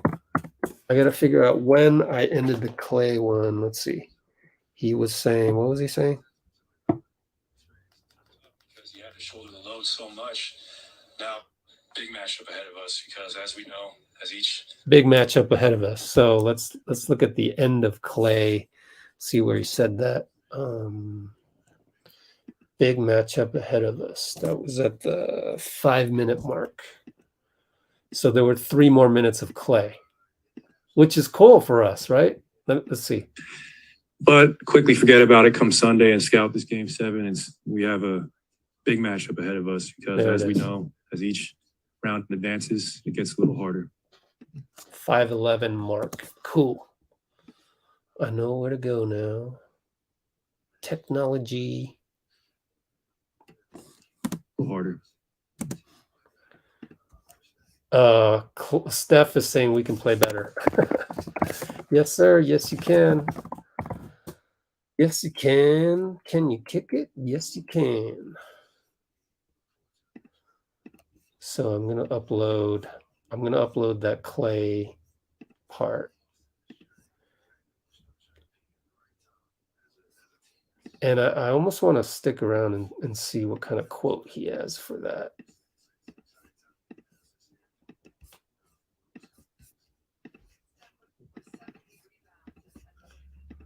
Okay, so the end of Clay. I want to hear what other quotes he had.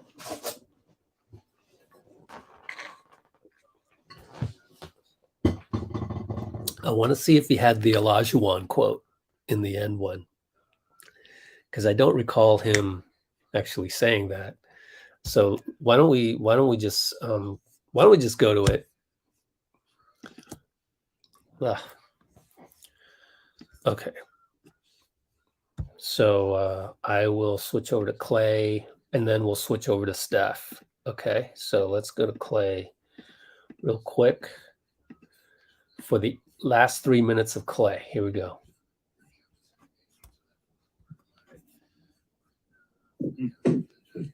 No, this is the beginning. Sorry. I hit the wrong file. There we go. Shoot, sorry. I just killed a minute right there. So share screen and this one. A little harder.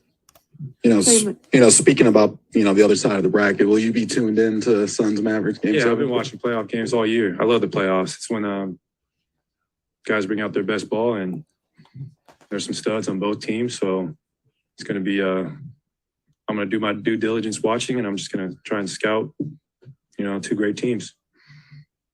Clay, Draymond said that they discussed, getting Loon back in the starting lineup to have that physicality and 70 rebounds, 22 by Looney. And what do you think of that and the decision that, Steph and Draymond were part of and getting Looney in the starting lineup? Kevon should go by Kevon Olajuwon because he was really just a freak out there. And guy has like elastic arms, you can just stretch. But I mean, Draymond, Steph, Andre, those guys see the game. They're playing chess when everyone else is playing checkers. And Draymond's like an extension of our coaching staff, so is Steph. So it doesn't surprise me that they made that call and Loon delivered. I saw it on Instagram. I can't take credit for it. I thought it was hilarious. Clay, probably the assumption is that Steve will be back on the bench when the Western Conference Final starts. Such is the case, what do you think about what Mike has done during this week and what he's meant to this franchise? Mike B is just one of a kind. He's a player's coach. He's a great leader. He loves the game. He's grinded for everything he's got in this league, starting as a video coordinator, I think in the early 90s. So I love talking to him about what the NBA was like back then. And we're going to miss him next year, obviously, but we'll welcome back Steve with open arms. He's our leader. He's our, we've missed him. And I'm happy we could advance without him because it's not easy when you don't have your coach's voice. You played, I think, 40 or more. Wiggins 42. Draymond was close to 40. Did this ever feel like a game 7? I mean, I know you could have had a game 7, but did this feel like the ultimate? It's a long flight to Memphis. It really is, and we spent a lot of time in the Hyatt. As much as I enjoy playing on the road, it's a well-earned day off tomorrow. And at our age, we take all the rest we can get. So although it wasn't a game 7, it definitely had that feeling like, let's just win this one. We deserve to have a few days.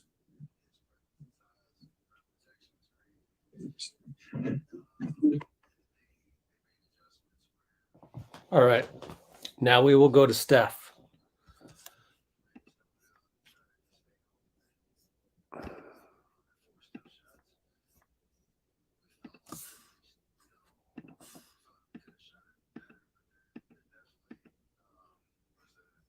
It did, and I think it worked. Okay. Give it a moment. Catch up on this, and then I'll switch it over. Cue this up pretty quick. So thanks for your patience. I haven't looked at any comments in a while because you know me. Post game, I'm still working. One of these days, if this channel gets big enough, we can just hire someone to do what I'm doing right now, and I can still keep talking with you and have some other guests on for the hell of it, and I can be more in charge of that kind of stuff instead. So let's go ahead and go to Stephen Curry post game. Share. Oh, wrong button. I'm sorry. I do need to figure that out soon. I won't waste more time on that, but I do need to figure out the Memphis Grizzlies stuff pretty soon as well. Here you guys go. Let's get Steph up on a podium.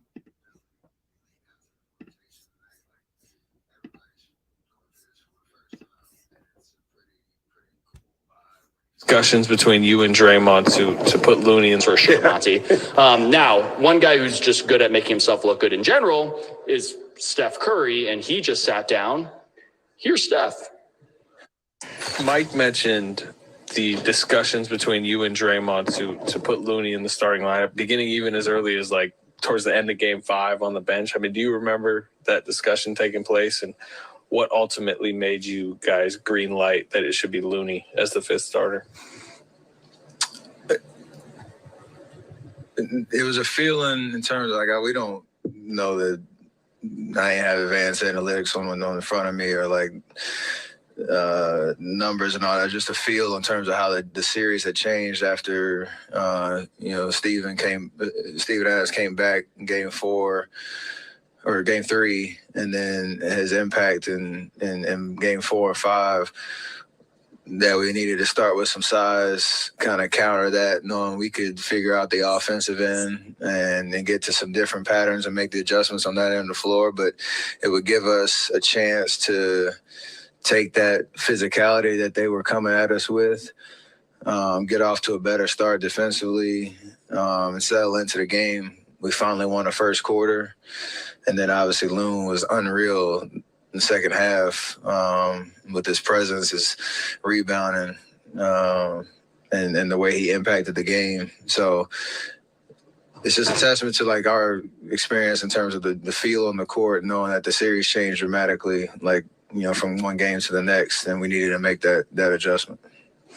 Steph, you see Clay going off in a game 6. You have a big 4th quarter. Does it all feel right with the world when Clay is in a game 6 playing well? It absolutely does. From the first shot he hit, it was like this.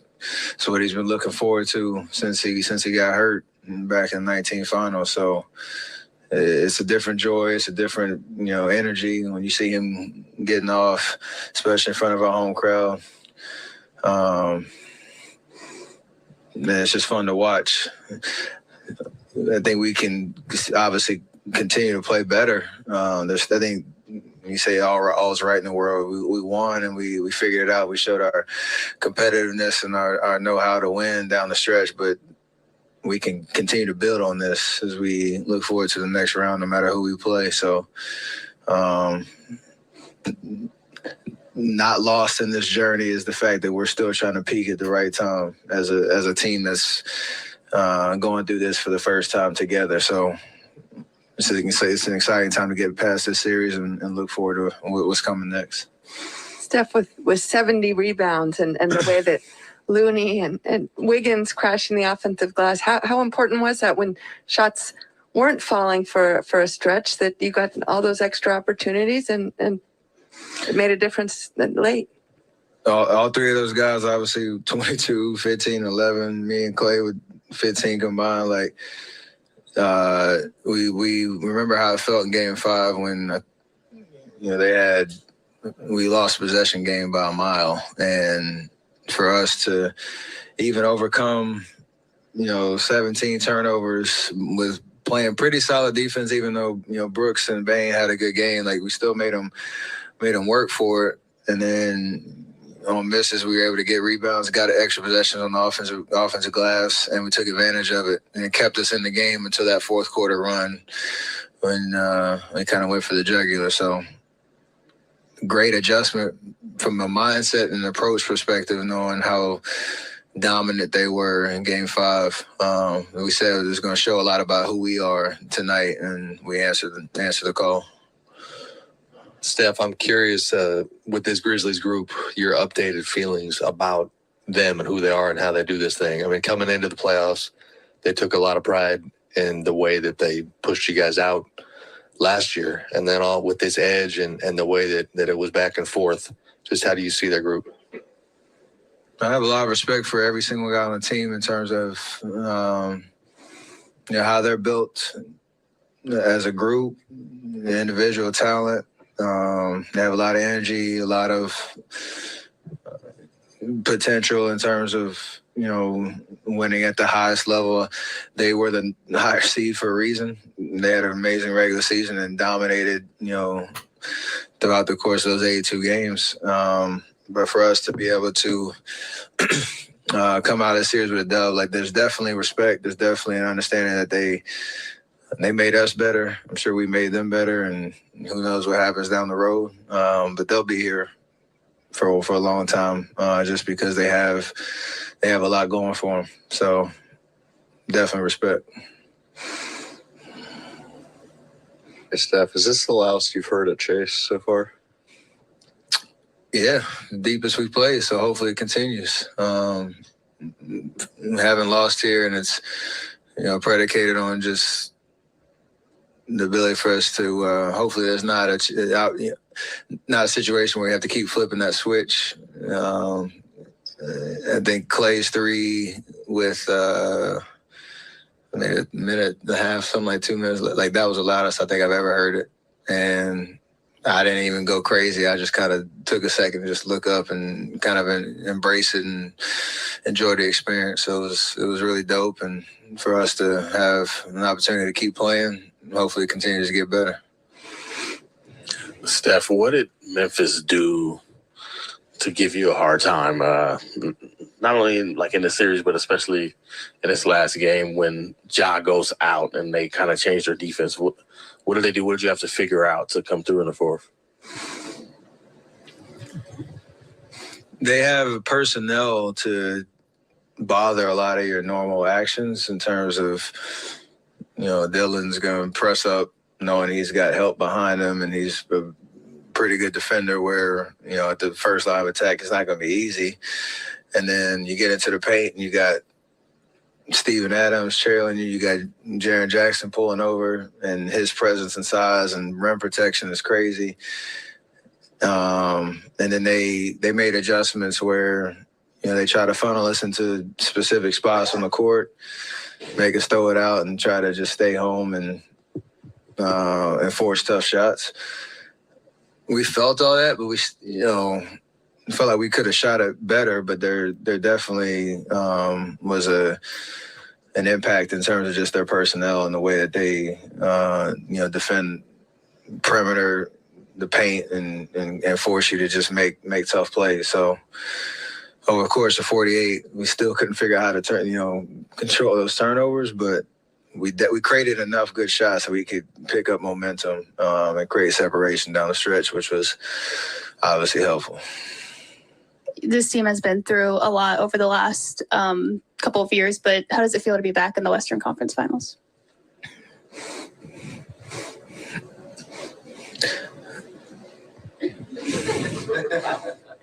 Maybe it's not that special. We got the power back here. I mean, it's unbelievable knowing what we've been through these last 2 years, and 6 out of the last 8, we have an opportunity to play for the finals. And like I said, I think me, Draymond, Clay, Loon, we've been in this position before. We understand the emotions, the adrenaline, how much you want it, how hard it is.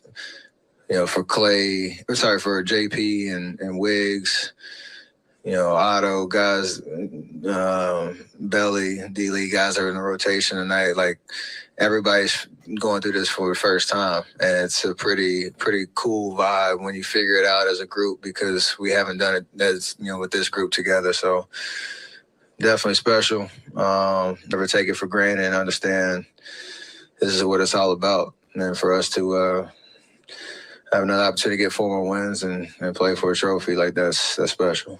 What have you thought about the Mavericks Sun series? I assume you'll watch Game 7, and just as you kind of start to look forward to those matchups, just what are your initial thoughts? I'm just going to be a fan.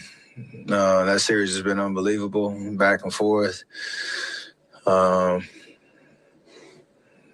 home teams won every game, right? So, we'll see what happens in the Game 7. It's been pretty entertaining, high level of basketball. So there are 2 different teams, so it's kind of hard to probably talk about it on Monday or Tuesday when we figure out who we're playing. But I'm just going to be a fan and enjoy watching 2 Game 7s on Sunday, and we get 4 days off, which is pretty special. You talked about it, guys. Steph Curry, very politically correct there. Doesn't want to say anything. Cool.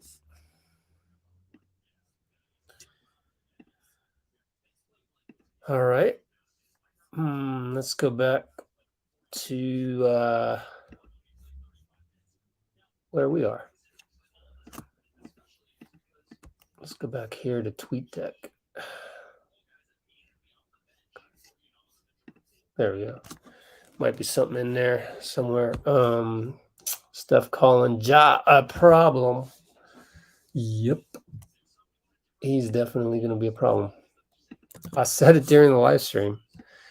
These Grizzlies are going to get a lot more from this game than we did. And we got a lot from this game. I do think, let's see, did they get away? Let me see. See something. Which is pretty special. You talked about it. Okay, so he kept going. That's 9.5 minutes right there, and he kept going. So we'll have more. We'll have more on the channel, even from Steph, because he just spoke for 9.5 minutes, and he kept going. So maybe it's one of those 15-minute ones at the end of a series. Steph's always generous with his time on that, and we are very fortunate that he is generous with his time, because just extra content for us to consume and relive. And I mean, it's new content though, so it's just I love NBA media. It just amazes me how I ended up here with you guys, and I love sharing it with you. And I think I think we found the ultimate solution here after me toiling around for many years, trying different things. So I am pretty happy about that. And I'm going to now check and see if there's more Steph, because I have a feeling there is. And if there is, we'll have it. Meanwhile, they had 24 minutes of post game or so. And I am going to look that up right now. So we'll have that Memphis post game.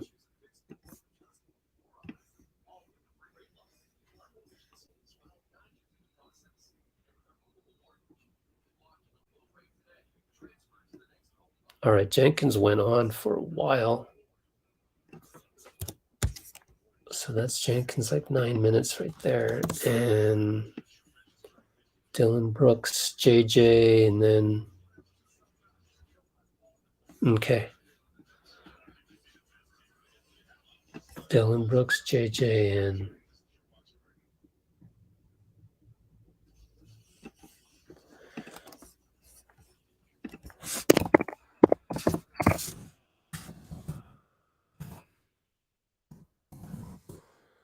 Jackson.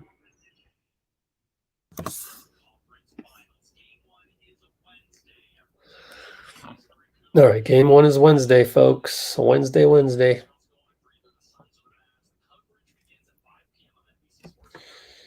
Man, I never thought I would say this in terms of me wanting the Suns on paper. But I tell you what, if we get Dallas, we're at home, first of all. And secondly, I think the Suns, if they pull out game 7, they'll become a better team than they were before they went into game 7. You know what I mean? Just like we did. Same thing with Memphis. Excuse me. Memphis got better, but they got better the most. I think you'll see. Next year, they may be the Phoenix Suns of this year. You know what I mean? So,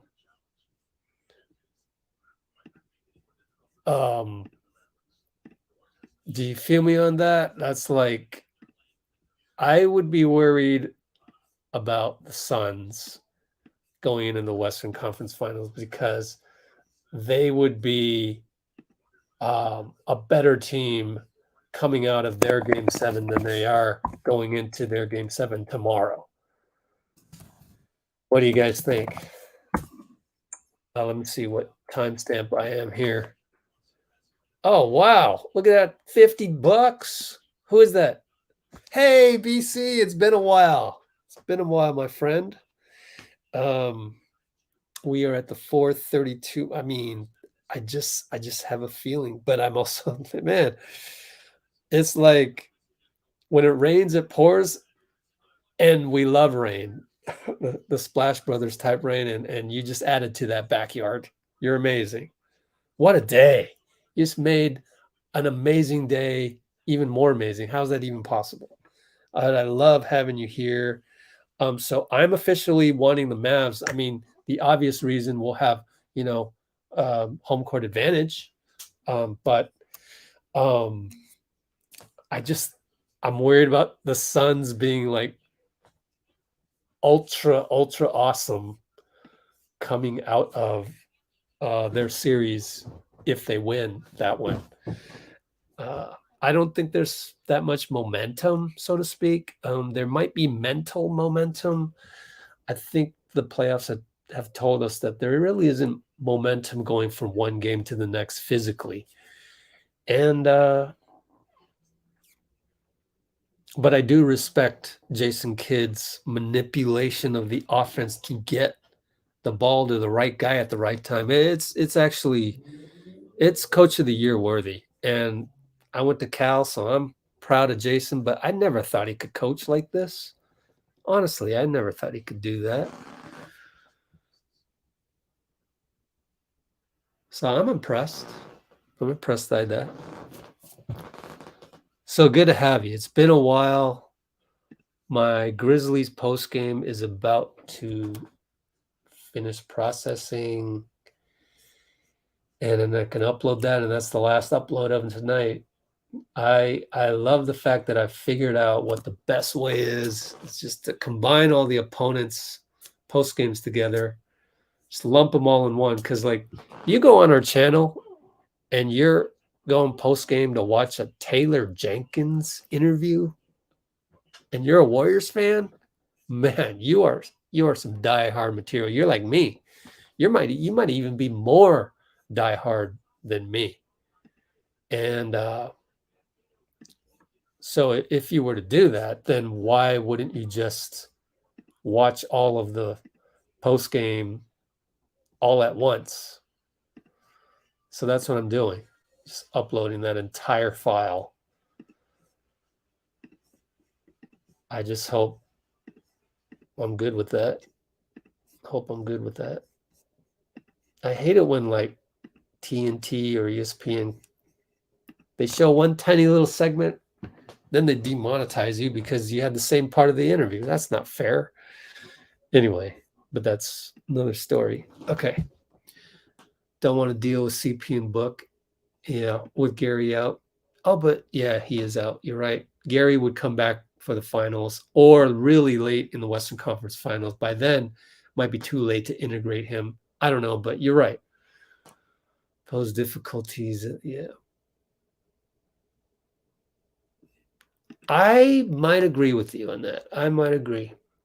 However, then you hit the finals and it's all, what if it's Boston? What if it's Milwaukee? We've always had trouble with Giannis, and Boston looks pretty damn tough. So, but I know you're just talking about Western Conference for now. And I'm with you, Anthony, on the Western Conference hot takes.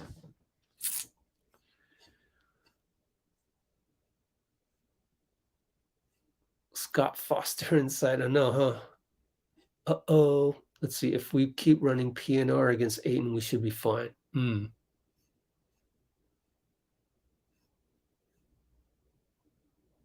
Refs will be announced tomorrow morning, that morning. So you can probably, 8 a.m. Eastern time, go check the NBA officials site. Oh, man. Backyard creatures. It's so nice to see you. Not just the donation, but just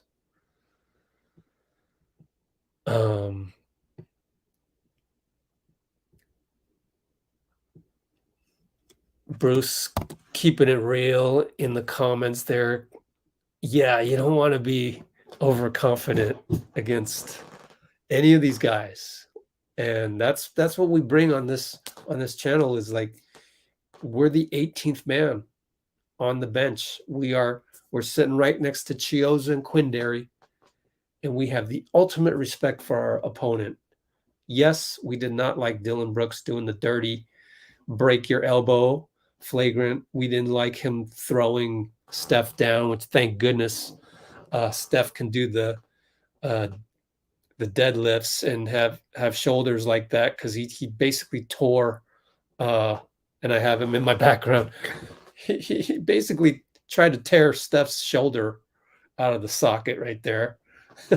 I'm exaggerating, but it was still dirty. It was a dirty play, and it's like he can't help it. He just can't help it. It's kind of like Delhi. Delhi's dirty, and it's like he doesn't know how to not become dirty. Same thing, Dylan Brooks. And yet, I still respect the fact that that dude can hit a big shot late in the game. Somehow, this dude. And it's not even that pretty. Like, no one's ever going to vote him in as an all-NBA. No one's ever going to vote him in as an all-star, even a replacement all-star, because his game just isn't that pretty. And he's a menace on defense, and he will flagrant to you. But aside from all that, we can say he's dirty, but we can also respect him for what he brings. And I bring that up because whatever you say about the Suns, you have to give them respect. Whatever you say about the Mavs, you have to give them respect. You can't just go in blindly and talk trash about them, you know. And it's different. Trash talking is different than like with Steph. When Steph did the whoop that trick, you know, Steph's just trying to have fun. And besides, it's stepping on that line that Ja likes to step on as well. So, but just to come out and you really think that that other team is trash, yeah, I don't think that's fair. Okay, what do we got here? Once we get the Memphis video up, we can run Memphis. It's half an hour though. I don't know if you want to go through that. And also I need to keep checking Steph because Steph gave us 9.5 minutes. Ooh, 12 minutes and a half. Yay. That means we get a bonus 3.5 minutes of Steph that nobody in the Bay Area watching TV got. Literally, like you guys out there all over the world, congratulations for finding Let's Go Warriors, because you are about to get about 3 minutes extra of Steph that not even people in the Bay Area with cable access have. And you know what? I want to tweet that out. I'm gonna tweet that out. So you're gonna have to wait for me. And then we'll go to it. But the first thing I want to do is I want to put this up here so that people on Twitter can see it, and then we'll go to it. And yeah, so here you go. I'm gonna do this. You know what? I gotta do my guy backyard. Oh yeah, this is the thumbnail from this point forward. Man, you guys are so special. Man, I mean, really, I'm having a moment right here. This is incredible. This is incredible. You guys, 87 of you or whatnot. By the way, splash that like button. I think we're gonna have to do another giveaway. So please splash that like button. You know, we got 173 likes. Congratulations. You like doubled the amount.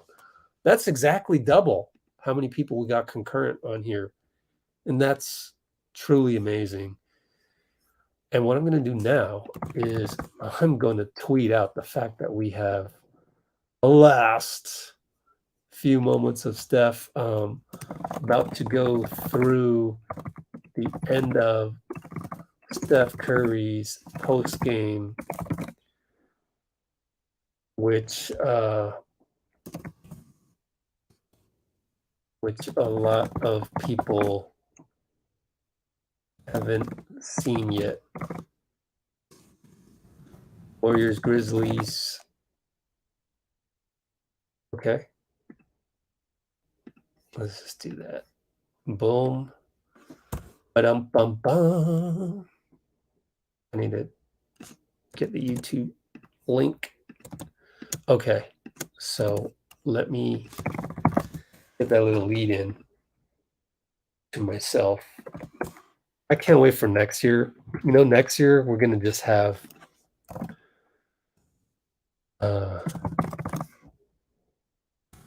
we got Warriors coverage on Let's Go Warriors YouTube channel. Thanks for your patience, you all. Oh, this is just so great. I love this. You guys are making me just so enjoy being here, and you know, I don't have that need like other places. Like I just don't need to go to the games anymore, which is amazing. Who would ever thought? Of course, I have had a lot of experience with that, and I have been blessed to be able to have done that. So it's not really, you know, I mean, you just really have to go through it. But you know, being here is not so bad either. Being here with you guys, and I mean that. It's not because, I mean, look, Backyard Creatures is our guy, but it's not like he's donating 50 bucks every single time, which is amazing. Just once is amazing, but we don't normally get donations, and so I'm just happy to be here even without that. You know, it's a blessing to just have all this positivity, and it just feels so good to just, after wins like this, and after all the adversity we went through, all the angst that even I went through tonight. You guys were saying, man, Rich, you're like coaching the team. And yeah, you're right. I was coaching the team, and I was stressed out, man. I was as close to having negativity as you can without having negativity. It was some serious angst.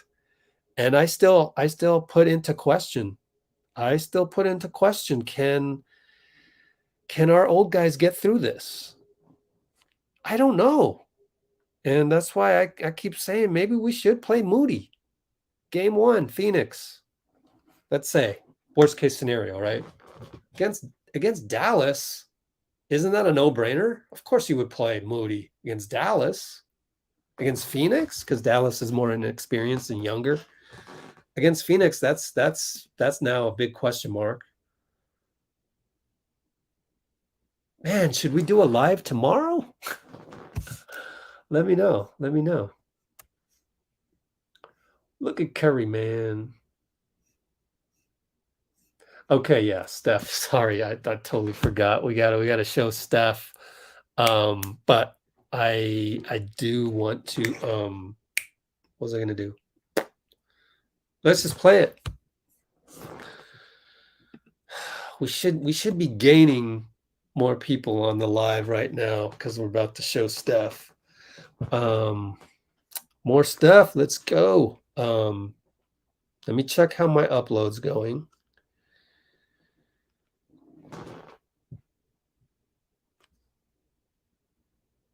Okay, I'm going to check one more thing. Sorry. Let me see.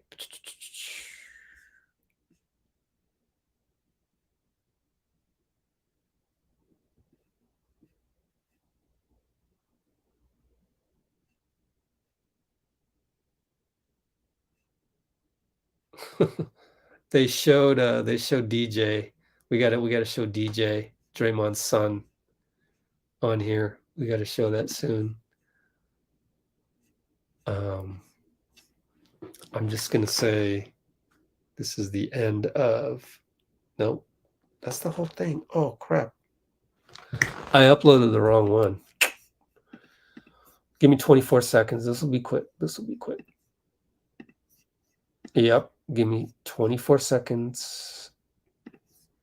Just like a shot clock. And we'll be ready.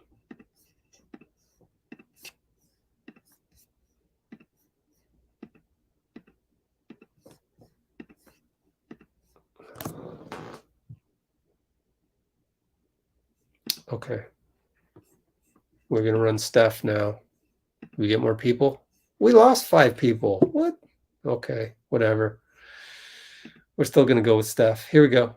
Last, oops. Why is that? Steph. Oh, shoot. I know what I did. I made a boo-boo. So the last part of Steph went something like this. It went.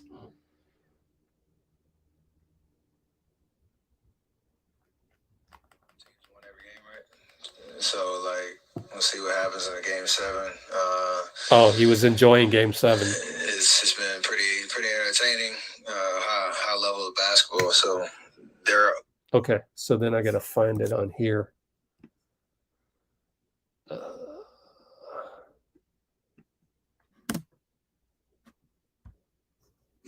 You talked about the guys who haven't gone through it. Did you know Wiggins was? Let's see.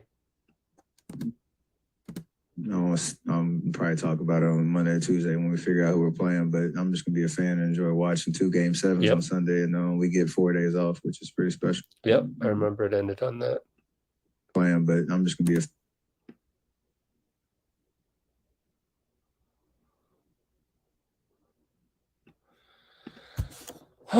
Sorry about that, guys.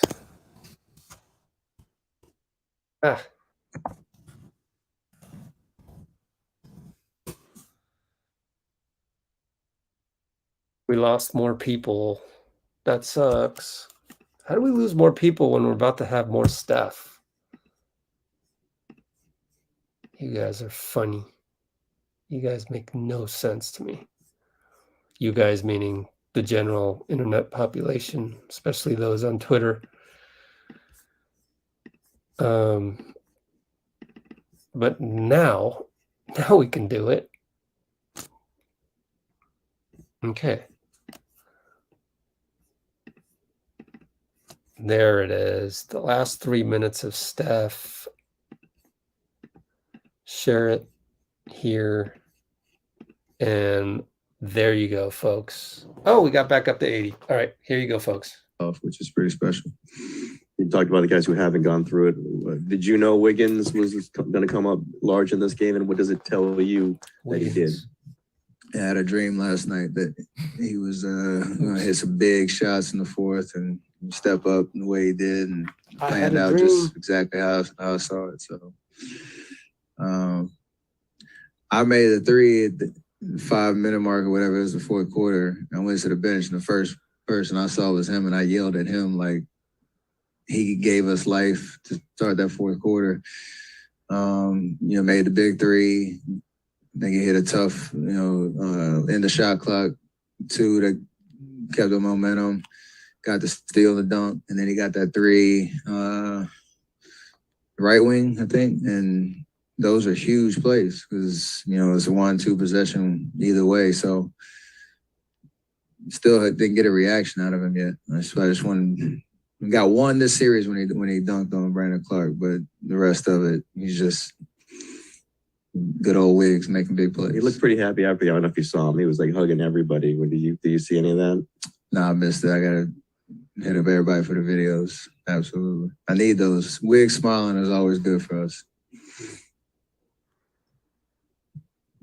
Morant just posted online that you kind of remain his favorite matchup in the league. Just what did you think of the first 3 games going against him? Obviously, kind of the unfortunate fact that he was out of the series, and just, in general, him moving forward. He's a problem. I mean, his numbers are crazy. We were up 2-1, so you still had confidence that we could finish out the series, but he requires all of your attention. He's in 3rd year, 4th year. Sky's the limit. And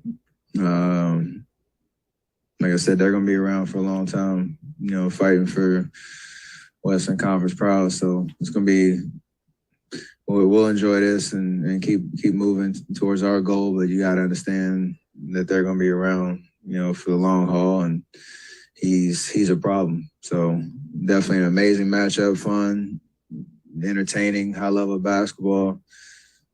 All the antics and pettiness and all that stuff. Love all of it. So we'll see what happens down the road. What was that like to hear Chase Center erupt in the whoop that trick chants that they did late in the fourth quarter? I don't even know if they believed it. It was phenomenal. I was just you had to do it, obviously, but yeah, it's part of the fun of the playoffs. Home fans get to enjoy the celebration however they want to.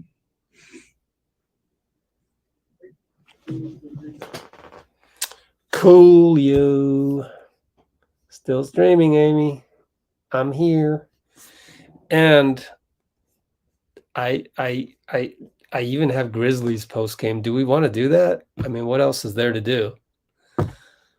I mean, we gotta see what Dylan Brooks has to say, right? What do you think? Let me know.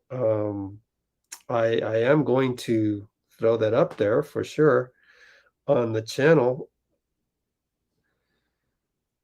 But let me know what you think in the comments. I mean, what else are we gonna do? I mean, that is what we do. So yeah, we're gonna do it. Stephen Curry said what? He said, never take it for granted. Okay. Never take it for granted.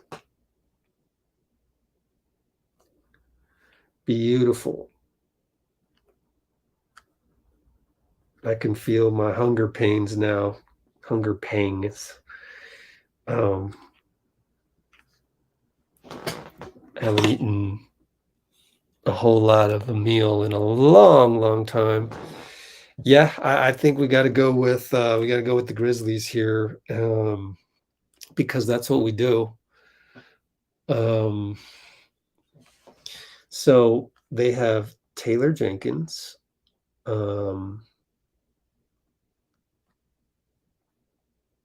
Oh, let me find a good quote. I was looking up some quotes on the Grizzly side, and they're not bad. Desmond Bain.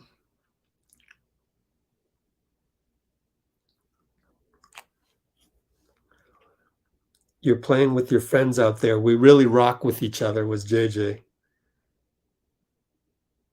Oh, here's a more controversial one. Dylan Brooks, we're young, they're getting old. I like that. Why don't we go with that? Yeah, that's cool. Dylan Brooks. And isn't that what I addressed? I addressed that. They know we are coming. And so we got Jenkins, JJJ,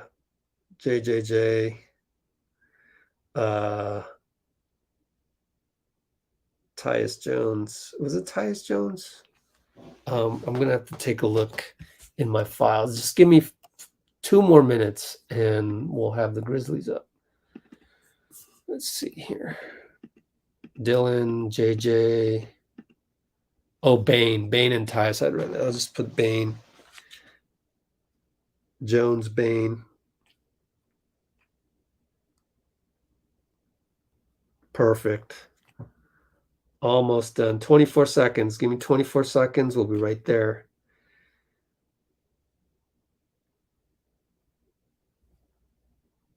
Let's see. Taylor Jenkins. Let's just put that here. There we go. There's got to be a little bit of that in there.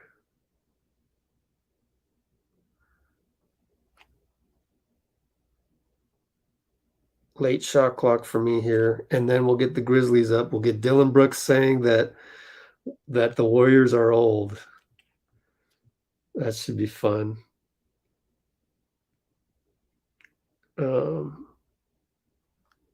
Yeah.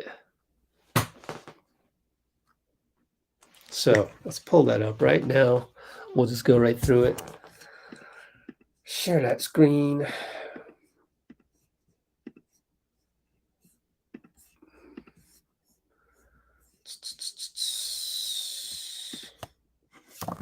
YouTube.com. Let's go Warriors.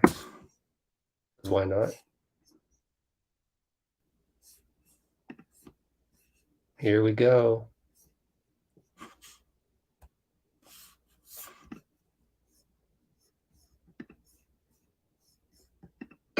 Congrats to the Warriors. I know Steve's not here tonight, but congrats to Steve, Mike Brown, coaching staff, the players. What a heck of a series. Great competitiveness for 6 games. I'm going to tip my cap to them. Heck of a team. They tested us. They made us better. They made me better.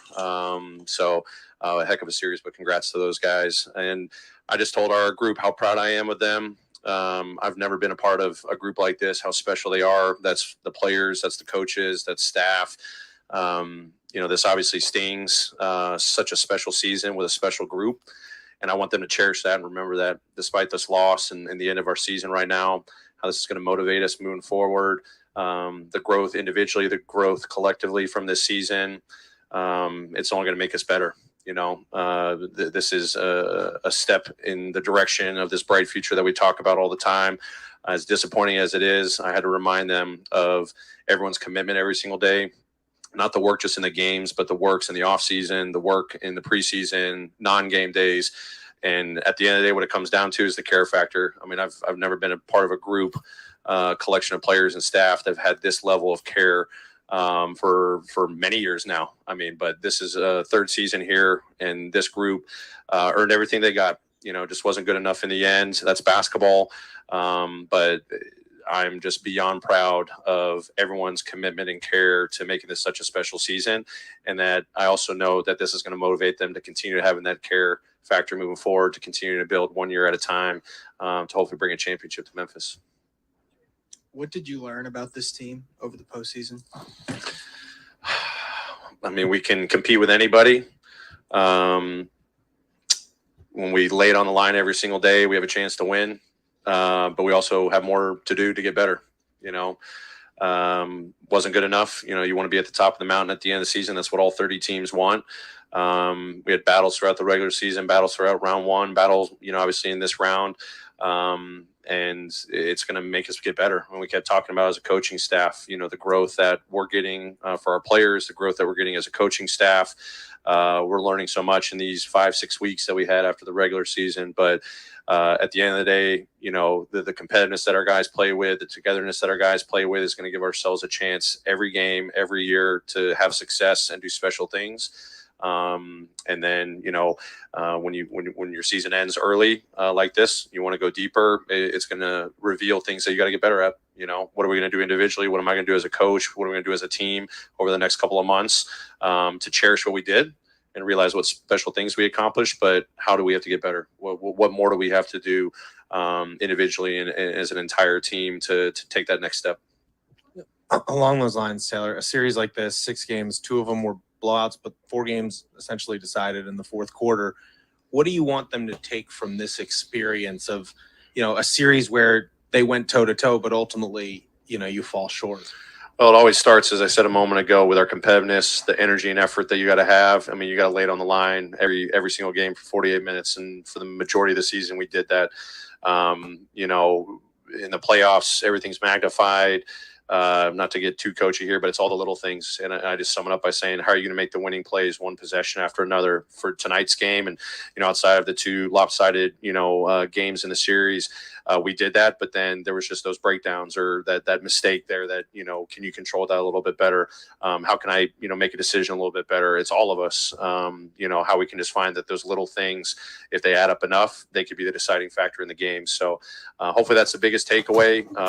I told the guys, our little, not that we have a checklist or anything, so but you compete and you play with that effort and urgency. That's where it starts. And then on top of that, just find a way to make a winning play every single play. Basketball's not a perfect game for sure, but can you make enough winning plays? And unfortunately, we did enough in this series. Kevon Looney, started today, 11 offensive rebounds, 22 total. Just why do you think he made such a big impact today? Yeah, I mean, great adjustment on their part. Obviously, them as an entire team, 25 offensive rebounds. We got lucky with the second chance points. It probably could have even been way more than 21. They missed some shots, but 21 second chance points, 25 offensive rebounds, 23 fast break points. I mean, that's a recipe for not being successful, and we still had a chance. That's the effort and the competitiveness that our guys continue to play with. But Looney stepped in. He limited us on the offensive boards for sure. His physicality, I thought his positional defense was really good. They utilized him in a couple different coverages. And then offensively, he definitely really hurt us on the boards. And that was just a collection, of all of our guys needed to do a better job. So, it's definitely tough learning right here. Give them credit. We'll get better from this. Coach right here. Make it Looney, go of course, had a faster. really good rebounding game. So did Draymond Green. Steven Adams went out at the half. Can you or follow right before this? The half, I think, and came back and played, but didn't seem. 1.5 what speed. exactly This is happened what I there? How usually tough do. was that on your team? Yeah, just with, minor tweaks on Draymond ankle down on the far podcast. baseline. Got evaluated. I mean, that happened multiple times throughout the season. He's come back and played just fine. So felt good. Obviously he's been a big part of what we've done all season long. But they had a good game plan to kind of, minimize him on both sides of the floor. But an injury he's dealt with, and he was fine in the second half. How challenging was it for the season to end with Ja off the court? And does it make you think about the way that it ended any differently? The fact that he was your leader all year and he wasn't able to play? I'm not going to go down that path. I mean, obviously, I've said the last couple of days since we got the news, like, you obviously want Ja out there, and all season long, now at the end of the playoffs, having to play without him, it's tough. But I'm so proud of the group's effort, when that's been the case. And I say when anyone's been, I mean, we had different guys with injuries all season long, COVID, the whole league deals with that. Obviously, you want Ja out there, but just the way that our guys rallied, and I mean, the last 3 games, 2 close ones, and then we take care of business in game 5. We've been doing that all season long. So, I know just like, the entire team, he'll be motivated to come back. For all of us, this is great learning, how to be healthy at the end of the year and maintain, that endurance and all that stuff, how we put the work in the offseason, how we mentally get better, from learning from this, the winning plays that you got to make. This is just such a great experience for all of us. Have you been able to wrap your mind around yet in terms of why your rebounding was such a strength in the regular season, and in this series, in 5 of the 6 games, it became kind of a detriment to your success? Yeah, I mean, can't really put a fingerprint on it right now. I mean, I just think, our personnel led to a lot of that success during the regular season. I think the collection of, it can't just be all on Steven. We talked about that a lot. Obviously, he's a force down there when it comes to rebounding. But, our guards, I saw upticks in their rebounding throughout the year. JJ as well. Just, one of those series, where they took advantage. They were, beating us to the balls, 50-50 balls. Their guards were attacking more. We just, kind of got away from what we had been doing all season long, and, revealed itself and was definitely a difference maker in the series. This is one of those things that we got to carry with us. And, despite the disappointment, let it be fuel for us to go, hey, we did all regular season. This is one of those things, those winning plays that Coach talks about, that we talk about having pride in, to not let that be a case in a deciding factor. Last question, Jarvis. All right, so Dylan Brooks really showed up this last game. He was trying to carry a little bit about his bounce back. Was this a redemption game for him? And you were looking for him, and he responded. Yeah, I mean, he was great. The shooting the 3 ball well. I mean, we were struggling trying to generate some offense, and whether it was in the flow of the offense, calling plays, he definitely had a hell of a game tonight. I mean, the effort that he gives defensively every single night, the balance that he showed, they made it really tough on all of us. I mean, as a team, we shot 35%, but we're not in this game without his effort. He was phenomenal tonight. Definitely a big bounce back game. This was great, DB.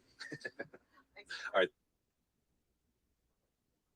It'll keep going to Dylan Brooks Season 1 next. was amazing. Never been a part of a group like this before. I'm motivated. I'm ready to, hit the summer running with my dogs and working and understanding that every year we getting better. And it's blatant. And I'm just proud to be a part of this team. And this series could have went our way either way. 2 games, lost by 1. And we got to realize that rebounding and fast break points is what killed us. So congrats to the Warriors, and good luck on the rest of their way. Dylan, in the fourth quarter, those last 2 losses, or when they kind of pulled away each time, what do you think went wrong? And then, like, with Ja Morant being out in each of those games, you feel like if he would have played, those fourth quarters could have went differently? 100%. Ja is one of the best point guards in this league, so you guys know that. Obviously, it would change. But we made do with what we had, and we got wins with what we had. And we got to figure out, like I said, it's offensive rebounding, get more shots for a team that loves to shoot threes. And most of the time, when it's offensive rebound, it's an open shot. But it's just learning from the mistakes and knowing that every single year for us is going to be elongated, not just 82, but what was it, like 100 or whatever. So we got to be healthy and realize that every year we are going to contend. Dylan, the game seemed to get away from Memphis in the last 7 minutes of this game, and it was the other game here, the last game here. It was kind of the same thing down the stretch. Do you feel it was their experience as much as anything else that how they were able to turn it around in their favor? No. Like I said before, it's offensive rebounds to get extra shots for them. Some of our turnovers, and letting them get easy fast break points. That's how I feel. I don't feel like it's their veteran because we still came out and won 2 games. And either way, the series can go either way. We could be up 3-1. So I don't think it's the veteranness. I think it's just attention to the details that we had, and we did it in game 5. We just couldn't do it for 48 in game 6. So. Dylan, I saw you after the game, talking with various guys from the Warriors. Did you sense, was there like I know things got testy over the course of the series. Did you feel like at the end of this, there's like a mutual respect? 100%. They know that we're going to come every single year. We're young and they're getting old. So they know we're coming every single year. And that's the way I play. I play for the respect. I play for my peers to respect me. So, you know, it's a good motivation, good learning. Playing against one of the two best shooters in history, and going against them is an amazing feeling. It's great for us, and you know, we're going to take this throughout the summer and ready to do it again. All right, thanks, Dylan. Appreciate it. Jerry. Over about the season, and also I saw you and Draymond talking to each other afterwards. Dylan said that there's a mutual respect between the both teams. Can you just share what you guys talked about? You know, a lot to reflect on in the season, a lot to definitely be proud of, a lot to just look at, and definitely tough to end it for sure. Probably the most fun I ever had playing basketball. I mean, is the greatest group of guys you could ask for, 100%, no doubt about it. I know that just from being around them, and if you look from the outside, I bet you can tell.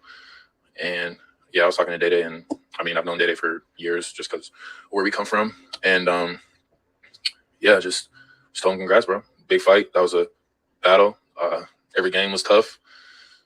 A lot of emotions, you know. Credit to them. They played better today. They did a lot of the little things. So yeah. Darren, what do you think was the biggest reason they had the 70-40 for a rebounding advantage with Kevon Looney moving to the starting lineup? The reason for it, the rebounds, I guess got more than us, man. It was, even though sometimes the ball was bouncing their way, we should have just got more. You know, that's just tough. It's tough to think about. You just gave up too many right there. Me, myself, for sure. Jaron, you mentioned a lot to reflect on in the season. This particular series, what do you take from it? With the fact, Dylan mentioned it, like this thing could have gone either way, and ultimately they win 4, you lose, or yeah, they win 4. And what can you take from this to apply to what will probably be several more postseason runs in the future? Yeah, definitely something to remember. You look at each game, there was just a lot going on in each game. Two pretty much blowouts, one for each team. Games decided by 1, games close, and then they pulled away right here. So I think everybody was fighting. I think everybody was playing hard. I think everybody was just, we wanted it. So we wanted it, man, for real. Wanted it bad. As you look back on your season individually, you're able to stay healthy this year after some of the troubles in past years. What's something that you're kind of proud of for your development this year, and then also something you're looking to improve on this offseason?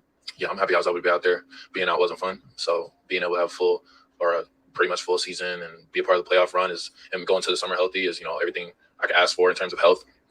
Credit to the training staff for what we did last year to get me strong enough to compete this year. And, just you build on it every year. You work on your whole game. You work on your mind. I'm still young, so I'm trying to work on everything. There's a lot of things I can do on the court, and I want to continue to build on all of them and just become more polished and become more efficient. That's really it for sure. You mentioned that this is the most fun you've ever had playing, and easily you like your teammates. What is it that made this year so special? Like, why was this the most fun that you've ever had playing? We kept a lot of the same people from last year, so a lot more continuity there. Everybody knows each other. And you ask Steve, you ask some guys, and they just fit right into what we had going on. Coach is seasoned now. He got his feet under him. He knows how to coach now. He's coach of the year in my eyes. So, I mean, you just look at how our season went. We was even a lot early, went on a little bit of a run, got our groove, and it was really just having fun with it all, man. Like I don't know. It was hard to explain. We were just rocking with each other. We weren't really caring about pretty much anything else. Like we just cared about what we had so much. We were just rocking with each other. It was crazy. And it's just genuine. It's natural. I don't know, man. You're playing with your friends out there. Like we really rock with each other. So we hurt for each other and we want shit for each other. So that's really how it is. Jaron, you guys all year long, you made it clear that you wanted the smoke from everybody. But I do wonder, because of the history with the Warriors in the play-in game last year and the way you guys competed every time you faced them, are they still in a different lane when it comes to how you guys, kind of size yourselves up? And I mean, rivalry gets thrown around too much, but do I think they're in a different lane than us? No, are you? I mean, the rivalry is not the question, but I mean, do you still look at them and say, that they are the kind of team that not only do you guys want to accomplish the kind of things they did, but is there a different edge, a different rivalry with this team, especially after this series? Whoever we were going to see in the playoffs, like the two teams that were going to play a lot, they'll probably add a little more year to year just because we're seeing them a ton. There's just more emotion there. A team like the Warriors, I've been seeing win since I don't know how long I've been alive. Like, since I was younger, I was watching them win championships and play with each other and have a nice offense. So, but now I'm here and we're here. So we'll see y'all again. I mean, the story continues, man. We're just amped to get back out there. That's what it is. We'll be there. How will the fact that all of this happened, especially the end, happened without Ja, how will that affect how you think about it all, how you digest what took place in the series? It didn't really happen without him, did it, though? The end. But for the most part, I mean, the kid goes out averaging 40 points and 8 assists. So, I mean, there's not much else I can say right there. I mean, the kid is heroic, and he's going to continue to be that. To make it easier? No, hell no. No, come on. There's no way. I'm probably struggling with it right now, but at the same time, I got to keep on moving forward, be grown about it, be a professional, and just congratulate everybody for the work they did. Congratulate my teammates and be happy for the fans. You know how they came out this year. Everything was lit. You know, you can't ask for much else, man. It's the playoffs. It's the greatest sport in the world. I'm having the greatest time in the world with the greatest team in the world for sure. So, here's my dogs. Thank you. Thank you all. Thanks, Jaron. Sure. All right. Before we go to Bane and Tyus, JJJ, man. Now, he's like the flip side of Dylan Brooks for us. Like, we can really like JJJ. Plus, he's buddies with Draymond, and just some really good things that he said there. And I also want to remind some of you guys, we've done this during the live stream sometimes, but you look at Memphis's salary cap table, and it is a general manager's dream. You have Steven Adams as the highest paid guy, Dylan Brooks second highest. I mean, look at this. They have a lot of space to work with. Yes, Jaren will soon become highest paid player, but they do have quite a lot of room to work with. Zaire, Brandon Clark, those are cheap salaries. Desmond Bane at $2 million. Wow. Hell of a pick. Even DeAnthony Melton at $8 million. I mean, that might be a little high, but Ja Morant at $12 million as a number 2 pick, rookie scale. I mean, they're in good shape. I mean, either one of you, what's the message like with the team? You know, what's the feeling right now? I mean, we just seen Taylor, Jaren, Dylan all come here. Basically, said it's the most fun they've had, you know, with a basketball team. Yeah, I mean, honestly, it has been, and this is a unique group that we got. We said it all year, but it's just been a fun season. You know, something that you got to cherish because this is not normal. You know, this is easily the closest team that I've been on and been a part of. You know, this team we've had the most fun. It's the most fun I've had since I got into the league, and yeah, it's just a group, special unit that we had, and definitely something that you can't take for granted. It's just special. What we have is special. As what, you know, in a series that was probably even closer than 4-2, you know, a lot of games could have gone either way. What will you take from this series as a group, you think, into future postseason runs? Yeah, I mean, I think it's you know, kind of similar to last year. You know, the feeling that we have right now. You know, last year we felt like we had a good year, went into the playoffs, made the playoffs, and then we came back this year, you know, on a mission to build off of that. You know, I think we did a good job of that, and you know, the same mentality. You know, obviously celebrate for you know, a week or so, but then, you know, after that it's right back to the drawing board and you know, trying to prepare for next season and build off what we did. As the way that this season has gone for you, you made a big leap, you did the Rising Stars, you're here in the playoffs. In what way has that, I guess, changed your outlook going forward, you know, to next season and beyond that? I mean, nothing. I mean, it's, you know, going into the offseason, the goal is always to improve and get better. So, I mean, that's the main goal, and go back next year, add some things to my game, and, you know, be able to help this team hopefully make a little bit deeper run. But, you know, going into the offseason, same mentality, make another leap. Yeah, yes and no. I mean, yeah, in some areas, I mean, I want to, you know, I pride myself in being healthy, you know, and getting, you know, hurt, kind of tweaking my back at a time like this kind of shows me that I probably got to do more in the offseason to be able to withstand the long minutes and long season. So, you know, that's one area that I'll prioritize this offseason. Thank you, guys, right here. Coach Jenkins didn't want to get into it about playing without John. Jaren said that, you know, he's 40 points and 8 assists and everything else that he had. Did you guys feel like you were playing with an arm behind your back in the series, or did you just try to put that out of your mind, knowing going in without John? I mean, I didn't feel that way at all. I mean, obviously, Ja's a superstar, and, you know, Matthias filled in and was huge for us, you know, throughout the whole series. I mean, he gave us that lift that we needed, you know, throughout the entire series. So, I mean, to say that we were playing without or with one arm behind our back, I don't think that's the case at all. I mean, obviously, when you're missing anybody that plays in a rotation, you know, this late in the season, you feel it and you feel for him. But, you know, I think Tyus and everybody did a great job stepping up.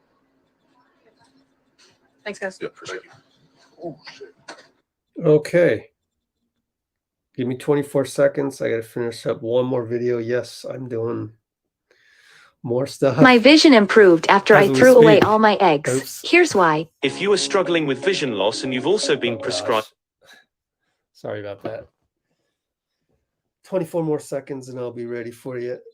And then we can actually look at this video that I'm doing. Oh, that's only a minute 20. So I'm going to need to look for some more. Manisha is going crazy in the comments.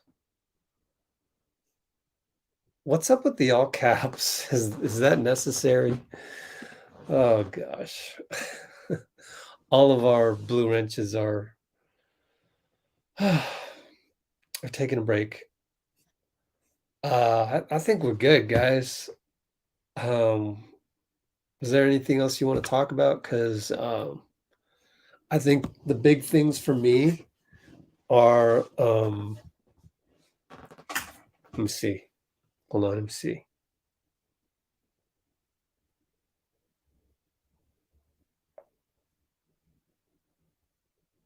Okay. I'm gonna look at this post-game views. Yeah, that's what I'm gonna do. I'm gonna go ahead and publish this so we can take a look. But some of the issues that I wanted to talk about that we talked about during the game included some of the following.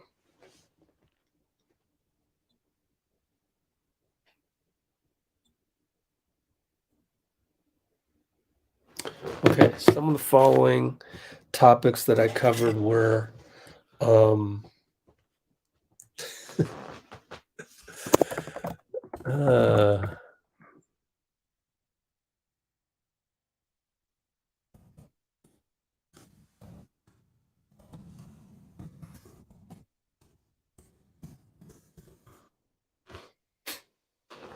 you're gonna have to answer that question first, Manisha. Can you stop with the all caps? And that's not the first time. I remember you from before. We told you that before.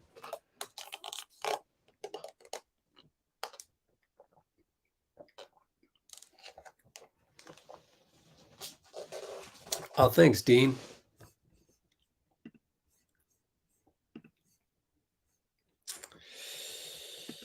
Let's go back here. Yeah. Give me 24 more seconds. Upload this puppy.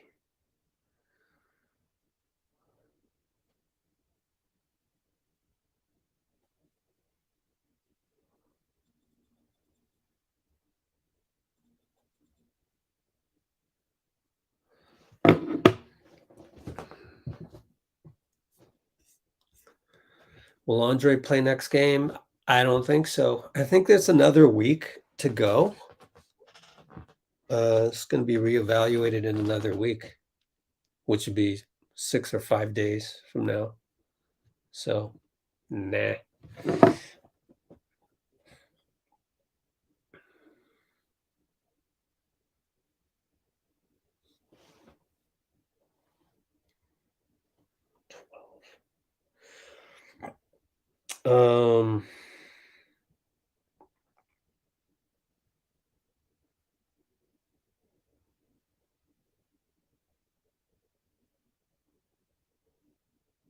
Oops.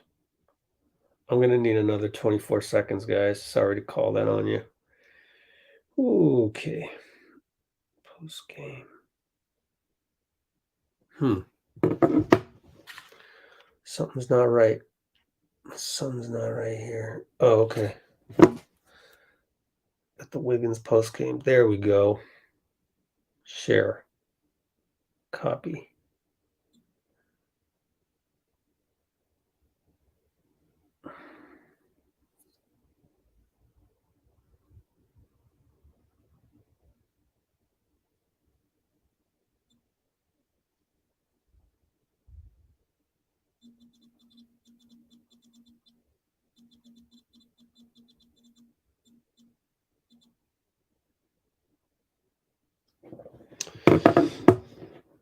Okay.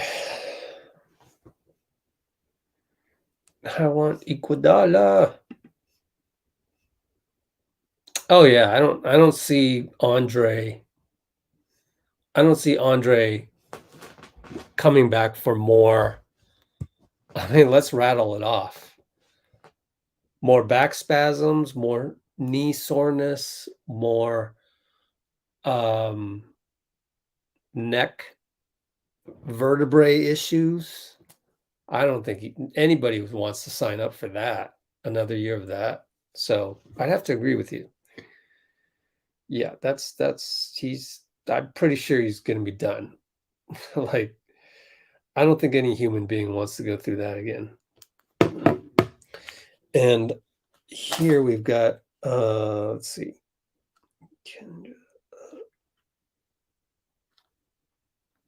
We're going to look at one more video, post-game views.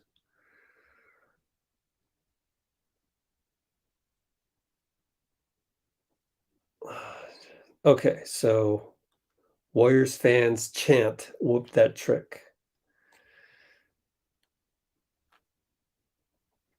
Warriors fans chant, "Whoop that trick," and more views from post-game. What else do they have?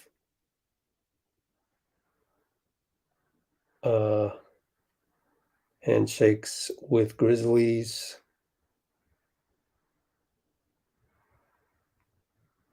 Draymond's son. Warriors fan whoop that trick and more views and more post-game views.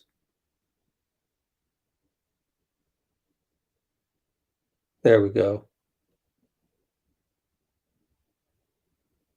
Okay. Let's see, behind the scenes. I'm going to need a minute here.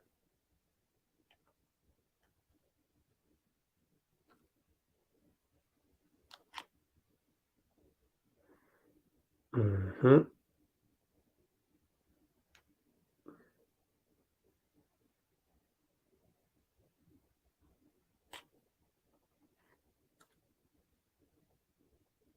Okay, finally. That's post-game. I hear some fireworks going off out here. Are we are we that big of Warriors fans out here that we're celebrating with fireworks out here? That's interesting. I did not know that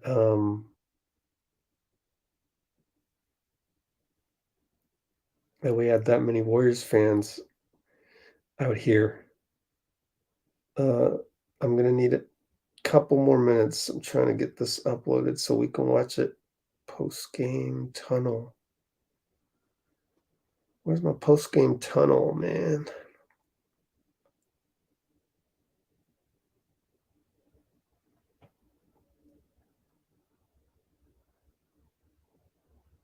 Okay.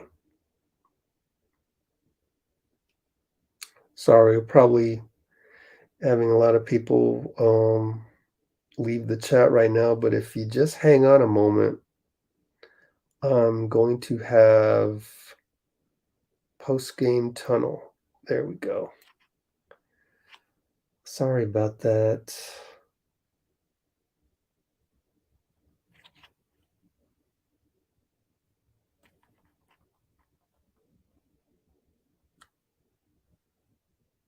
Oh yeah.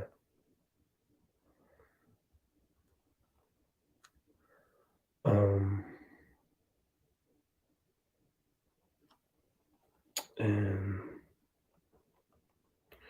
the Whoop That Trick saga continues.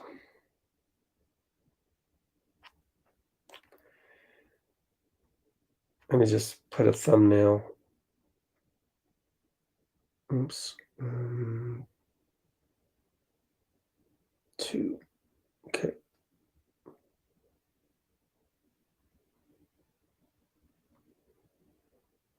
Okay, Warriors post game.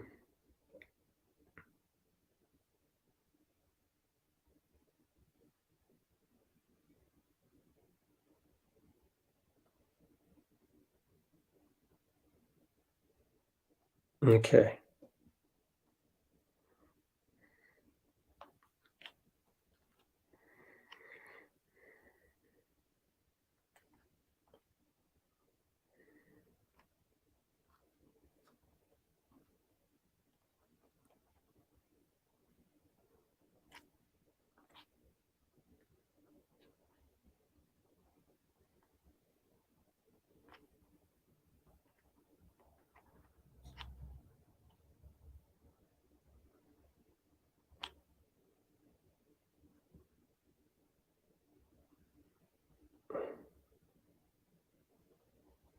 Okay, 24 more seconds and I'm ready for you. And we'll do this one special video that I just added to the channel.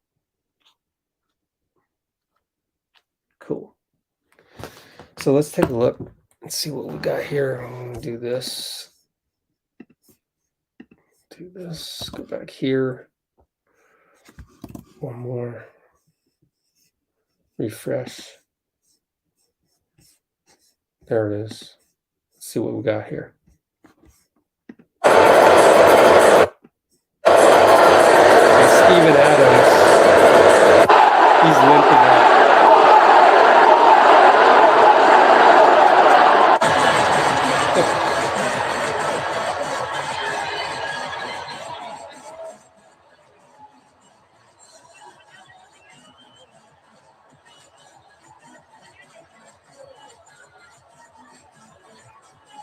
Oh, you know what? I'm sorry. I've got it on 1.5 speed, so I totally screwed that up. No wonder it sounded weird. Okay, let's do this from the top.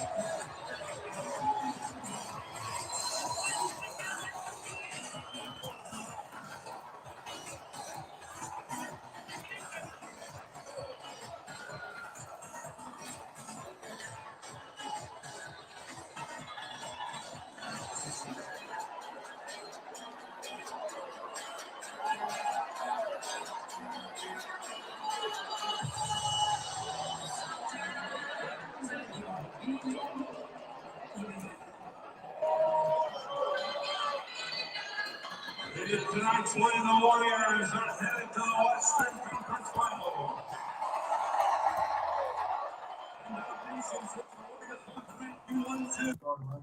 So it doesn't get much better than that.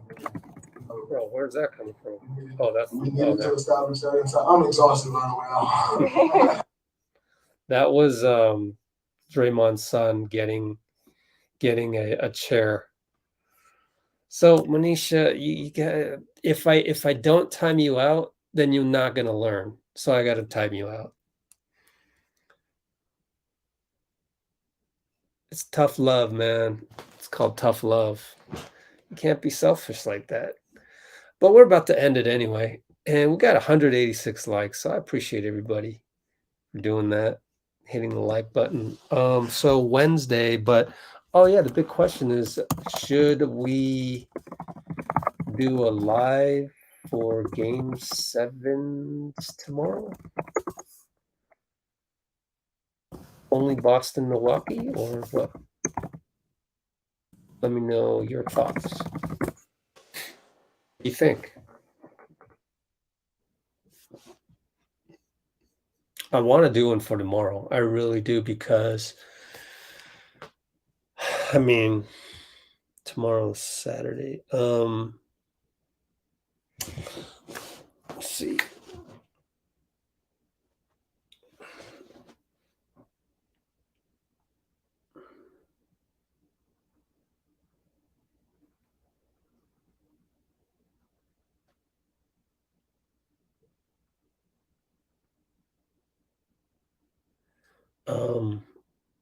The game time tomorrow of game 7 is No, it's Sunday. Nothing tomorrow. Damn. Sunday, you got game sevens. 12:30 and 5 o'clock.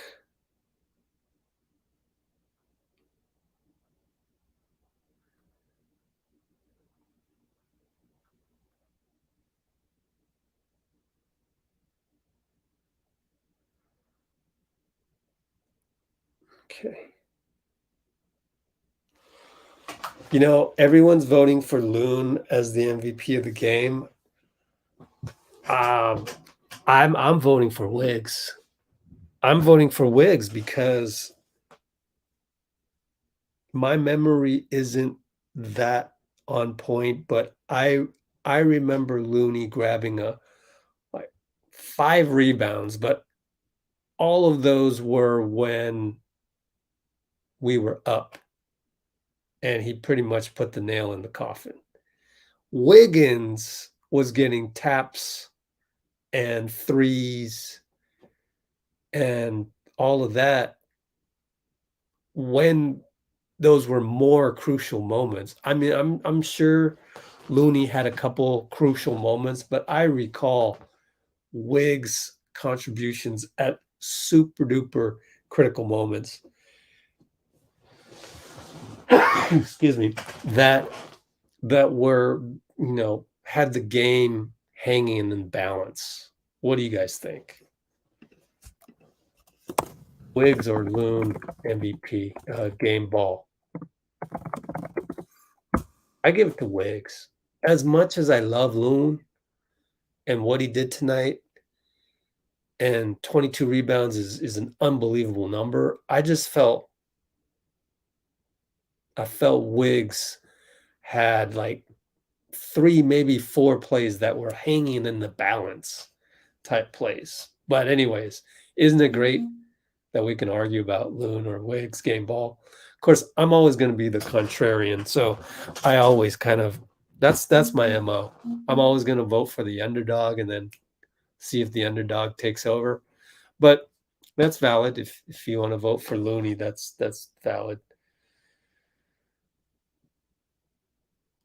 They said Curry isn't clutch. I know. We had somebody on our live come in here and said Curry was washed.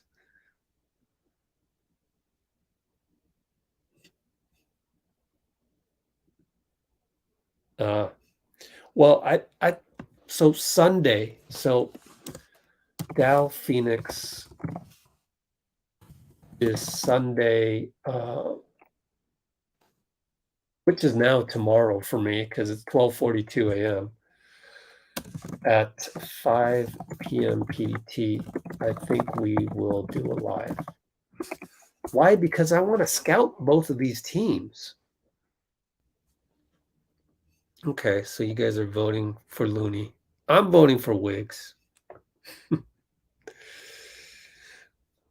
So Looney 4 votes, Wiggs 1 vote. Yeah. Remember, this is a sensitive channel.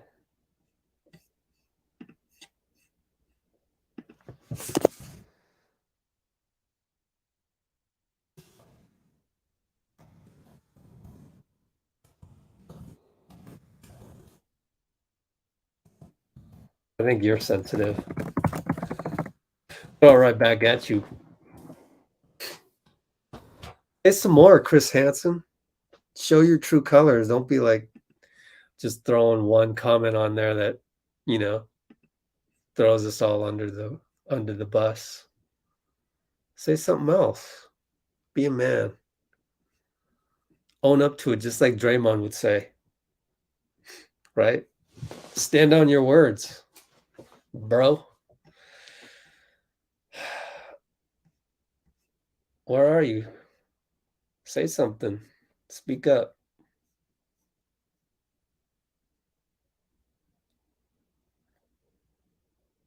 Crickets. It's Chris Hansen not doing very good service for everyone named Chris or everyone named Hanson.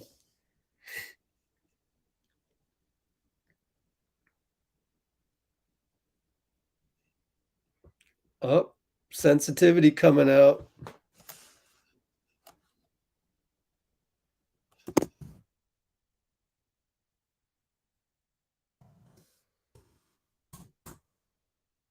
Who's sensitive now?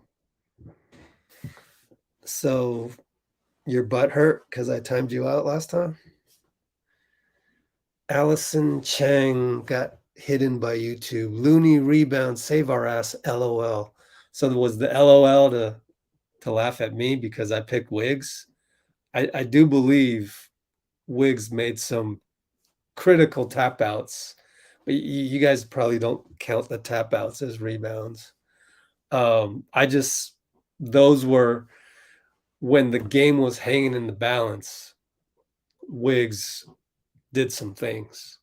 Like he needed to make that three. That was make or miss league type of three. So I wish somebody else would vote for Wiggs, but and we could run the tape back. I mean, Looney maybe notched, 7 rebounds that were critical, and Wiggins did what he did, 3 or 4. I just feel like if he didn't make those tap outs, if he didn't block that shot, if he didn't, and the variety of it. So I'm making my case for Wiggs. But I hope you're not trying to put me down by going LOL, like as if Looney is the obvious choice. I don't think it's obvious. I think Wiggs, you forget. Wiggs had a couple blocks or defensive sequences, defensive taps. I see deflections. I see a lot of deflections out there. But I think I'm a little. Whenever somebody types in LOL in a social media comment, it's usually kind of a put down. So I think I'm being a little bit more defensive than usual because I see that from you. So, anyways.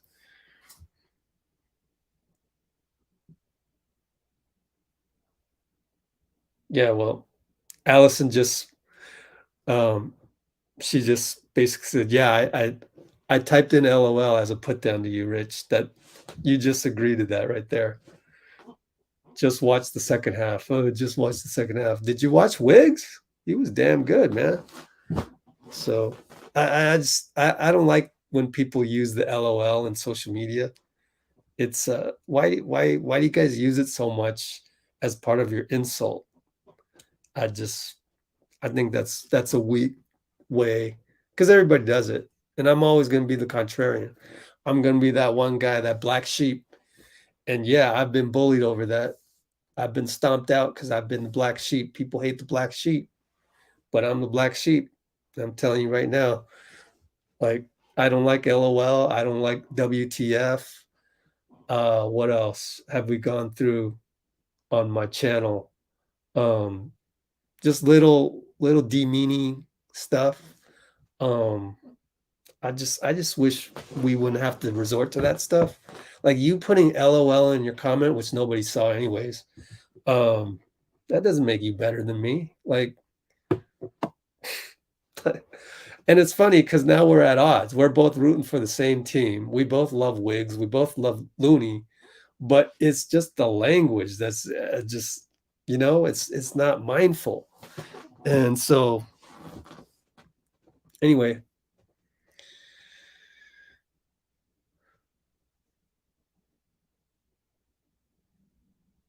See, I mean, at least Chris could disagree with me and not have to use LOL, right? He just said what he said.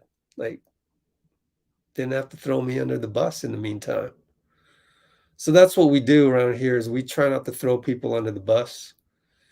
And thanks for joining us.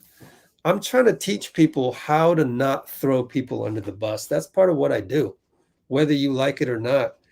And I'm just going to keep doing that because for the millionth time on here, I like to run Let's Go Warriors as if we're the 18th man on the bench. Like we're sitting right next to Chris Chioza and Quinn Derry. We're right here. We talked about this just an hour ago about how, we're not here to disrespect the Phoenix Suns or Dallas, whoever wins. Yeah, we want to beat them, but we're not going to say they suck. Someone came on here and said, oh, they suck and all that. So it's just being polite. It's just being polite. Don't say anything about D. Lee. Okay, so all good.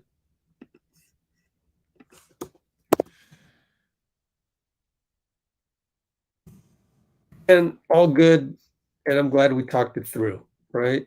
Because you can't do that on Twitter. Like you literally just fire off a tweet and then they might feel bad and you didn't mean that. And then, but at least here we can have a back and forth. Now, Damian Lee, yeah. He had the one terrible run out turnover, but then he made it up with like a 3 and something else. So I think Damian's playing all right. I just want a couple more pieces going into the next round, and I don't know. Is it too risky to play Moody in the first game? Just get him some burn, because I'm thinking maybe the playoffs is a season within a season. I talked about this earlier for those of you, like Amy has been around the whole time.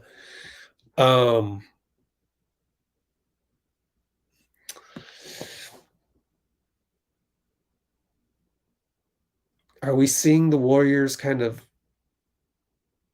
having this new season in the playoffs where we're getting better as each series goes by? We can't say as each game goes by, because man, we got a lot worse after game 5, but then we got a lot better.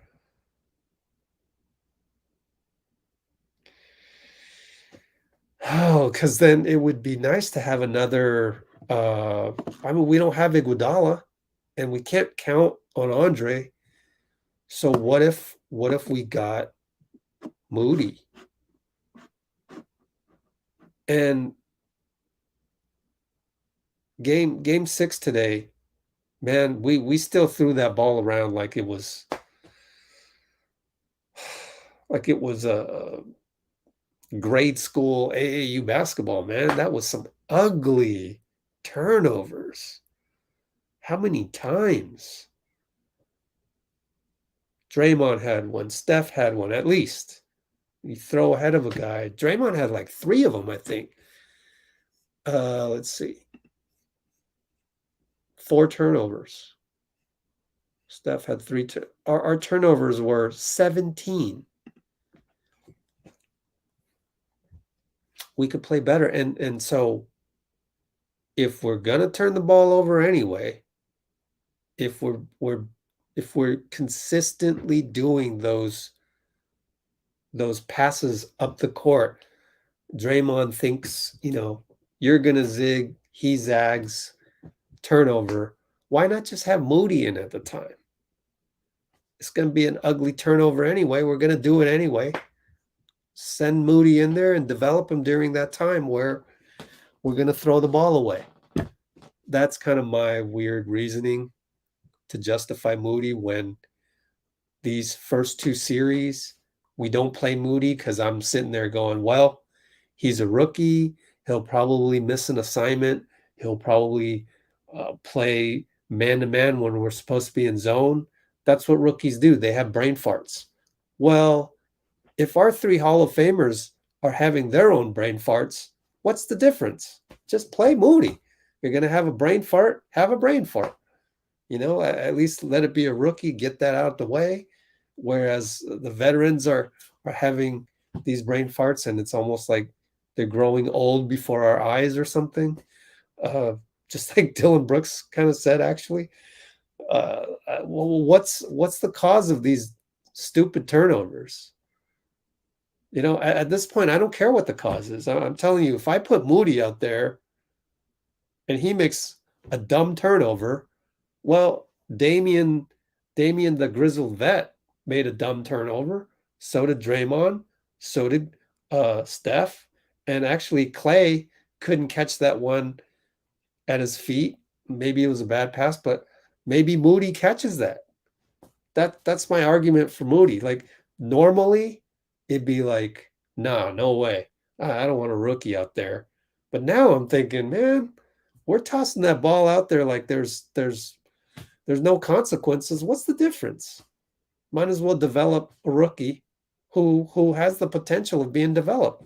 Now, JK, I think he's going to play regardless. But so Moody's the big question.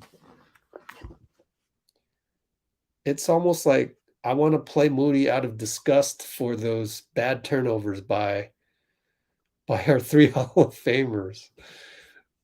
But no, I mean isn't it quote unquote safe now to play Moody now that we're throwing the ball around like that?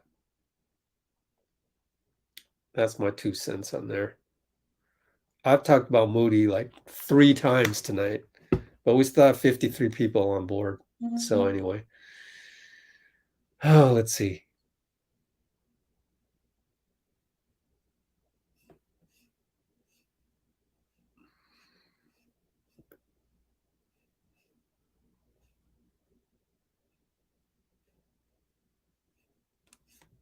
Well, I'll wait 20 seconds to hear what you guys have to think about Moody. Yeah, Damien's always a big target because he's an easy target, just like Mike Brown. We had so many comments yesterday saying, "Oh, Mike Brown sucks, can't coach, can't call timeouts, can't do anything under the sun." And just list off a million coaching duties that he can't do. I'm sitting here going, man, getting down by 55, that's not the coach's fault. Anyway. And there were a lot other, I mean, even Draymond said it wasn't Mike Brown's fault. And it isn't. It really, all these turnovers come down to Draymond, Steph, and Clay. For the most part. Every now and then you get a Looney turnover. Remember the dribble handoff he practically just gave to the other team in the 55-point loss. I know we lost by 39, but I just like to call it a 55-point loss. And then, so Looney sometimes, Wiggins will contribute a bad turnover. Certainly Jordan Poole. But with Jordan, we kind of expect it. You know, he's young, dribbling too much. But then he'll do an all-star dribble and get the reverse layup and one, like he did tonight. But that was a little bit of hunting. Actually, he only had, 2 turnovers. And we had 10 block shots. That's pretty amazing. Just this number. 82 rebounds. That's crazy. 82 rebounds. Well, I don't know. I don't see any comments going one way or another for Moody. So maybe I'm gonna die on Moody Hill. I'm gonna text my dad, see what he says about Moody. And if he says, yeah, we should play Moody, then I'm gonna do a video on that. All right. It's 1 a.m. Did I hit the 6-hour mark? Oh, might as well go 7 more minutes and I'll hit the 6-hour mark. Still got 49 people on here. Yeah, so 17 turnovers. Floyd Wednesday? What's that mean? Floyd Mayweather? Gonna be at the game or something?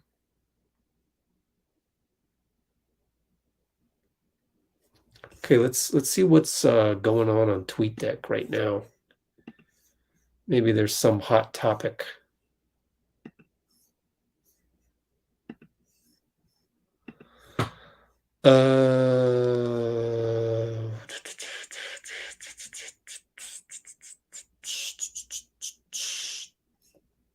Any hot topics?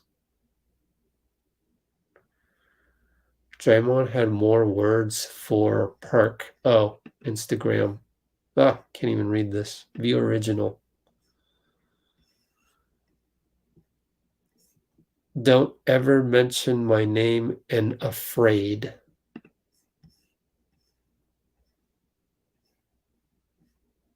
Also, we don't tweet and delete. We stand on our word. Your ratings will be up in the AM. You're welcome. Okay. What day do we play? Oh, Floyd. He answering Floyd. Oh, got it. There, I see Floyd. When is the game? Wednesday. Got it. Yeah, Wednesday. So we'll go live Sunday with Dallas Phoenix. I'd love to scout these guys. It's going to be fun to scout them. And why don't we we'll do one more drawing. I'm going to copy as many comments as I can. It's possible on here. All the way back up to DL.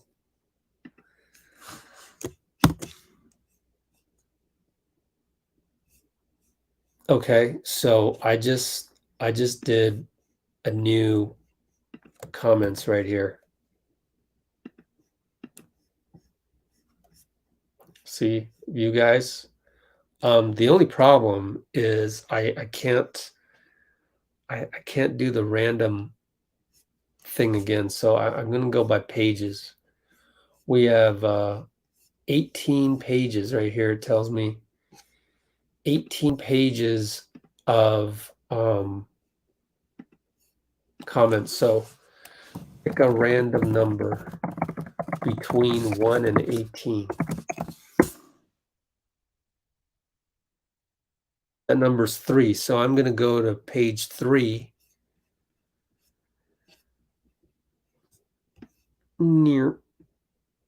Here's page 3. And I'm going to pick a good comment as the winner. And who's on here?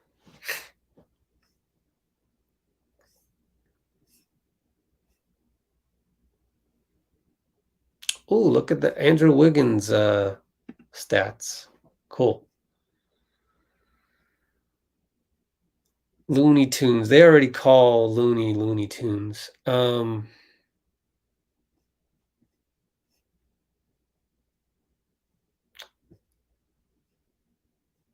Man, because Ryan already won. Did Mike win already? Mike Reyes. I think Mike won already. Nope, actually he didn't. All right, Mike Reyes, you're the winner. You still on here? I'll write you down so that next time get in touch with you. Steve Kerr coming back for game 1. I would think so. Monday marks the 6th day, and then usually protocols are 6 days now in the NBA. Okay, so Mike Reyes, winner. Take care, Bruce. Thanks for blue wrenching tonight.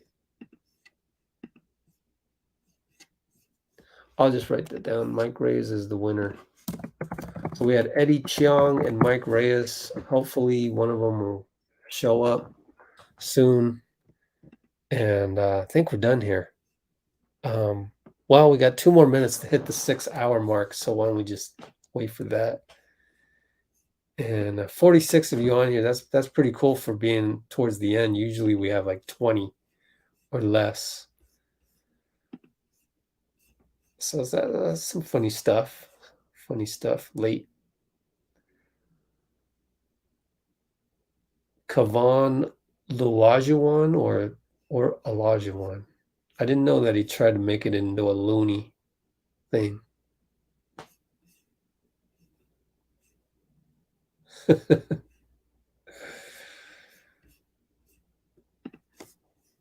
Do you think Clay Steph can all be all-stars? Ooh. That's a good question. Oh, yeah. Steve Kerr's wife says she doesn't want to watch games with him. Yeah. I can imagine how Steve went berserk tonight. Just like me. Stop going for the home run. hit the singles. I'm sure that's what he was saying. Do you think Clay, Steph? Yeah. I'm gonna say probably too many young guys coming up. Oops, I answered that on all platforms. Everyone on Twitch is probably like, what? What do you mean too many young guys suddenly? That's answering this question. Do you think Clay will be all-stars together? I don't know. Clay had a lot of votes, though. I don't know. Flip a coin. Flip a coin. Oh, we're going to hit the 6-hour mark.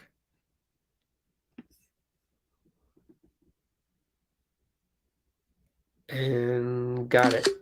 Ooh, and I screenshotted it. Yay. Okay, we're done here. I went 6 hours and really enjoyed.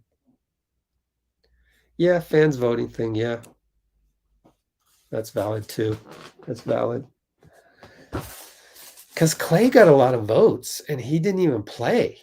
I mean, did he play a little bit up until, yeah, but he got a lot of votes. Matter of fact, why don't we look it up as we head on out of here? 2022 NBA All-Star voting results.